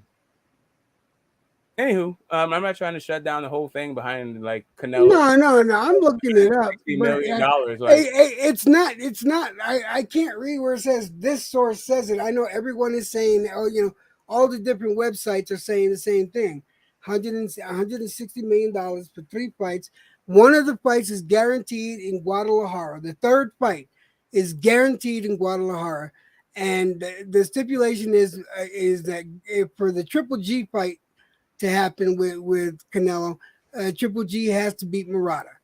And then Triple G has to move up to fight Canelo. Canelo's not coming down to fight. So that's how that works. And Triple G apparently is going for that deal if he beats Murata. Murata, I think. Can I ask you a question? This is a straight question. This is like Sure. When it came to DAZN and these like record-breaking deals, hasn't Eddie Hearn come out and said on all of them what this deal was? Hasn't he been the first guy to the mic talking about $1 billion? Wasn't there like the 365? You had Oscar De La Hoya. I don't think Eddie Hearn came out with this first though. I'm saying he hasn't come out with it at all.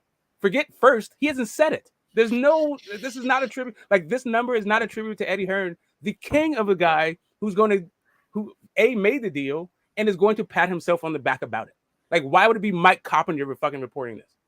Well, Eddie Hearn sticks his nose into everybody. Correct. And remember when he got when it was time for AJ to get his big paid check with DAZN, Who did we hear the $32 million from? We heard that shit from Eddie Hearn. When we hear about AJ's big money thing, Saudi Arabia, where did we hear that from? We hear it from Eddie Hearn. Why all of a sudden Didn't that deal Eddie Hearn? almost happen though? Didn't that deal almost happen? What stopped that fight from happening? What? The Dubai fight. No, it did happen. There was the Ruiz rematch. No, I thought there was another fight that was supposed to. Wasn't it So supposed it to be was Saudi. It was Saudi or Dubai, whatever. It's over there. Like it was the rematch for Ruiz. No, I thought it was another fight because I remember hearing you talk about Wilder and Joshua fighting. It was supposed to happen, and then I'm talking about an actual made fight. I don't know if you guys, maybe you don't remember this, but in the build up to that, it was all about how AJ was going to make $60 million, right? And then AJ had to come out and say, "I'm not making $60 million," because that shit kept getting repeated. But because Eddie Hearn was talking about how much the entire fucking thing was going to make, not just AJ. Like he was saying, I got a whole bunch of money, like in site fees. And everyone apparently thought that all the site fees were going to fucking AJ for some reason, but whatever. All right. Let me pose this question this way then. All right, now we're gonna get into potential then. Do you honestly feel that? All right, let's say the fight, the deal that he's got going on now wasn't going on, and there was still a chance to make a fight. Do you think that you would make more money? Now we're talking about making more money. Do you think that the fight between Benavidez and Canelo would make more than a fight between Bivol and Canelo? Do you honestly believe it's worth more to fight Benavidez than a Bivol, and Bivol is the one with the belt? Do you really think that fight would be more than a championship fight? I guess the answer would come in the form of Bivol with the belts was making how much money, right? It's not like he had the belt. Like first off, it's not belts. He has a belt, right? And then he has a belt. He has one belt. He doesn't have belts. He has but a belt. Still, he is a champion. And he is, but he's been a champion for a while. I don't think he's been selling like that. Like I think Benavidez also hasn't really been selling like that. But I feel like Benavidez has been fighting in front of people, whereas Bivol has been fighting for the most part in obscurity because he fights on his own, which isn't, like it has a global reach, but it hasn't penetrated the most lucrative market in boxing, right? So, all right, but do you think that your opinion might be slightly skewed because Benavidez is more popular out here than a Bivol would be, where if he fought Bivol, let's say that he had a choice between the two, I personally think that the Bivol fight would be more lucrative than the Benavidez fight. Okay, so here's what it is, Electro Jed, just straight up. The United States boxing market is exponentially more lucrative than every other market combined. So it's not a bias just because it's here. It's because here's where the money is, which is why everybody comes here to fight. And they don't go all over the world to fight. Like, it's not. I don't know about that because Bivol would be popular in Europe. He is popular in Europe, and the guys in Europe, Klitschko was popular in Europe, right? So Klitschko was the biggest thing in Europe, and he was getting outsold. Like, so you think that a Benavidez fight with Canelo would make more money here in the States than a Bivol fight in Europe? Yes. You think so? Yeah. Like I don't think fights in Europe. I think the Bivol.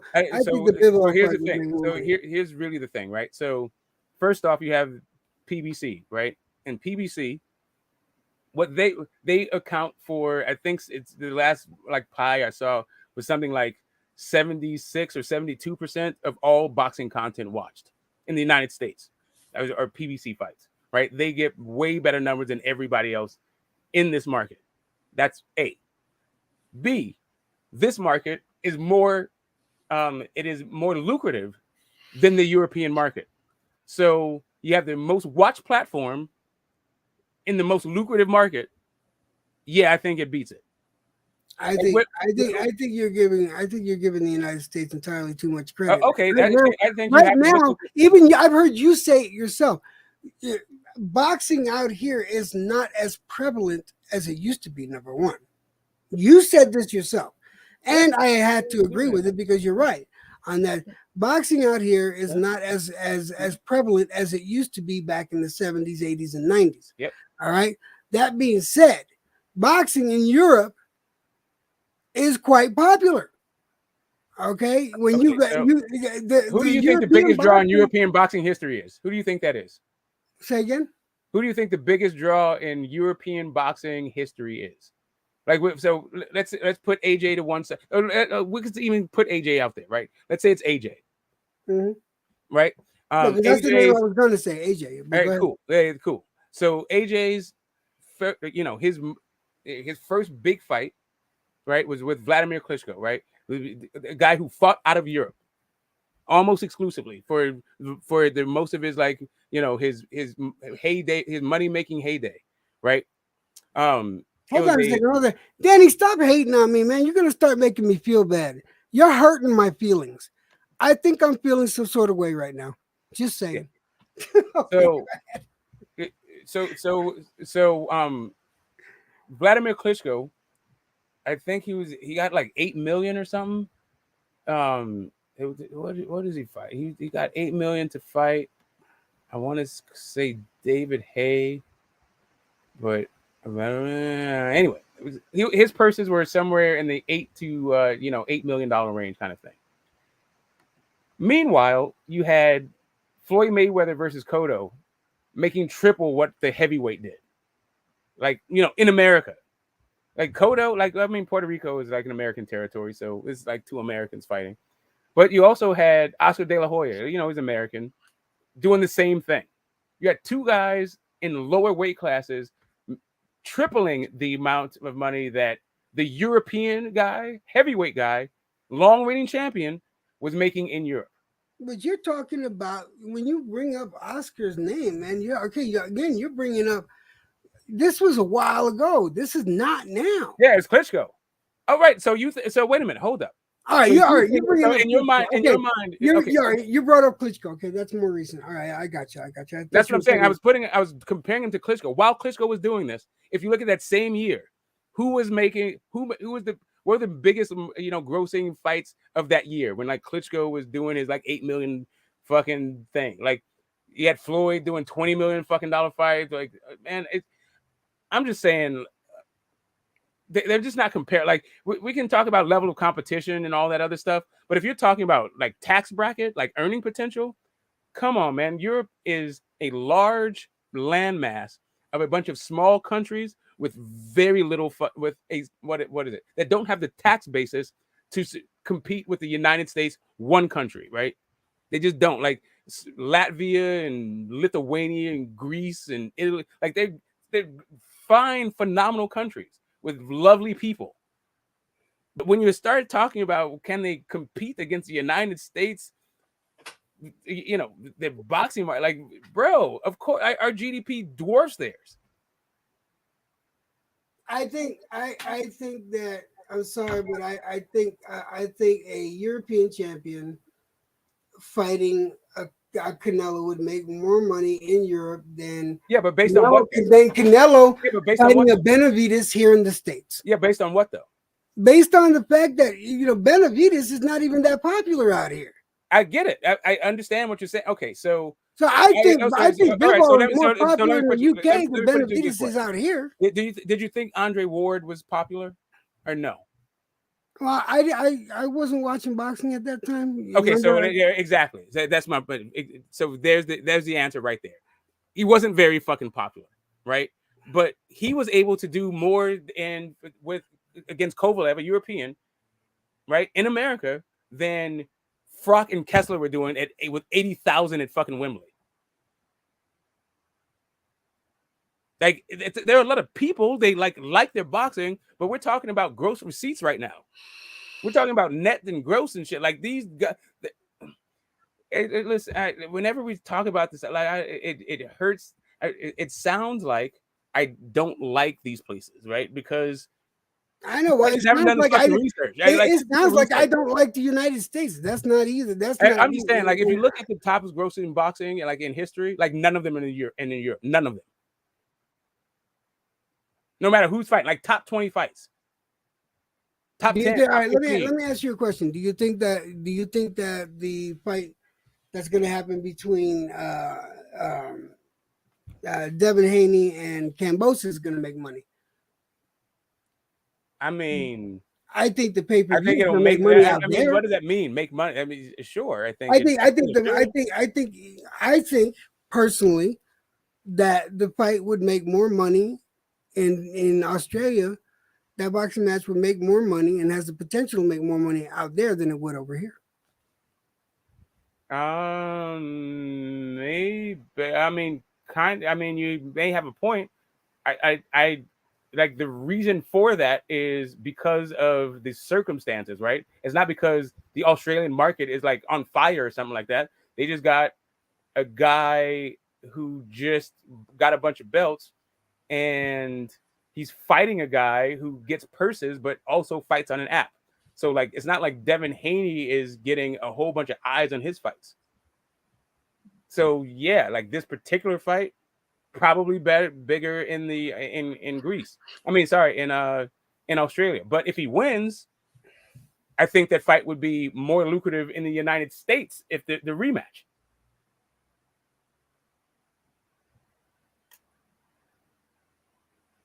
I don't know. I think it'd still be more lucrative in Australia because then they're going to want to see their boy win that belt back. No, I'm saying, but like, here's what I'm saying is like that fight is going to be broadcast on ESPN, so the American audience will get a chance to see it, but it's going to be in the middle of the fucking day. Right. Right. If they were to bring that fight to prime time, right? Prime time Vegas. Yeah, it'd make fucking more. I think it would make more money.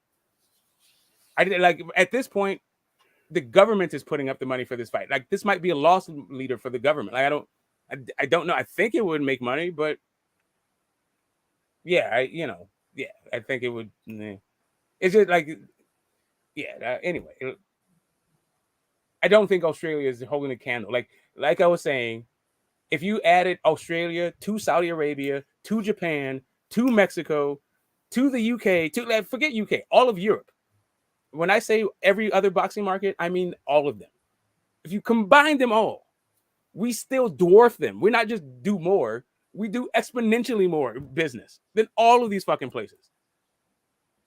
I don't know. Well, I mean, with the boxing market the way it is now, and as divided as it is, and with all the different apps and the different what do you it's call still it? The market, though. I mean, you still like add it up, right? It's still like, it's still boxing happening in the United States, even if it's broadcast on an app. Like, where's Canelo fight? Like Canelo fights out of the United States. Like he's not an American guy, but he fights out of America. Like he's not. There's a reason why he doesn't fight out of Mexico. Shit, I didn't even say. Hold on, yo, Cassidy, I didn't even know you were here, my brother. How you doing? I'm sorry, I didn't even say what's up. Please tell me you're there and awake. Cassidy, that mobo's asleep, son of a bitch. So yeah. all these guys with their like delusional fucking statements. So I've never been outside of my house, let alone outside of the country. I have visited between 60 and 70 countries. And when I say 60 and 70, it's only because, it depends on what you mean by visit. Like staying more than a week, I've been to, about 65 countries, right? But staying less than a week, it gets up to 70. I've lived in a half dozen countries outside of the United States for at least a year. So yeah. Like this idea that I don't know what I'm talking about, like he's been out of the country more than me. I've been to Mexico, Canada, and that's it. And the United States. I've been to Mexico and Canada. I've been to TJ. I've been to TJ. I went across the border up at Niagara Falls. So I went across for a hot day, and that was it, and came back. That's all. I I don't leave the continental U.S. I wouldn't even drive to Alaska when I was So driving over the road. So yeah, over a few different stints, I've spent 2 years in Europe. Not at one shot. The longest I've lived was in the UK, in the on that side of the world. Like I was in the UK for a year and a half, and I spent another 6 months in Paris, a few yeah, weeks. if I can't drive there, I won't go there because I'm trying to get over my fear of flying, but I don't do What planes. about And boats? I don't do boats. Yeah, no. No, I don't do boats because I watch Jaws and I don't want to be an all-you-can-eat meal. What? And I don't do planes because the last time I got on a plane, this is no lie, I was flying from Albuquerque to New York with a holdover in Denver, and on that Denver to New York part, I was on an airplane that there was an oil leak that was about maybe an inch wide, and by about halfway through, that shit was like 1.5 to 2 feet wide. No, thank you. And then nobody explained to me about turbulence. Yeah, I was scared out. I was scared shitless. So yeah, I didn't get on a plane since. But you did get to your destination, I got to my destination like and 10 you also years got later. home too, right? Did you No, drive I back or drove did you home. fly home? I drove home. Wow. I literally bought a car and drove home. I wasn't getting Oh, it. okay. So now I see what the duck is, boy. You ducking that jet. Yeah. Fuck you. Because you are the duck. Okay, I Fuck get off. it. I see. That was a dick move, man. That's a dick move, bro. Like, bro, go. Like, okay. There's a big wide world out there and you're missing it. Like, don't let fear fucking stop you from exploring it. Nah, man. No, man. That fucking no, thank you. I mean, but you don't have to be interested in the world. I'm just saying, There's like, a lot to see here like in the the States. idea that, look, like, I'm not mad. Like I said, I like Europe. I've been to these fucking countries. Like they don't have money like that. Like it's cool. I mean, it's not like everybody's poor, but for the most part, the median income, pretty goddamn low. Oh, excuse me. I gotta ask you, man. Relatively speaking to the United I States. know you. I think you. I've heard you say that you think Haney's going to win, right? Do you think it's going to be a blowout, or do you think it's going to be a competitive fight? I think it is going to be a competitive fight.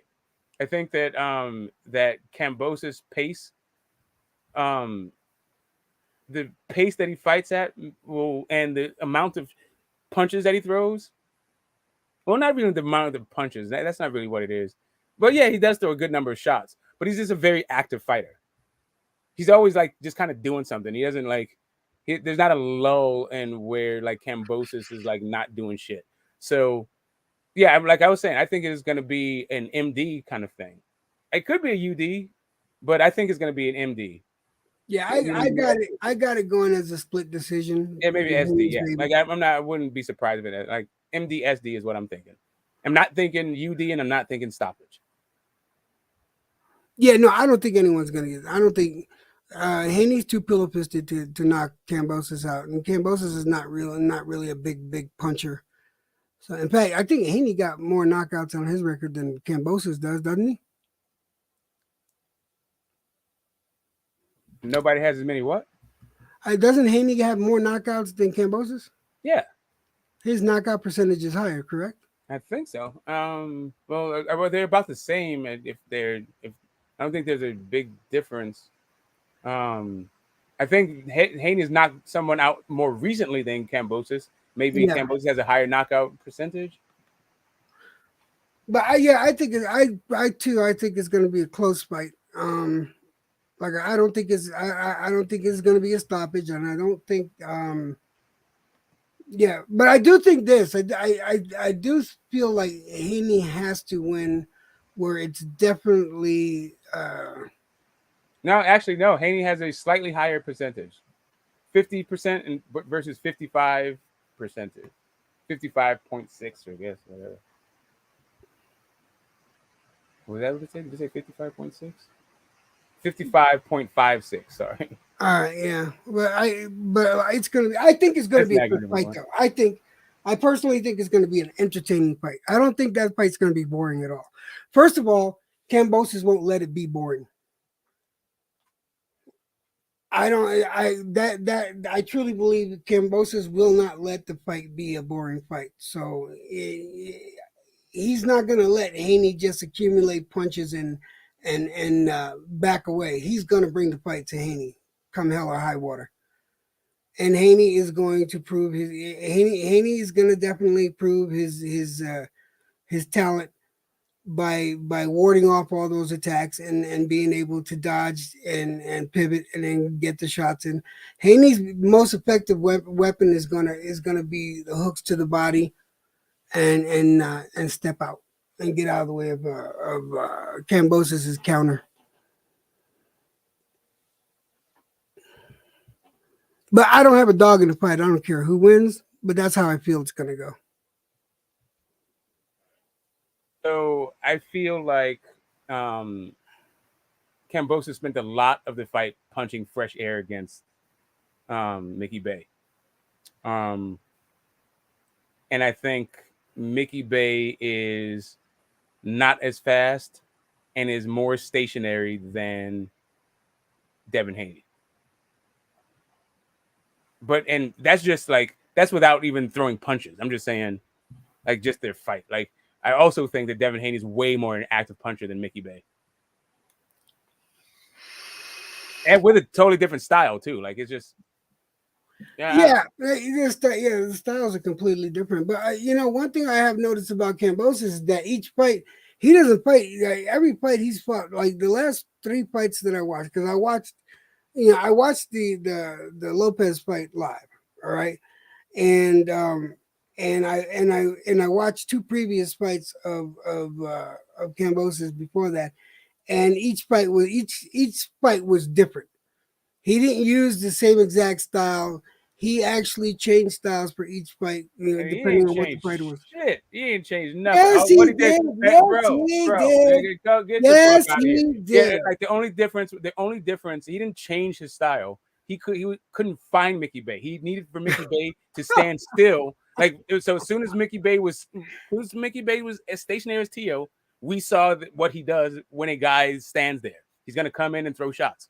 The only thing that we saw different in the Tio fight is he did his research on Teofimo's left hand and was looking to counter over the top whenever Tio threw that right hand. But that's not that wasn't like all of a sudden he's a different style of fighter. He trained for Tio's right hand. But I haven't seen Kambosos be able to really cut off the ring.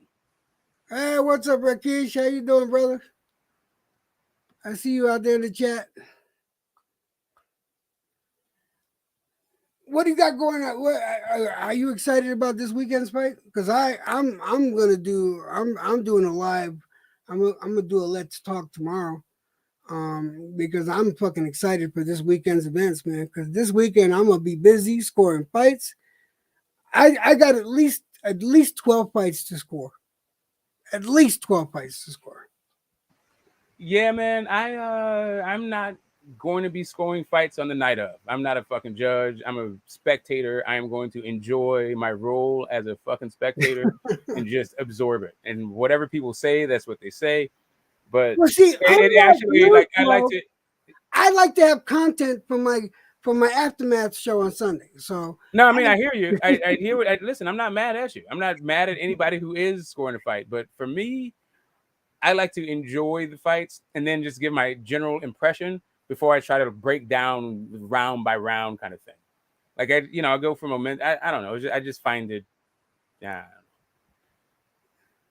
Yeah, I don't know. Anyway, like I don't find scoring fights that enjoyable. I guess is really what it is. I've been actually having fun doing it, and I've actually I'm going to invest in getting some of those scorecards just to do it like the judges do it, because I've been jerry rigging it, doing it on my notebooks. But I'm actually going to get scorecards to start scoring. But I mean, I don't know when they're going to come in or how I'm going to get them, but I know there's a way to get them.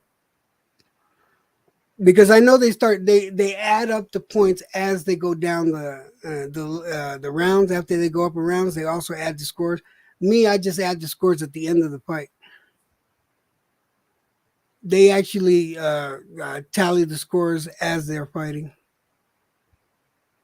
Yeah, so you're gonna do 10-9. There's gonna be like 30, 48, and all this fucking shit. You're doing Yeah, that? yeah. You start off the first round as Hey, 110, listen, I'm not mad at and you. it was 18 or whatever the point. And depending on the let me ask you this: do you think there's going to be any point deductions? That's an interesting one. Do you No, think both there'll be guys any? are pretty much clean. Yeah. I don't know, man. I seen a couple of fights where fucking Kambosos throws that shoulder, and he's clipped a couple of people on the jaw with the fucking elbow. Yeah, I don't know. I don't know. I don't know if he's ever been I don't deducted a think point so. though. Yeah, they just neither one are like. Yeah, there's neither one are rough like that. I think it's gonna be like really kind of a tactical boxing match, like battle for foot positioning and all that stuff, and Yeah, I figuring out think how to get around the jab this and is all going to that. be a skill for skill fight for Yeah, sure. yeah. It's just it's the what because of Devin's feet, Kambosos is going to have to pick his spots about when he comes in because he's going to have first. He's not going to beat Devin Haney to the spot. You can forget that shit. So the fight is going to be happening when Devin Haney is stationary. All right, so Golovkin Murata in Japan, who's going to win? I got Golovkin. Wait a minute? Is Bivol Canelo happening in Europe? I thought it was happening. Isn't it happening here? Bivol and Canelo. Where's that? Isn't that happening? Like, doesn't Bivol fight in America? Like, let me see. I'll tell you right now. Let me scroll down.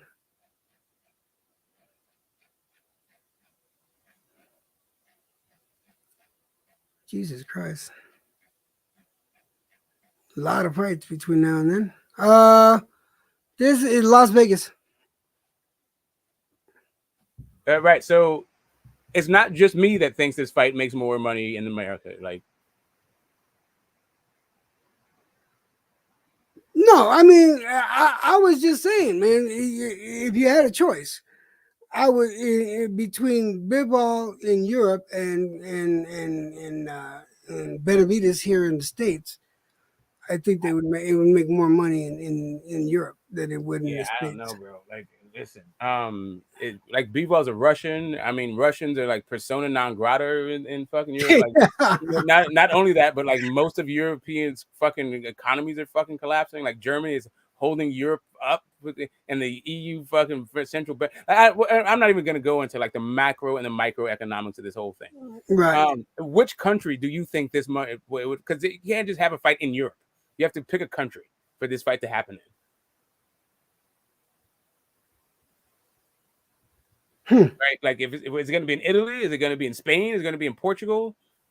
No, none of those places are going to gross more than Vegas. No. We've had a couple of big fights in Brussels. Brussels. Okay, so yeah, Brussels. That's what I'm saying. Like, nah, bro. No, entirely fucking not.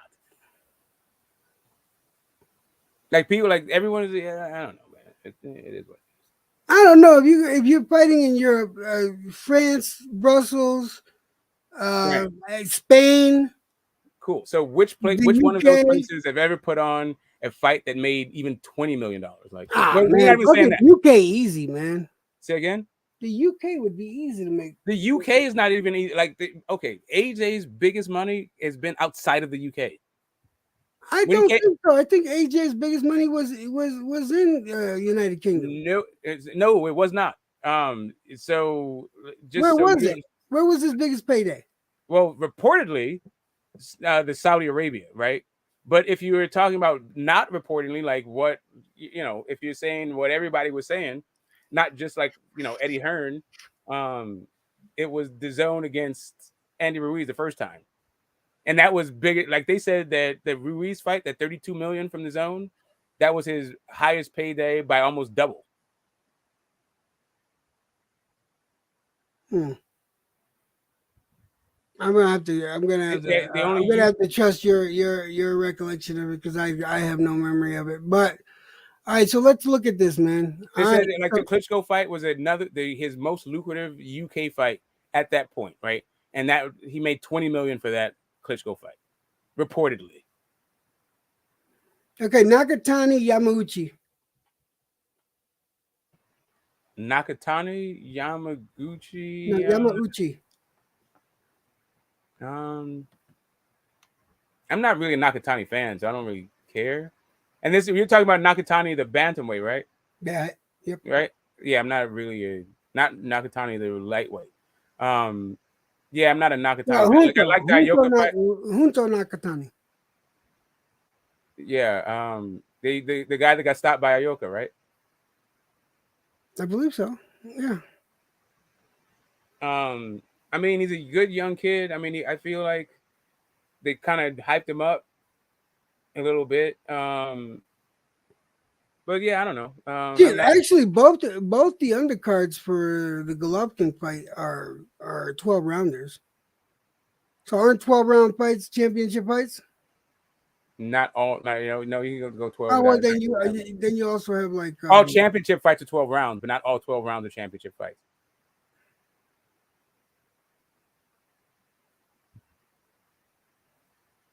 Let me see the fight info on this one.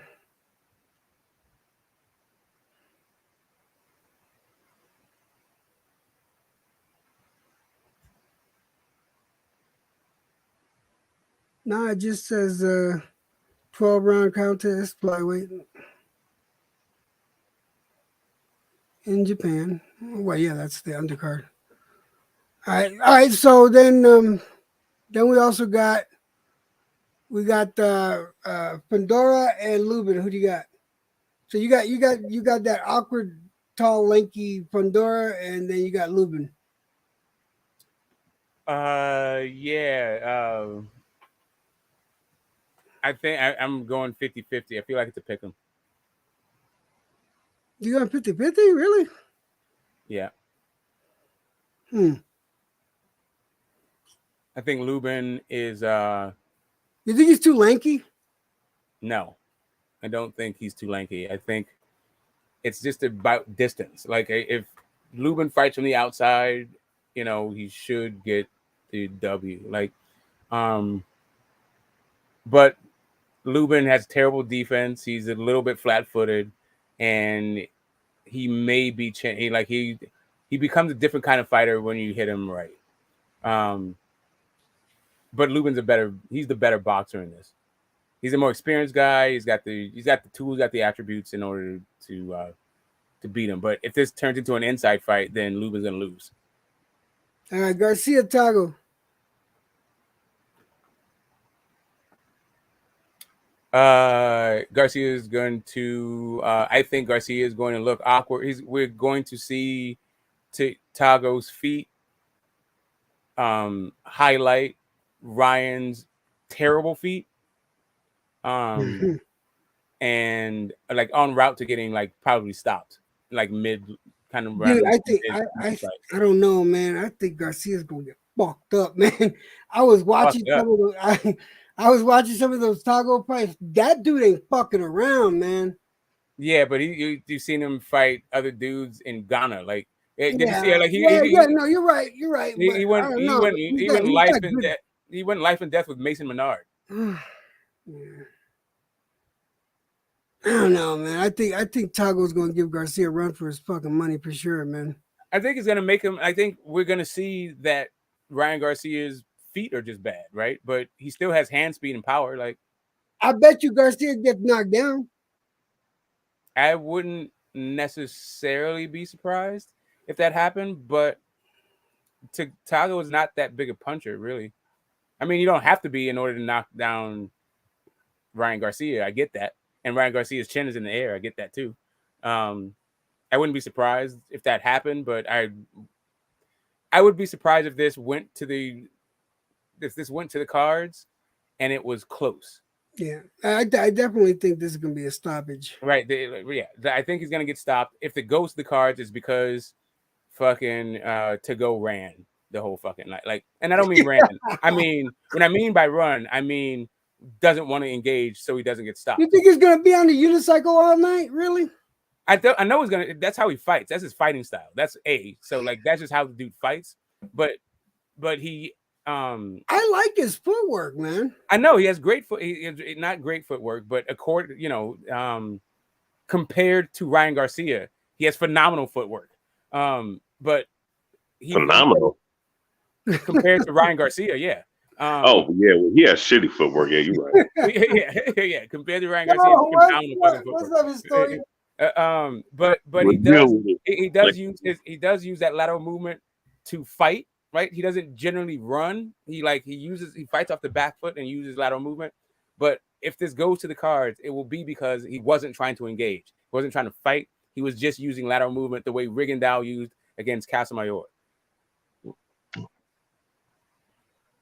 I don't know, man. I was watching a couple of fights, man. I was watching a couple of fights with Tago, man. He's got some solid punches on that back foot, man. He really does. Mason Menard was. I think he's gonna catch it. I think he's gonna catch Ryan, man. He's gonna catch him because I think he's gonna definitely. I think he's gonna knock down Ryan at least once for sure. But as far as winning, man, first of all, I know that fight's gonna be. It's not going 12 for sure. I mean, wait. Let me look at this because I just want to make sure I'm not fucking making a mistake. You fight. Yeah, I don't think it's gonna go past 9. I don't think it's gonna go past 9, and someone's getting knocked down. I think Ryan's gonna get knocked down around 5 or 6. He'll get back up. Man, Ryan gonna get fucking dropped. Tago about to beat the shit out of Ryan, man. He gonna make Ryan look like a fucking idiot, man. You think so? I know so, man. So I'm parlaying that shit. I'm parlaying that fight. I'm parlaying. I got him embarrassing Ryan, but I got him embarrassing Ryan before he gets knocked the fuck out. Man, Tago about to beat the shit out of Ryan. Ryan don't got a chin to save his life. I mean, we talk about Devin Haney's chin, but what about this guy's chin? This motherfucker really has a glass jaw, man, on the real. Yeah, but I don't think that Tago's a guy that's gonna. Yeah, I don't know. Maybe it is. Wait. Luke Campbell, he's a decent puncher, but he ain't a diamond. He ain't. No, I got it. And that's what I'm saying. Like, I wouldn't be surprised if he get dropped. And also, like Ryan puts a target on his chin. He has it hanging out. He throws combinations without head movement with his chin in the air. That's how you be looking. That's how you be looking. Yeah. I mean, I get it. I'm not saying that he can't get dropped. I'm just saying, like, he be having his chin all the way up in the air like this and shit. You know what I'm saying? He be having yeah, this is how you be looking, dog, on everything, bro. He be boom. Somebody gonna catch his motherfucking ass, man. I think somebody will catch him. I just don't know that it's gonna be to go, right? I just like the way Tago looks and on his back foot, and he throws solid punches on his back foot, man. That's all I know. Watching that shit, and Ryan's.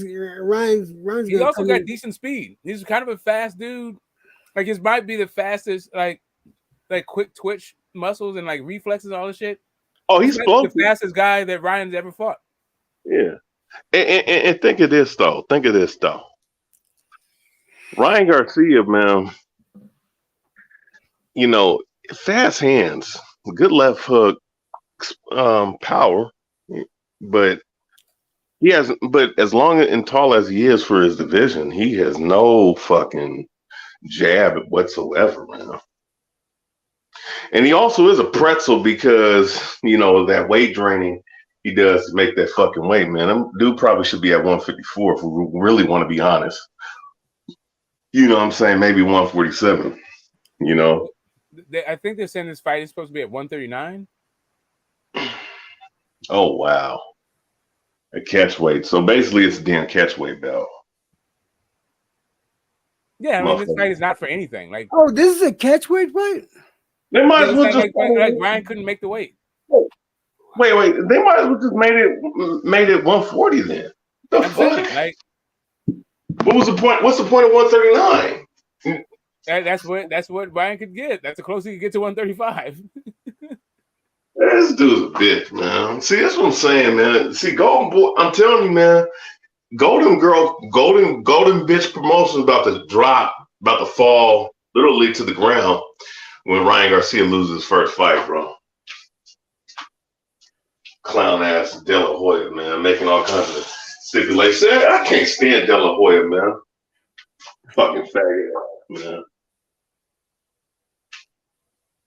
No, it's not just De La Hoya that does that shit too, though. But fucking doesn't Mayweather promotions try the same shit? That's what I'm saying. Him and Floyd remind me so much alike, man. You know what I'm saying? They both fucking, irritating. I don't think they had catch weight. I don't think Mayweather does catch weights. I think there's a weird thing where the Leo Santa Cruz was a 130-pound fight, but there's a 135 title on the line. So it's just like kind of weird.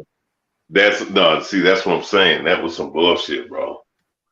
I mean, it was a fight for how long it was, but Feliciano, I'm not trying to act like Ryan's getting dropped every fight. It's just I think on this fight he's gonna go down. I'm not saying he's gonna lose that way. I'm not saying he's getting knocked out, but I am saying that he's gonna get knocked down. I think he's definitely gonna get knocked down in this fight. And I really like Tago's footwork compared to Ryan's, man. He can just fight real good on that back foot, and Ryan's footwork is no bueno, really, not that good. I mean, really not really good at all. But yeah, I think Tago's gonna catch him. Tago about the foot. I'm telling you, because Tago gonna catch him, bro. I'm telling you, I'm parlaying that, and you know what? I'm gonna have historian, what you called him yesterday, candy bar boy. Hey, wait a second. Now I don't listen to 7/8 shit anymore. But if my ears was correct, man, and there's one reason why I'm saying this shit. He was asked a question about sex with De La Hoya or some shit, man. What? You know what? I need to find that clip, bro. Please don't find that clip, please. Oh no, I'm saying no. I'm gonna save it for later. It's some weird shit going on over there. I'm just gonna keep it like that. There's some weird shit going on. I heard Ryan Garcia after the Tago fight, he's looking to fight against Maxie Hughes from the UK for that IBO belt. So yeah. Man, Maxie Hughes can't punch.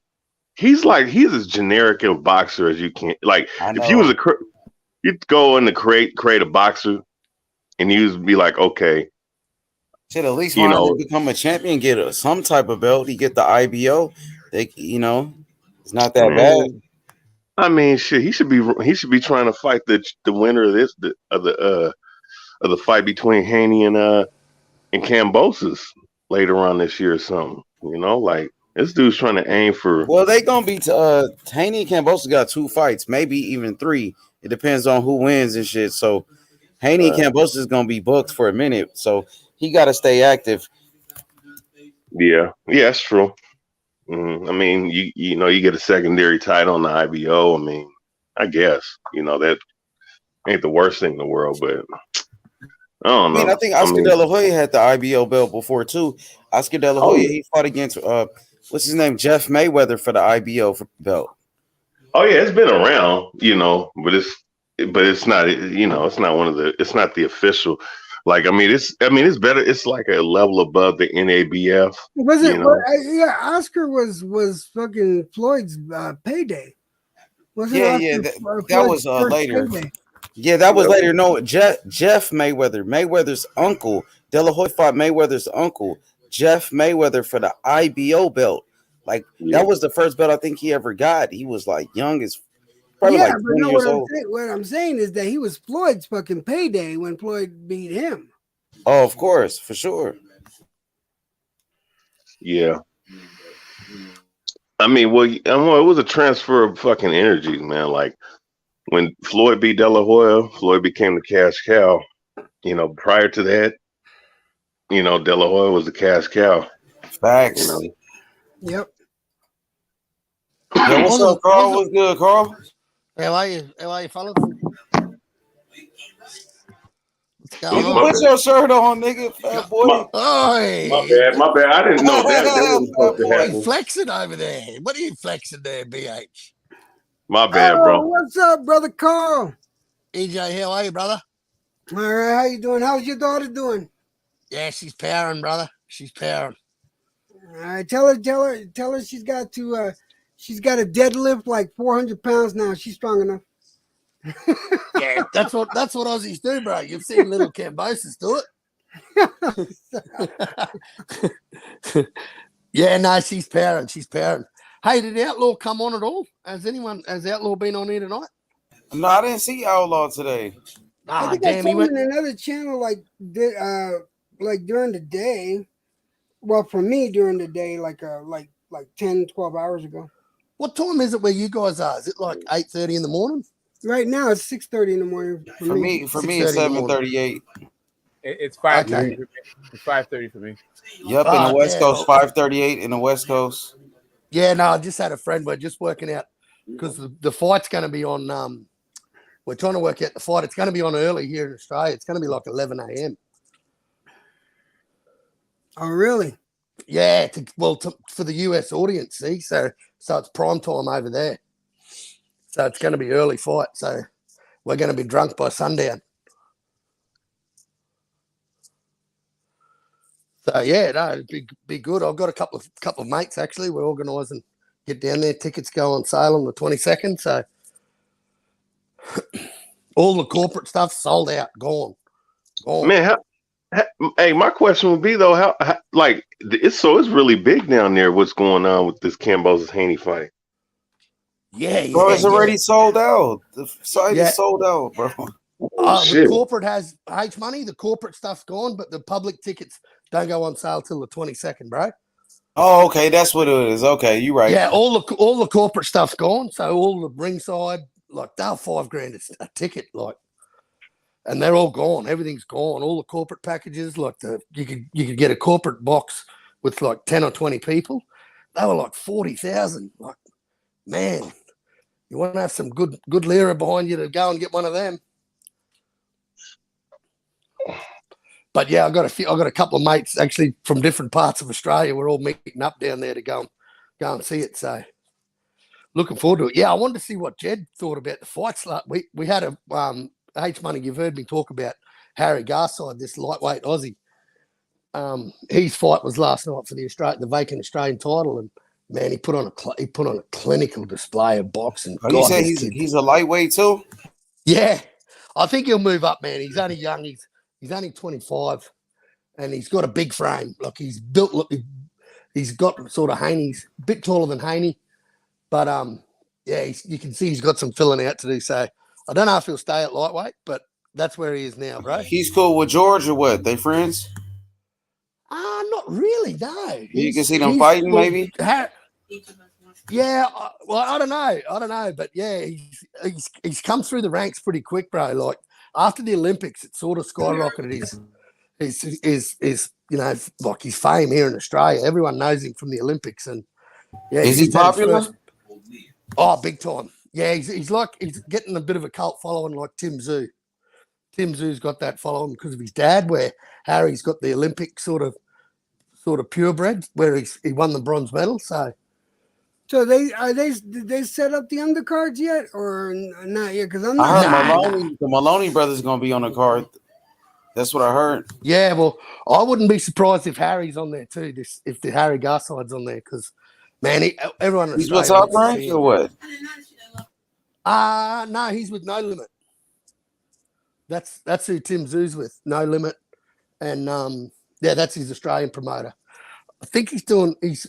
They did a conjunction deal with PBC for Tim Tszyu's last fight. So that's really their first fighter that's hit the world stage. You know what I mean? And they've got a couple other good guys. Nader Hamden. Do you remember him? I don't know if you guys would have heard of Nader Hamden, but his son fought last. I actually seen a few of his. I seen a few highlights of him actually. I was Yeah, he looking, I was wasn't a bad researching somebody else, and he came up, and I had to research him too. Yeah, well, his son made his debut last night, and he put on his was a 4-rounder, but he did really well, really well. And yeah, there's a couple of South Sea Islander boys that were on the card too, and he was an Olympian as well. He made the round of 16, but never medaled in the Olympics. He's a South Sea Islander boy, like looks a bit like The Rock. So I know that you think that Haney's going to win and everything like that. yeah, knockout for Haney. I can't say that with a straight face. So you know what? I know you got Kambosos. You're going Kambosos, but well, how do you think the fight's going to go? I mean, as far as is it going to be? Do you think it's going to be a blowout? Do you think Kambosos is going to kick Haney's ass? Do you think it's going to be a close fight? What do you think? Well, it's got to be a close fight, but I don't want it to be a close fight because I want it to be taken out of the hands of the judges.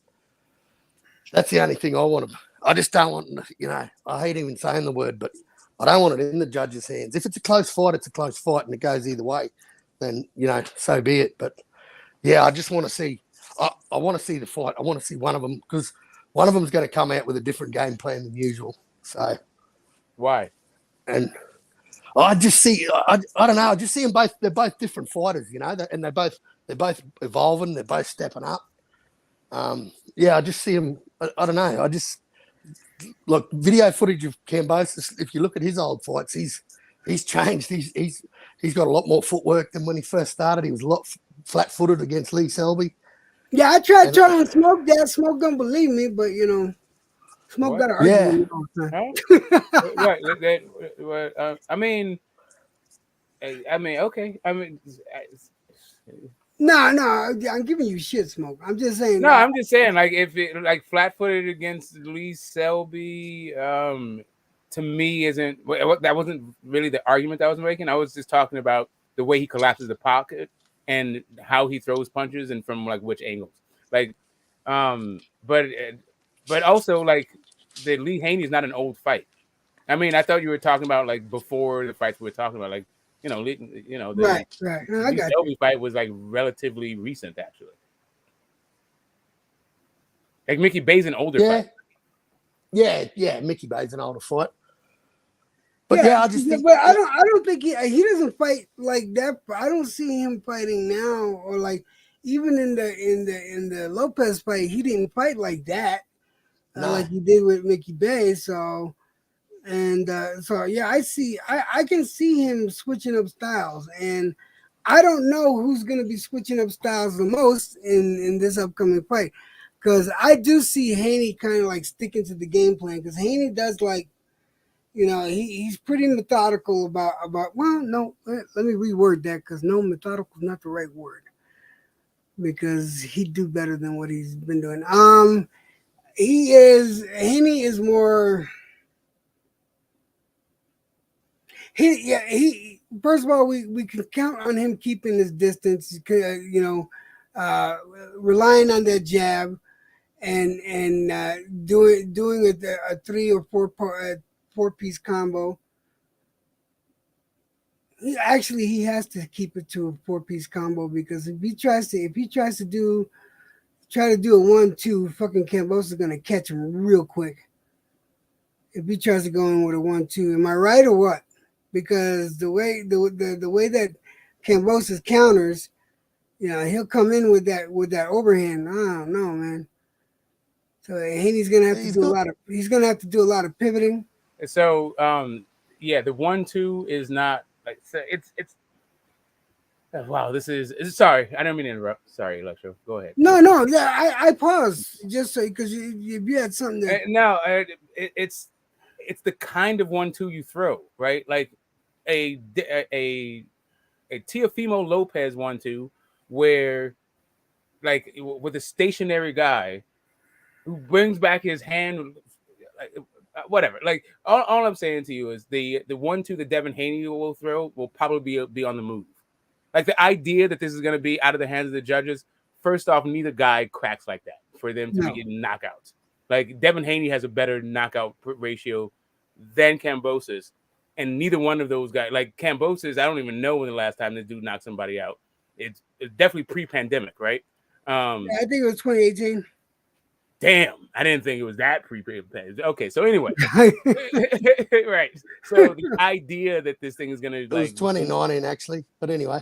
Okay, All right, there you go. That's better. Sorry, I was That's off. better. I thought it was somewhere When around was there. Haney's? When was Haney's last one? Probably the same thing, right? Like Moran. Exactly.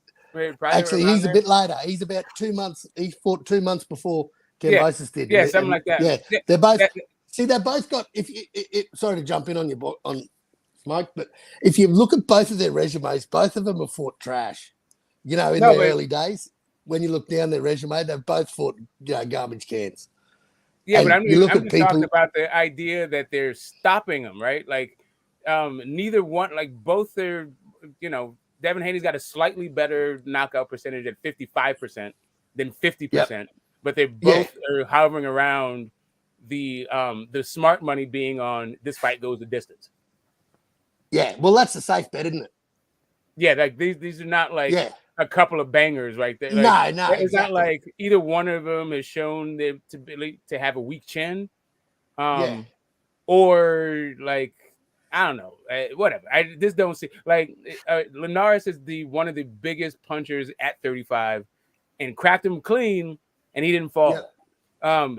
Teofimo is one of the biggest punchers at 35, also cracked him clean, dropped him, but he wasn't really hurt. He wasn't like on Queer Nah, Street. it didn't start him.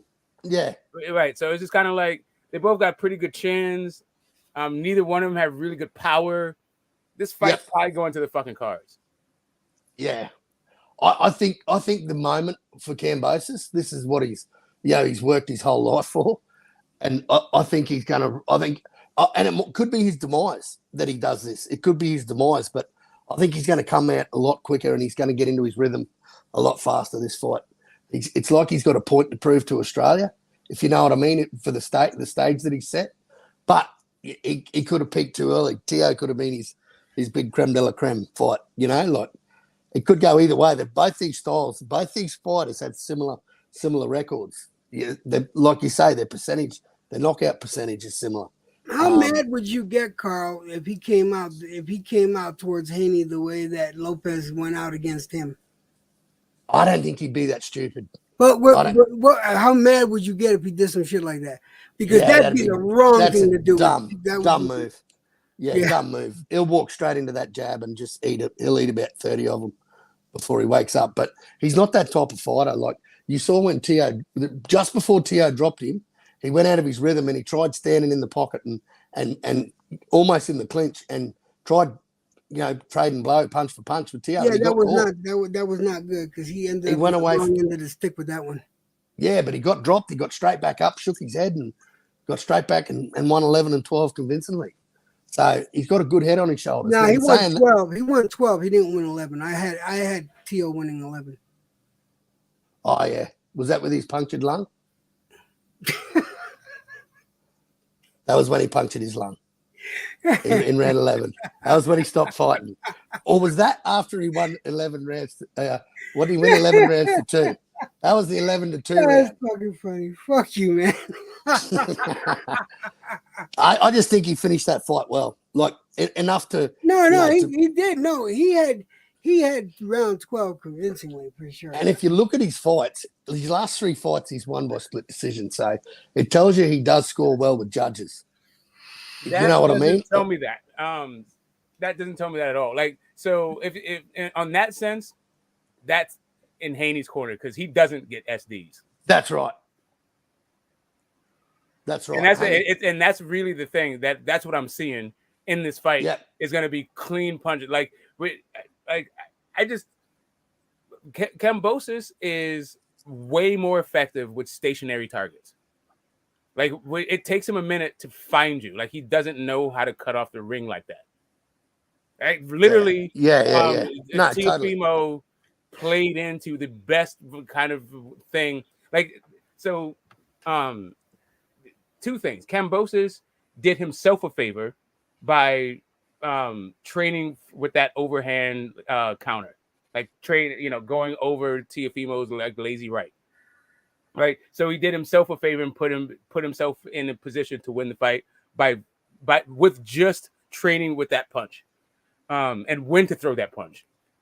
But then Teo assisted in his own demise by only coming forward and being stationary. Like the only time there was like even like a step back was to just get out of a range of like a jab or something from Teo. Like he just like they were like the guy. He just had a fucking brain for whatever it is. He did not train for George Kambosos. He trained for the fight, but not the fighter. Yeah, that's right. I don't think he realized the tank. I don't think he realized that George has a decent tank on him. You know, he's got really good cardio, really good fitness, and going the distance is nothing to him. Yeah, they were just they definitely believed that they're just still gassed. They were like their heads they still are gassed. Like I think they're still eating out in their own minds off beating Loma. Right? I don't think Haney has the same issue. Like I think Haney has he's looking at like greatness kind of a thing, and like George Kambosos is kind of just in his way. But I don't think he's looking past him or through him.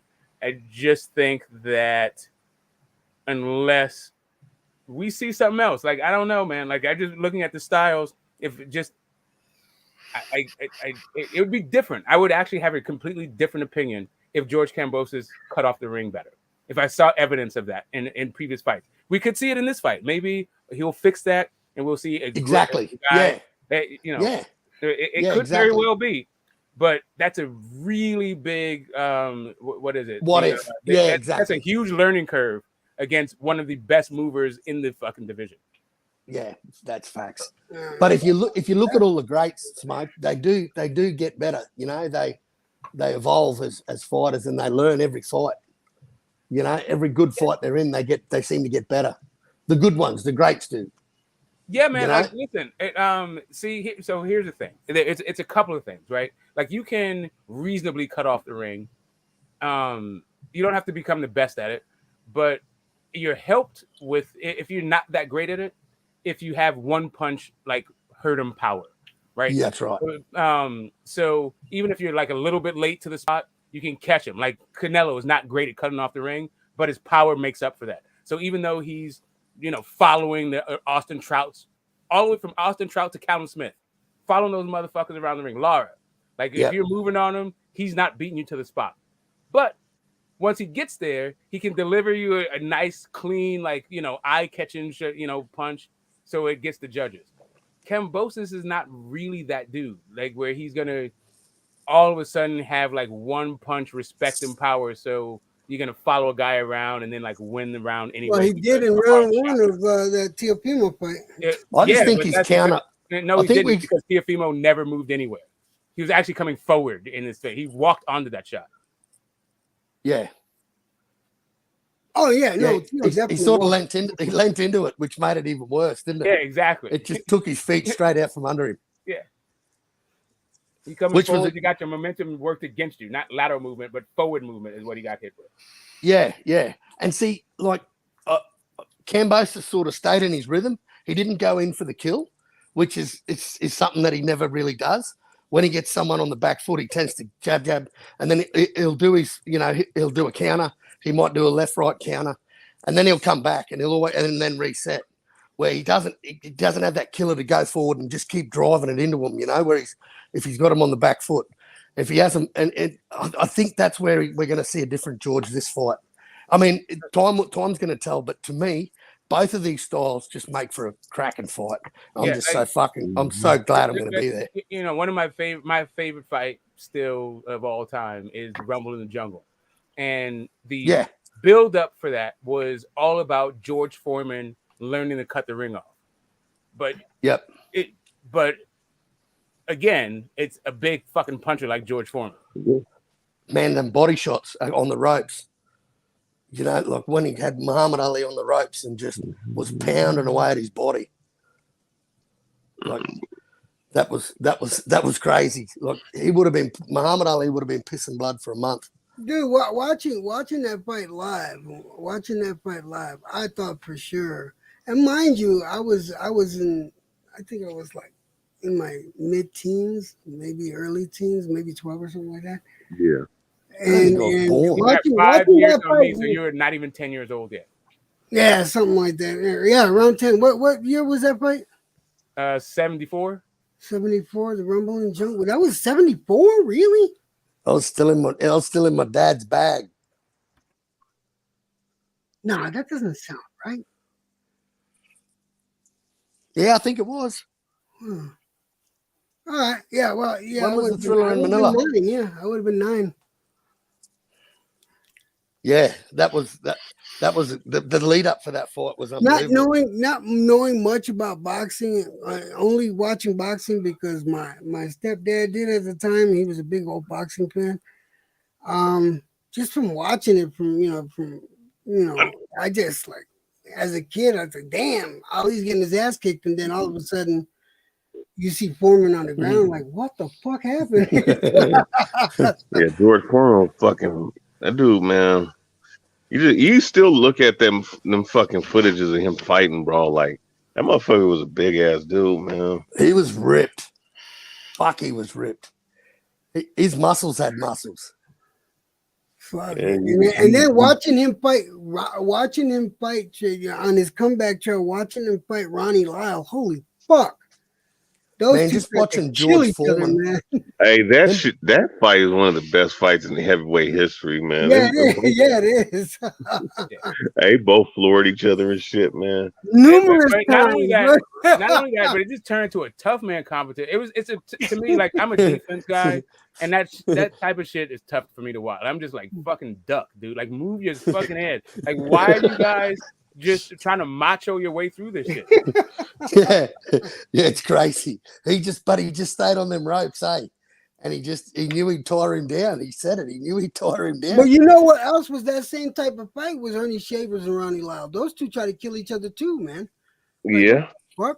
But you know what? But here's the thing though, Ron Lyle was a little bit better. He had a little bit better defense. And the thing about Ron Lyle, he could counterpunch pretty effectively, bro. No, he was an excellent counterpuncher because I've watched those fights since then, you know. Yeah. But those two, like Ernie Shavers and Ron Lyle, like in that ring, that was like watching the Foreman Lyle fight. It was goddamn. Yeah. Man, I watched that. What was it? Castillo and Corrales? Castillo and Corrales? Yeah, that was a good one. Damn. That was a great fight. Piro put me onto it last night, and I watched it before the fight started here. And man, that's a great fight. If that don't get you pumped up, God, that was a good fight. That 10th round, man, what a barn burner. I'll tell you, one of the best fights I've seen. One of the best fights I've seen. Unfortunately, someone died is when Boom Boom Mancini and the Japanese. I can't remember his name. Dooku. He's Korean. He's Korean. Oh, Korean. Yeah, he was a Korean guy. That was one of the best fights to ever watch. And then, unfortunately, the poor kid died. But that dude went down on his fucking sword big time. Literally. Yeah. That was one of the greatest fights you could ever watch. You guys, if you ever get a chance to, if you haven't seen it, definitely watch it because goddamn, both of them from round 1 to what was it, round 13, 14? Was it round 13 or 14 that the Korean kid dropped? I don't remember. Yeah, but damn. That was an exciting fight from the beginning. Mancini got his ass handed to him a few times in that fight too. Yeah.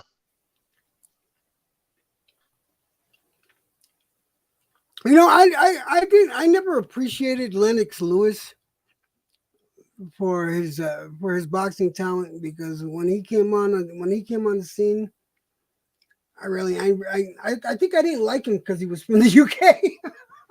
See, and that's the exact opposite. So I didn't like after Muhammad Ali. I didn't like another heavyweight until Lennox Lewis. I was not a Mike Tyson fan. I wasn't an Evander fan. I was a Lennox fan.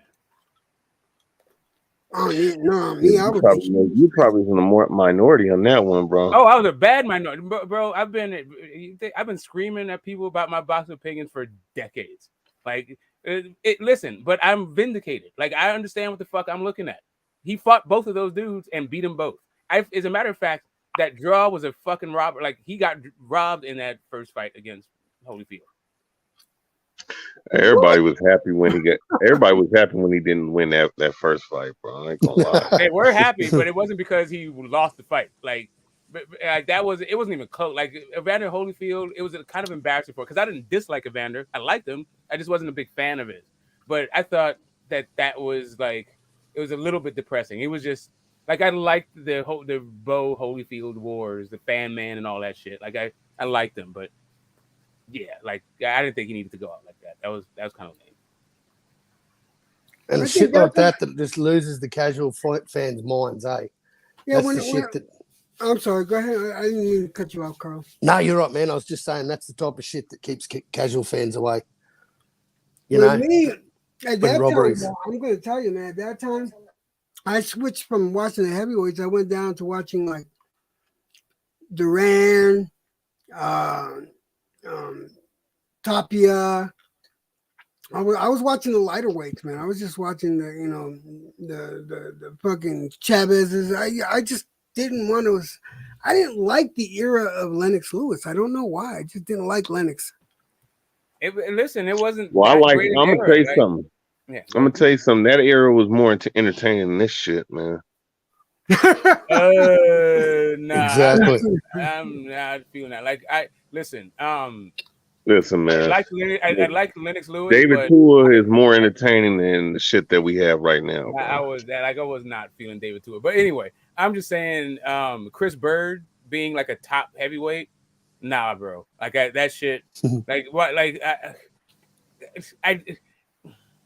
yeah, he wasn't a killer to watch, but shit, he was a good ass fighter, bro. No, he wasn't. He was. Yes, he was, bro. He was a good fighter for that era, but like Bota and John Ruiz and fucking what the boy that uses people's nuts for fucking speed bags, the Polish guy, Galata. I liked Riddick Bowe. Don't get me wrong, Riddick Bowe was cool. You had the South African dude, the Coetzee guy. He was all right. I like watching Riddick Bowe get knocked out. Like Clifford ATN and Jameel McCline. Nah, bro, miss me with that shit. Bro, look, bro, that era was look, if you're talking about like that, if you're talking about like between 1988 to 1990, is it comparable 1998 to 1988 to 1997, 98? If that era was fun to watch, and if you're talking about Lennox Lewis from like 96 to 2003. Okay, I feel it. I mean, it wasn't as entertaining as the previous era, but I mean, the guys that he beat were really good fighters. I mean, really, they're comparable to the guys that we see today, and if not a little bit better, So right, as fighters, I think that they're better fighters, definitely.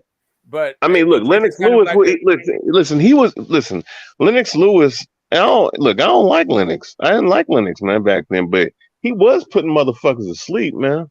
Now, I'm not saying he was not appealing he was not appealing as a boxer, but he was putting cats to sleep, It's their era was the first. It was the era of the giants, right? So it was the Klitschko brothers were big as fuck. Lennox Lewis was big as fuck. And they were just so much bigger than everybody, and that made the thing. So you had these guys like Evander and Mike Tyson and Chris Bird and ATN and like Eddie Chambers. They're all like little, just kind of small guys. So it just was like even like Michael Grant. I'm just saying they're small compared. No, I'm saying they're small compared to those dudes. Like they started Like they even, started pumping up Michael Grant, not because he was Grant. necessarily a good boxer, but because he was big as shit.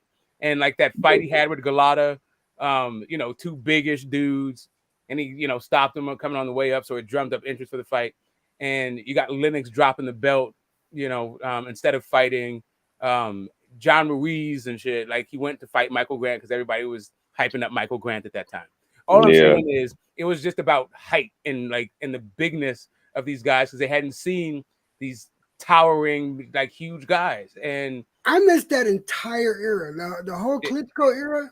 I didn't watch man, I suffered through that shit because I held my. I missed the Larry Holmes part, and I'm kicking myself for missing Larry Holmes. But it was so like I was let down that nobody was Ali. I was such an Ali fanboy that I was a Sugar Ray Leonard fan because he fought like fucking Ali, right? You become like you think that's the only style that's like worthwhile in boxing and all that shit. I was also like a kid, right? But anyway, point being, I didn't even like another guy until Lennox Lewis, and I fucking miss Larry Holmes. So I was like, once I went back and watched Larry Holmes, like back then, I was like, I'm never going to miss out on guys. I'm just gonna watch them regardless. So I suffered through the entire fucking Klitschko era. And I didn't like Larry Holmes either because he beat Ali the way he did. I was like, fuck that big buck-toothed motherfucker. I couldn't stand him.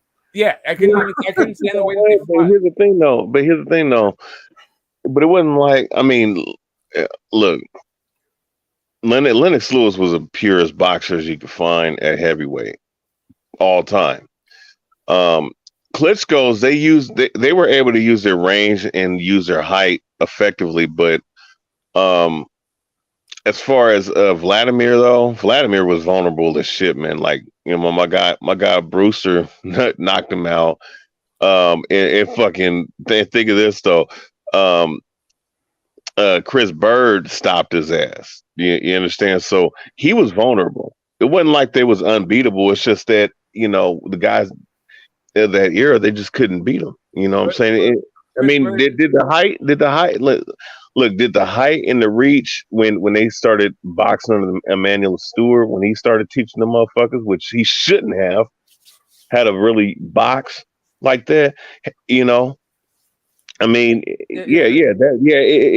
definitely gave him an advantage. But look, I can't knock them as boxers though. Shit, I can. Listen, first off, you just got it mixed up. It was Chris Bird stopped Vitaly, but it was really Vitaly. Neither Vitaly or Vlad knew how to punch down. What's really the issue with those dudes? But that's a different thing. He had like a shoulder injury, and so he couldn't continue. It's not like Chris Bird like TKO'd him or something. He stopped on his stool because of an injury, and it was Vitaly. But to not even just like the jab and pure boxers. If you remember the Corey Sanders fight, not even Corey Sanders, Ross Purity, these dudes were big as shit, and they would all of a sudden have no fucking energy. First, they come out looking spry, throwing that long ass jab piston, beating the shit out of a bum you don't even care about, you've never heard of, and then all of a sudden they had no energy at all. It's just like walking around like fucking zombie. Like, dude, they just weren't good in my. And he was talking, and people were just hyping him up, and like I don't know. Yeah, Emmanuel. If there wasn't without Emmanuel Stewart, Vitaly Klitschko, Vlad was never good. Not ever. Like, Emmanuel Stewart was gone, he started losing. Yeah. Before Emmanuel Stewart was there, he was losing. As soon as he left, he started losing again. Well, I'll tell you this much, man. Like, when he got knocked out by Brewster, man, he was at a crossroads. Because like that motherfucker, man, like he was at a crossroads, man. But once he got with Emmanuel Stewart, and unfortunately, man, like I said, I don't know why he went over there to Ukraine to teach these motherfuckers how to box, or box effectively for that matter. Because that killed that whole generation. Because Eddie Chambers, even though he was a really good boxer, he was a vulnerable guy. Kevin Kingpin Johnson, You know, some of the guys like Tony Thompson, like those guys, they couldn't, they just what they didn't have it. They didn't Yeah, have Chris Ariola, like Chris Harry. Yeah, well, that motherfucker was undisciplined as fuck, man. So, yeah, that's when the NABF was still like kind of a thing. NABF, yeah. It's, and even today, like we talk about the European fighters, but like if you really look behind these European fighters that you talk about, like you'll find an American trainer, low key. Yeah. Don Turner. Yeah, well, you know, yeah. I mean, Usyk fucking, you know, look, I think he's the best guy at heavyweight right now. He's probably the, you know, really the top dog right now. I mean, well, Fury by prestige, but if you're telling me who's the better fighter, I mean, I think Usyk is, you know, and um, yeah, I mean, yeah, definitely. I mean, American trainers and shit, bro. Like, I mean, it's look at the end of the day, man. Like, I look at the field that we see now. I mean, these motherfuckers can't box, you know, to say the lies. Most of them. You know, if it ain't, and the guys that are coming up, the only guys that are coming up that I could rate at all is Anderson, Sanchez, and that's about it.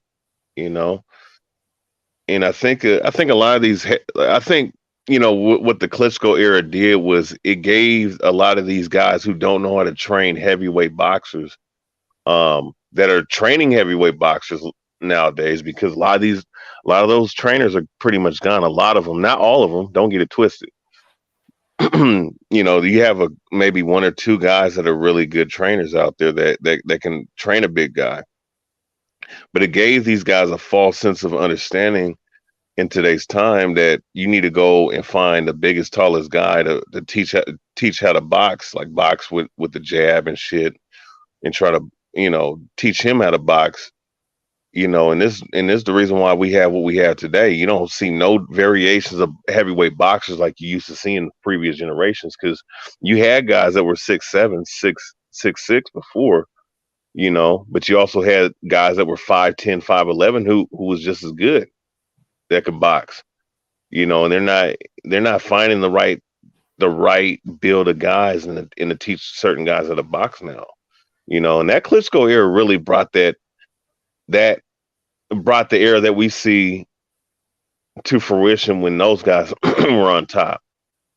You know, it's not about the size and reach; it's about the fucking technique, and mainly the fucking footwork, man. Because there ain't no footwork barely. That's why Fury has such an advantage. That's why Usyk has such an advantage over these guys.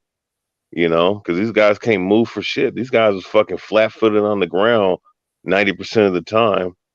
You know, and that's just by nature. Like when you're that big, you're naturally not going to be able to move your feet like that, man.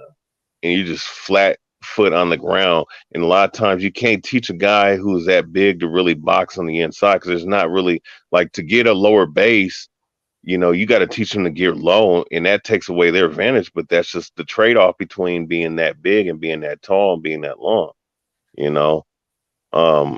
You know, you barely see any, you know, 6'1", 6'2" heavyweights out there banging on the inside, you know, or boxing at mid range. You don't see that shit. You see guys trying to jab and trying to find a big punch, but can't set it up with the jab. And if that happens, what happens is these guys tie up. They don't really want to fight in the clinch like that. You know, it's just, you know, it's shit. I mean, what we witnessing right now is just it's mediocre, you know, and it's just, you know. That's what I was saying earlier. Like to me, the glaring thing about this era, as opposed to other eras, right? Like, you know, 60s and beyond, and maybe even 70s. These fucking people can't fight, in my opinion. Like, I just seen a whole bunch of shit. Like, I never, like, say what you want about Floyd, right? But all you could say is maybe he had like brittle hands, right? You couldn't say that like he can't throw a straight fucking punch, or he has slow fucking feet. Like, you know, if you're at the top of the sport, your skills and your physical attributes are supreme. if you're a fucking boxer. Like you don't get these glaring deficiencies like you do, like, cement foot Canelo and Lupin punch fucking Bud and whatever Arrow, get hit it with every fucking punch thrown Spence. Yeah. Like that's not the top of that's not how it used to be. Yeah. And I also don't go, and a lot of times I don't go by punch stats too, man, because some people will say that Errol Spence has better defense than what he's shown, but I'm looking at the fucking fight as a box, because I box. You understand? I understand what I'm looking at. Errol Spence, when he goes to the body, he doesn't protect his head pretty well. You know what I'm saying? Like, and I was speaking with another YouTuber. I'm not going to say his name, but a lot of these guys, I'm not gonna lie, man. This generation after the Pacquiao, like after the 2000s, man, a lot of these boxers that we see nowadays, man, I don't know what it is, and I'm including all the weight classes in this, right? And it's not a knock; it's just an evaluation, because I think we all can see it, and even other boxing trainers. If you go to a gym and they're honest enough, they'll tell you the same fucking thing. A lot of these a lot of these boxers, they're just kind of clumsy in the ring, man. That's why you see a lot of head clashes and shit, and a lot of these guys are just unbalanced, uncoordinated, bro. It's just a fact. I gotta agree with you. Dude. I see a lot more headbutts now than I did. I agree. Paul Spatafore would be cleaning up if he was fighting this era. But what does the future look like in the heavyweight division? It doesn't look good. Actually, it looks real good. I'm gonna tell you something. If it ain't Jared Anderson, it ain't shit. Merciless Ray Mercer, he would look like the Terminator.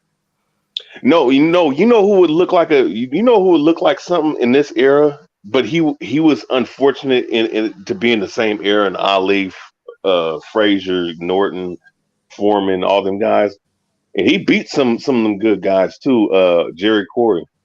No, Jerry Corey had a hell of a jab. Corey and Corey knocked out fucking Ernie Shavers in the first round, and he beat Ron Lyle. I mean, if he could beat those guys, if he could beat those two, he would have a chance. He would have a chance to be undisputed champion today, bro. Yeah, Corey and Cooney both. Jerry Corey's good. But he had that. Cooney had that right hand. But I think even Tommy Morrison would be a hell of a fucking fight in this era. How do you think that's Tommy true. Morrison would do now? What do you think Morrison would do against the Usyk? Yeah. I think he would like. How? I mean, I know he was heavier than him, but I don't think he's very tall, right? But that dude was a straight dog. He's coming at you. That feet. He is a left-handed. Like Usyk is a pretty disciplined boxer. That's a good fight. Like, I'd be interested in that fight, but. Yeah, Tommy Morrison, he had those coconuts. He had pretty fast.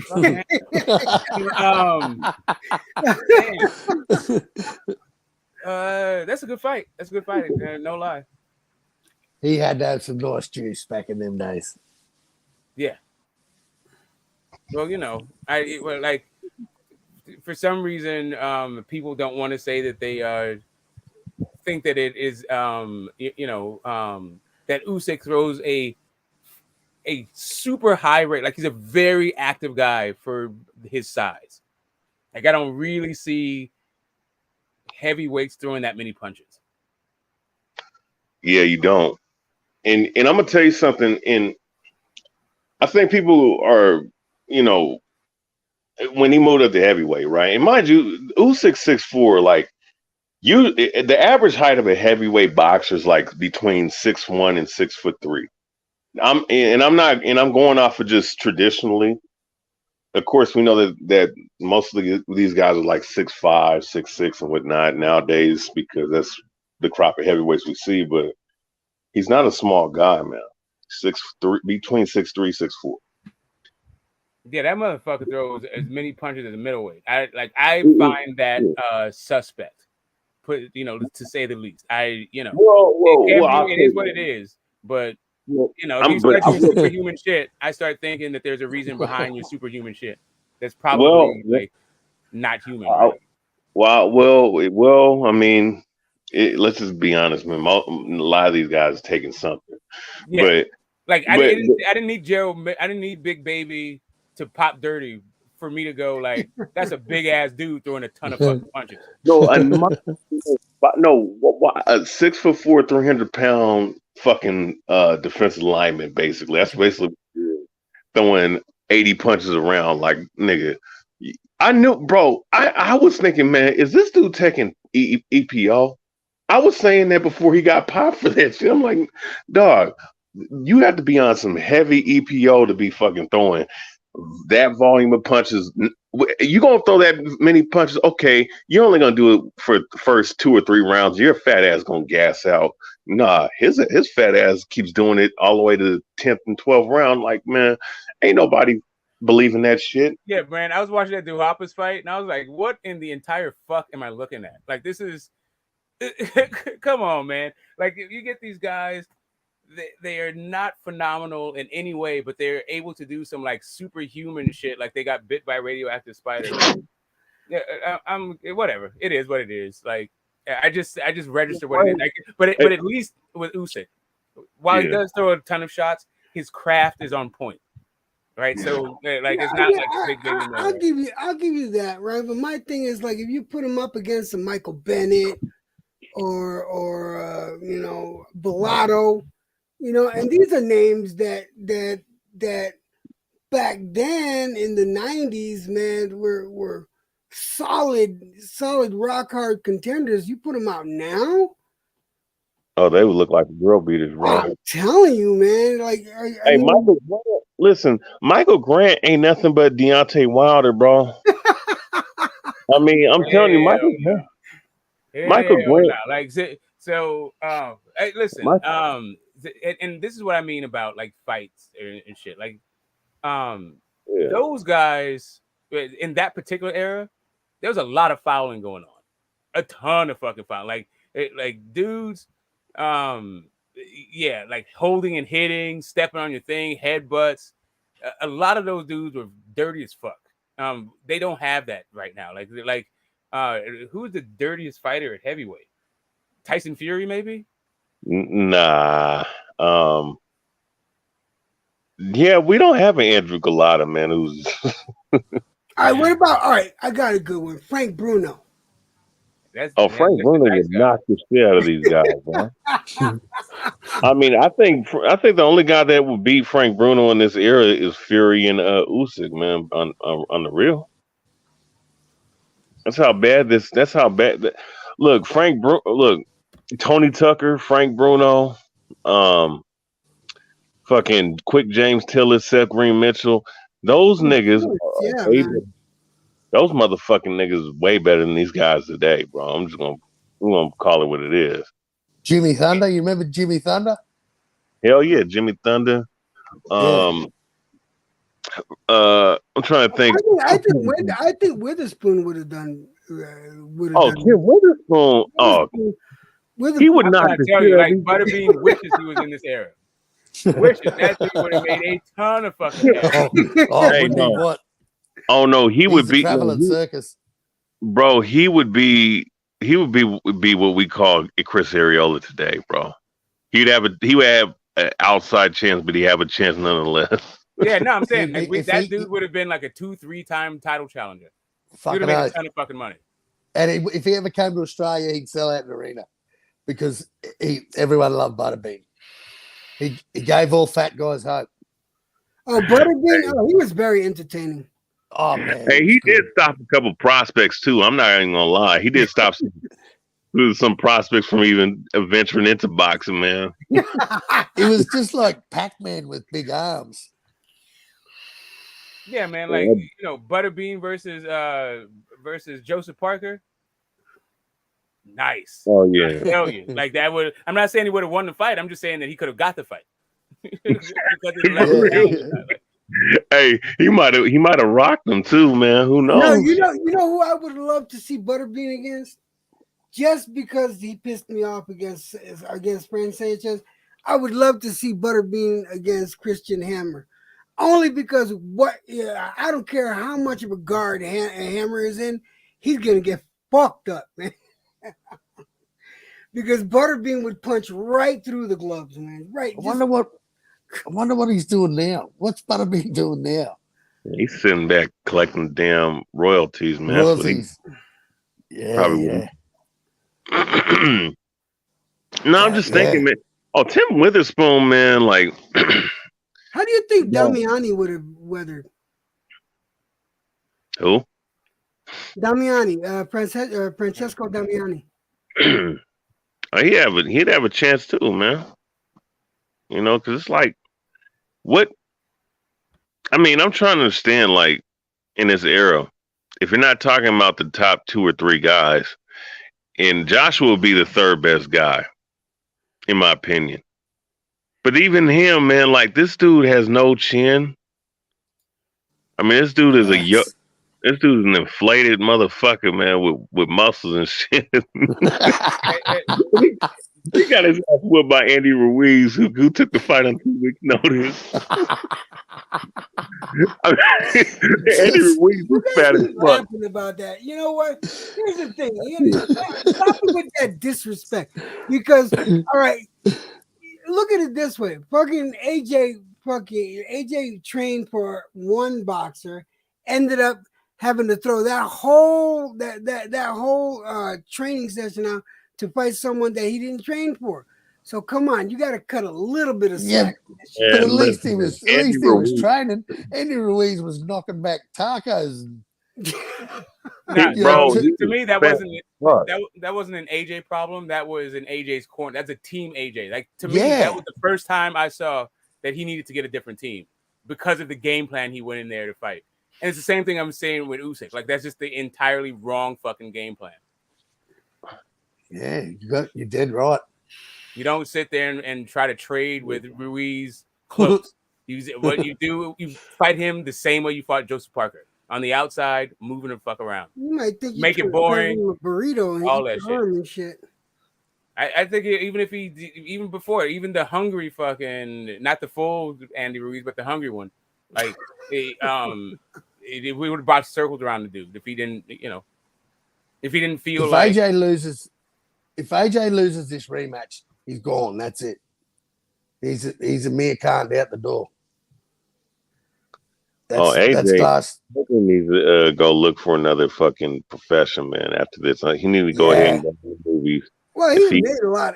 He's made a lot of money. Don't get me wrong. Of course he has. So he's not going to be needing unless he's been foolish with his money. No, I'm not saying. I'm just saying that he's going to be another Amir Khan. He's going to be known as a glass jaw. Yeah, if he loses, this is another thing people keep underestimating AJ for, is because AJ, I think he's going to be going in there with some determination. I don't think when he goes in the ring the next time with Usyk, it's going to be a different AJ, man. With more, he's going to have definitely more drive. Just to actually get into that ring again, he's going to definitely have more drive. He's going to have a completely different game plan, and I think you're going to see a much better AJ than you saw in the last fight. Whether he wins, Chris Bird would be the undisputed champ of the world. Oh, you know what, Chris Bird? You know what? His defense was so on. Look. If you thought his defense was good, it was great back then, bro. He gonna look like fucking the best defensive fighter of all time fighting in this era, bro. Yeah. Like, like, come on, man. Like he may not. He's a guy that has the speed and the footwork to keep up with Usyk. Can be right in front of Usyk and make a miss and outpoint the guy. And that would be a close fight. See, no. Usyk and Chris Bird will be a close ass fight, bro. No question. I mean, look, I don't like if Wilder was fighting Chris Bird, Wilder would not fucking land that right hand on Bird. He's telegraphing that shit. I mean, yeah, you can knock out 45-year-old Luis Ortiz, who has no foot speed. No shit. You ain't beating that dude. You ain't beating fucking Chris Bird. You ain't beating beating that guy. You Yeah, he would know. have loved it. Yeah, like Chris Bird would have been like, yeah. Like, I wouldn't have liked to watch the fight. Yeah, a lot of guys It are just ain't eating boring. because of the era that they're in. Like, it's all good. Like, I'm not trying to hate on this era like that. I'm just saying that No. it's just changed a lot. I like this No, era. I prefer this. Like, I actually hated the fucking Klitschko era. I don't hate this. Like, yeah. as much as fans are complaining all that shit, I think we're getting some good fucking fight. Like, so here's really what it is. That first era of Giants, those dudes didn't fight each other. Like Lennox Lewis managed to get Vitalian at the end of his career, both with gray heads at that point.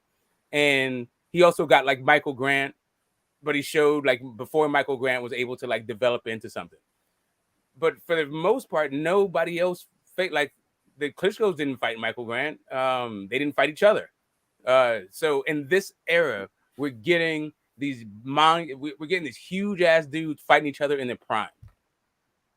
I got it, like for whatever reason, like people, people don't appreciate it, but I suffered through the best guys never even talking about fighting each other. People actually understood that they weren't going to fight each other because they were brothers.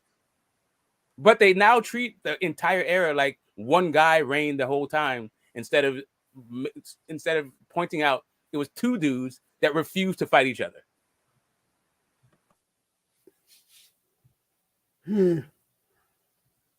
I think that like if you put, first of all, you're right there. You're right there. These guys are willing. These big guys are willing to fight each other, but again, it's a thing of politics. But I'm telling you right now, if you threw a Larry Holmes in there with an Usyk, a prime Larry Holmes against an Usyk right now, I'm sorry, I think Larry Holmes, as much as I dislike that motherfucker, I definitely think he wiped the floor with Usyk. Oh, fuck yeah. He's wiped. You don't even have to go Larry Holmes. That jab would blacken both eyes in the like first 2-3 rounds. You can go but let's talk about the guys who moved up to heavyweight, right? Like Michael Spinks and and Evander Holyfield.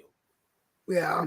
Like you talk like Larry Holmes. Like we could take Larry Holmes and Evander off, right? Those are two ATGs. Right. Michael Spinks beats the shit out of everybody right now. He was a good cruiserweight, wasn't he? He was he was a decent heavy. He handed those Larry Holmes. He beat Larry Holmes twice without his trainer, right? Because they shared the same trainer, and they stayed with Holmes. And yeah, anyway, Spinks was able to beat him twice.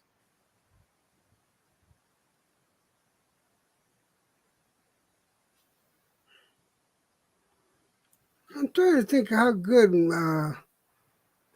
Mavrovich would do. I think he'd do decently against I think he would have definitely beat the shit out of Wilder. Yeah, I'm just saying, like a bunch of these dudes, like half the dudes,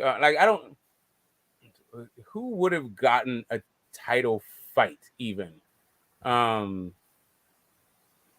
the of Klitschko's opponents, if you just went 15 years in the past. 15 years in the past? Say again? 15 years. 15 years before the Klitschko's fought, right? So like 75. But didn't the Klitschko's come out in the late 90s? Yeah, they came out in the late 90s, right? Or mid 90s, really, like 96. I think Vlad turned pro in 96, I want to say. So yeah, you go like 1980.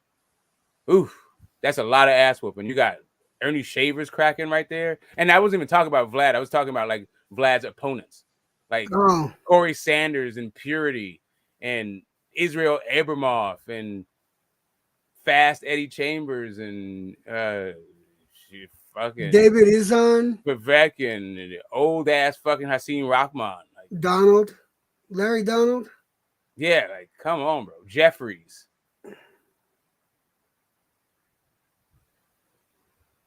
There's no fucking way those How do you dudes. think David Tua would have done? I think David Tua would have been okay. He's okay. I don't know if he could have done it. I don't know if he I don't would have know. been able. Not in the 80s. I don't think he would have been able to no, because those dudes, nah. 79, 80, nah. 81, like this is right when the IBF dropped and like cruiserweight was coming on. Yeah, you had some dudes, man. Like I'm saying, like Big John Tate, Mike Weaver, Hercules Mike Weaver, Michael Dokes. Yeah, they would have fucked two up. Bone Crusher Smith got good later on, but not really in 81. Right. He was good like in mid and late Who 80s. was the gold medalist? Was it Tubbs? Yeah, Tubbs was. Yep. He was a better amateur, though. He wasn't really that good. He was an okay pro. Yeah, where Tyson kicked his ass twice, right? Mm-hmm. Yeah, I was a fan of his, man. I thought, even though I was always a Tyson fan, right? I thought for sure, because Tubbs reminded me so much of Ali, just his style, right? I thought Tubbs would be able to take out Tyson, but poof, was I wrong. See, like that was the thing, man. I was I like an articulate fucking fighter. I do. Like Muhammad Ali, look, to me, he showed the blueprint. I got into boxing because of Muhammad Ali, right? And I just thought that was how you needed to be. And so, like Mike Tyson, the way he talked and what he said, it was like, man, get this dude the fuck out of here. Like this, like this guy needs to go back to elementary school. Like what are we doing now? Like anyway. But First of all, Damon, we're not shitting on today's boxers, okay? Not today's heavyweight boxers. We're shitting on some of the middleweights, lightweights, and featherweights, yeah, but nobody's shitting on today's boxers. I mean, we're just trying to compare boxers from my era and Smoke's era, just trying to compare and see.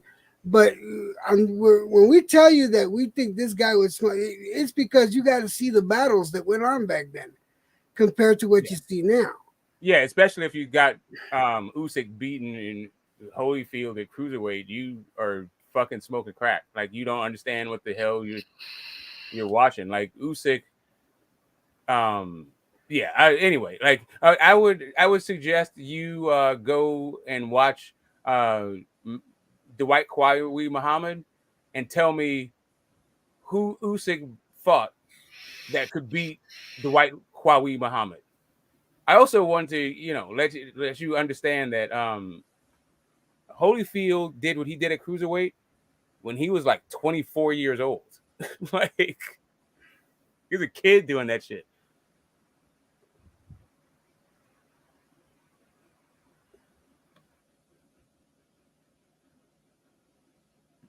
There is no guy in today's crop that could compete in any era. Zero guys. None of the guys compete in the 50s. None of them. I like. I'm gonna tell you something. Well, no, here's what I'll say. If it ain't Usyk, if it ain't Roman Gonzalez, and Canelo, the rest of these guys are just not all that good, bro. No, there's no way that Usyk could have got through the fucking 60s. No fucking way. Oh no! I'm saying as far as a cruiserweight is concerned. I'm saying that he would have been fighting at heavyweight then. He would have been fighting the lights. Oh yeah, he would have. Yeah, like he would have to beat Joe Frazier. No, the 60s. Ali. No, the 60s. No, 60s. He had to fight Sonny Liston, Floyd Patterson, Zoro Fali. You'd have to fight Cleveland Big Cat Williams, Cassius Clay. Yeah, You'd have to fight. Get the entire fuck out of here, bro. Like, no. Yeah, he ain't beating all those guys. He ain't beating none of those guys, to be honest with you. Yeah, like, he ain't beating no Floyd Patterson. Yeah. Like, listen, what year was the Raging? When was the Raging? I'm not saying. Listen, I'm saying that Usyk back, is cool. I think back in 40, some eras,